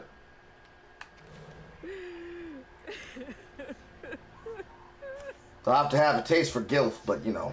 There is a way you can see Cherie again. I don't believe in heaven. If you came here to kill me. No. But there is a town for folks who can't move on. Or won't. You can't do any more harm there. But think it through, Bunny. I've seen what happens to folks who can't let go of the past. So instead of using this as a karmatic solution, you're going to let the villain know what will happen to her if she takes the thing you're going to offer from her.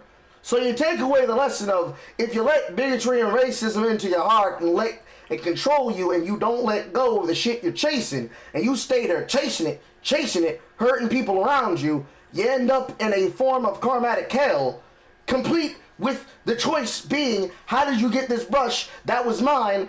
Give it to me. You and Sarah like, you know, if you can't stop being an evil fucking bigot, you could go hang out in the underworld. You get to see your daughter again. You're gonna be tortured perpetually for the rest of your own days in life. But you know, what kind of shit is that? That's not a way to end this goddamn story. That's no fucking way to end this fucking story, dude. Only SBI, I guess. Only Sweet Baby 8 could be this shit. I doubt this was the original ending Compulsion had in mind.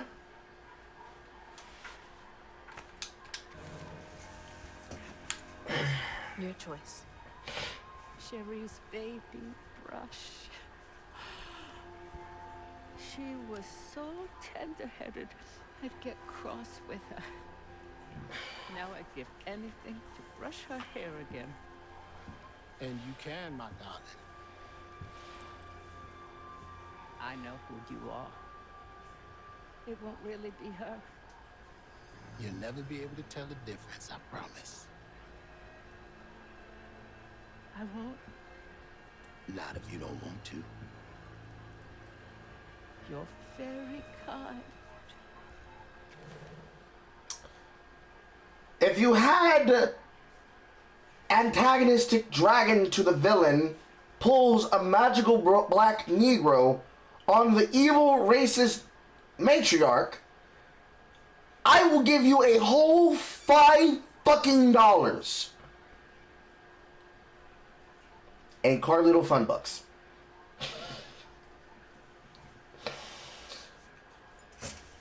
When I said find a magical black Negro and go find you a black man to drown your sorrows in, that is not what I meant, video game. And so now, all of us collectively, as we hold hands, we must ask ourselves, what did Kim Belair mean by this? Pray tell, chat, I ask you again, what did Kim Belair mean by this?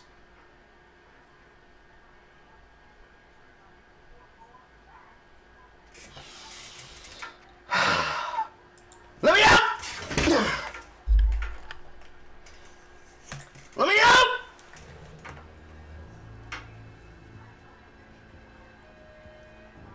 There's a fine line between mercy and justice. Ain't that right, Hazel Flood? You chose a hard road for yourself. I know.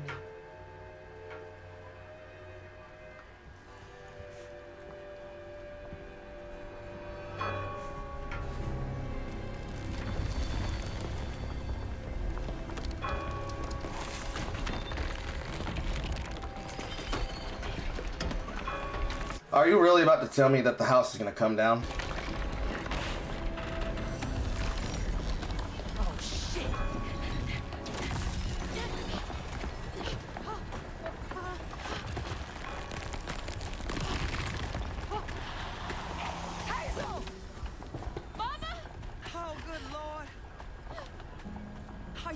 I'm okay.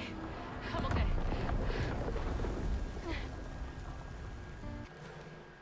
This house was built on racism and bigotry, and as we heal the trauma and wounds of the past, all of the matriarchy and pain of all the slaves, bring your house down, for you can destroy the master's house with the master's tools, the tools of slavery and trauma bonding and black girl magic.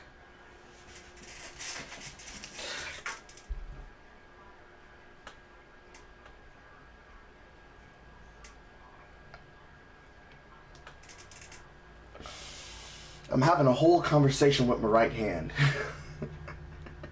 And it ain't a conversation under the covers. It's so stupid.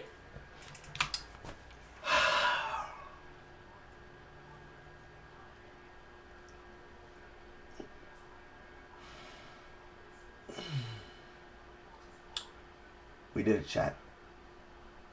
Racism is dead. Everybody can interracially mix. I got a lot to tell you. I got time.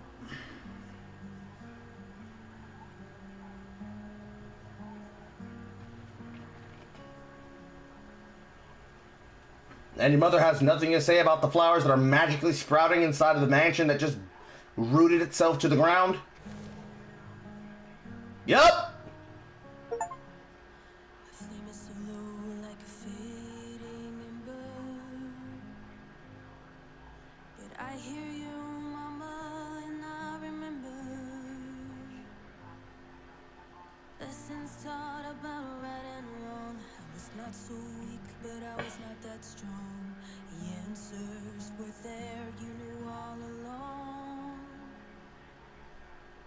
Life is a fight to be won.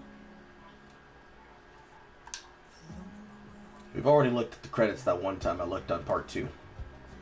And that's how a new Weaver came to be in Prospero. Well, not bad at all, Hazel Flood. I appreciate it. I gotta get going. Instead, I meet Ma Laurent for dinner. See y'all later.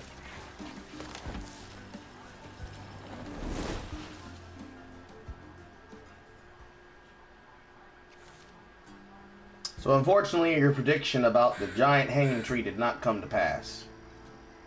So she was literally telling a storybook to the animals about how she became the new Weaver. And I guess she was gifted an outfit by Rue, who decided, as the Shadow Man, you need new dreads. Who is this game made for? Because it wasn't made for me. And you used all of my culture. All of it. Every single fucking island. Mashing together cultures that don't have the same beliefs and the same viewpoints. And making an embarrassment of French culture while you're doing it.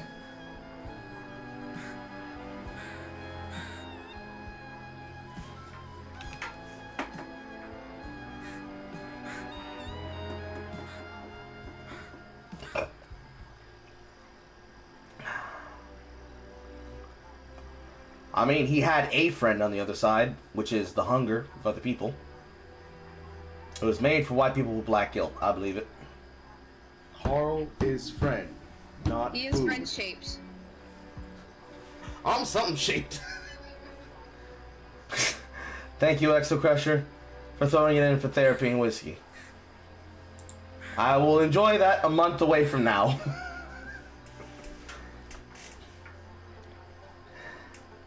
Okay, so let's piece this together slowly, chat. Because I still got the volume on fucking half volume, and that shit's still too goddamn loud. I can't think straight. Okay. We open the story in chapter 1. And we open that story in chapter 1. Where we learn about the problems of the Flood family. with mama and daughter don't see eye to eye. We don't have a single segment involving Trey, other than learning about him in context.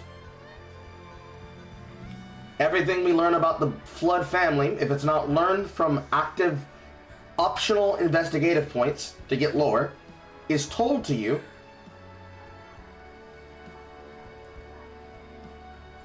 I'm pretty sure it was published by Xbox Game Studios, Tusky. 1 second.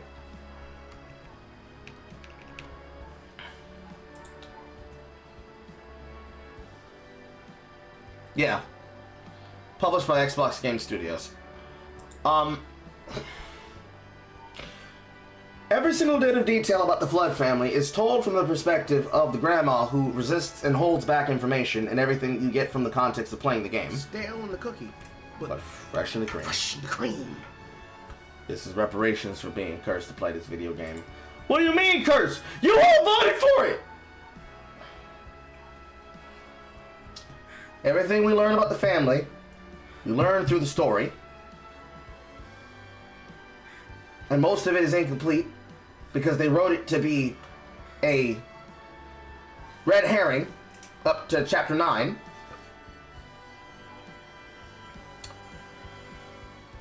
She goes through all of that experience,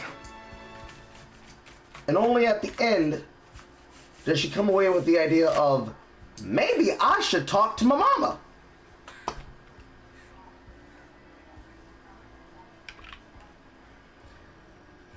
And what did we learn about the world of Prospero? Other than the fact that there was a bunch of bigotry and racism. Damn near fucking nothing. We don't find out if Bo and Jolene and the rest of them are okay. She's just fucking about in the goddamn wilderness now. She's a wild child. In tune with spirits.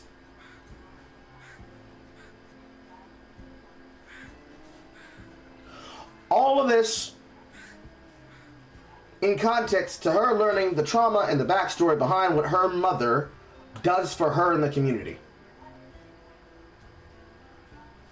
We were told the promise of a story that featured mythical creatures from black, not black, but black, Caribbean Islander, and Southern black, to the point of slave Negro spirituals black, folklore. But what it actually was an intergenerational trauma story. So, my question is, how much of this was the tweaking of SBI, and how much of this was muddying from inside the studio? Because like I said before, there's people to blame for this, right? But I want to blame the people who were responsible, who more than likely took credit for the majority of the writing. So almost all of that is going to be on the back of the studio and the writers, but also any compulsory services and groups that they contacted for punch-ups. Because I think the mythical shit was the punch-up. I think this was always meant to be an intergenerational trauma story. But they decided to go the Dustborn route instead of actually making a real fucking story with actual cutscenes that depicted the shit they were dealing with. Because they put a lot more soul into the storybook segments than they did the generated in cutscene gameplay. And then the pre-generated cutscenes, including the parts that were used for commercials. Chapter 4, all of that was literally just a commercial to sell the game, which is what we were sold with. But now, when we have our hands on the gameplay experience, on the story as a whole, the main idea of the story as a whole, and all the parts together that it had, just play Ratchet and Clank.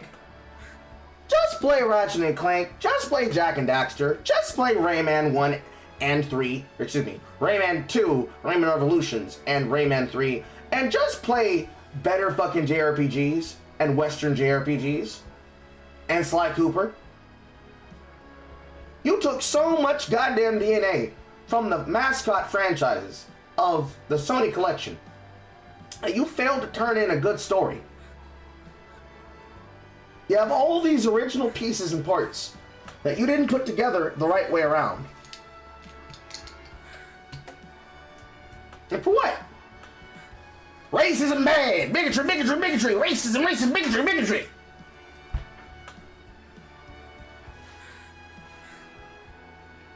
Don't let your kids play it.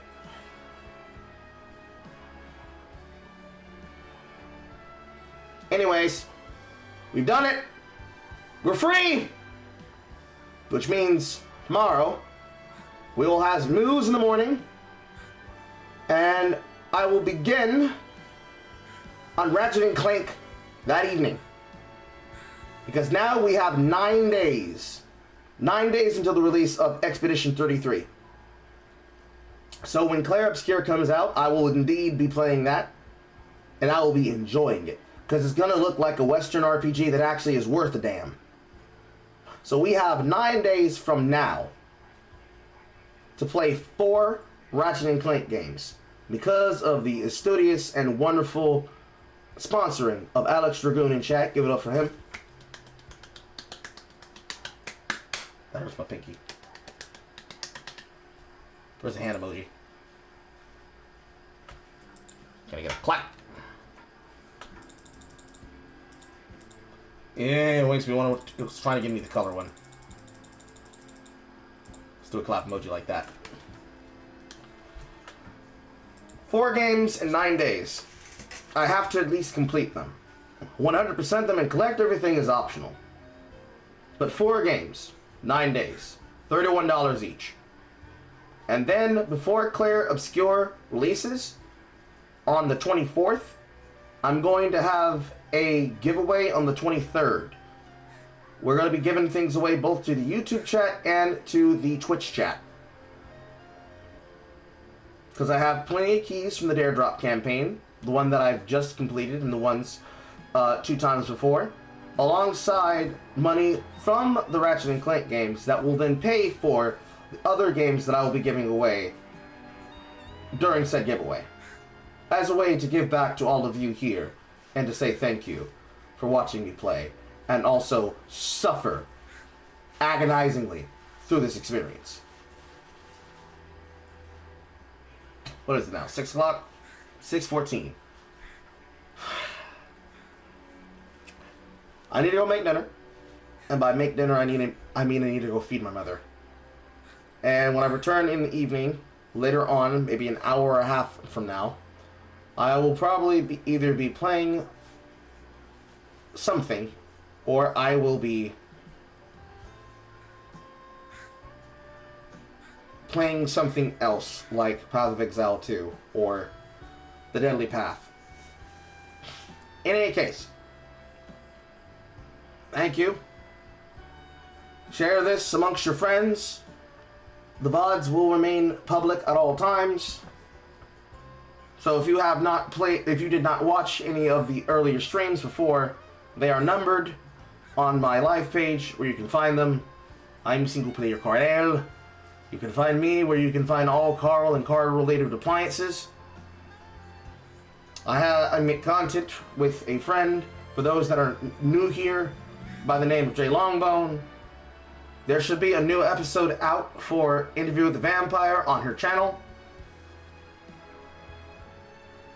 And for any person who cares, I've put out publications in both Twitter, YouTube, and inside of the Discord server about a GoFundMe that I am raising for a friend of mine that lives in Ohio.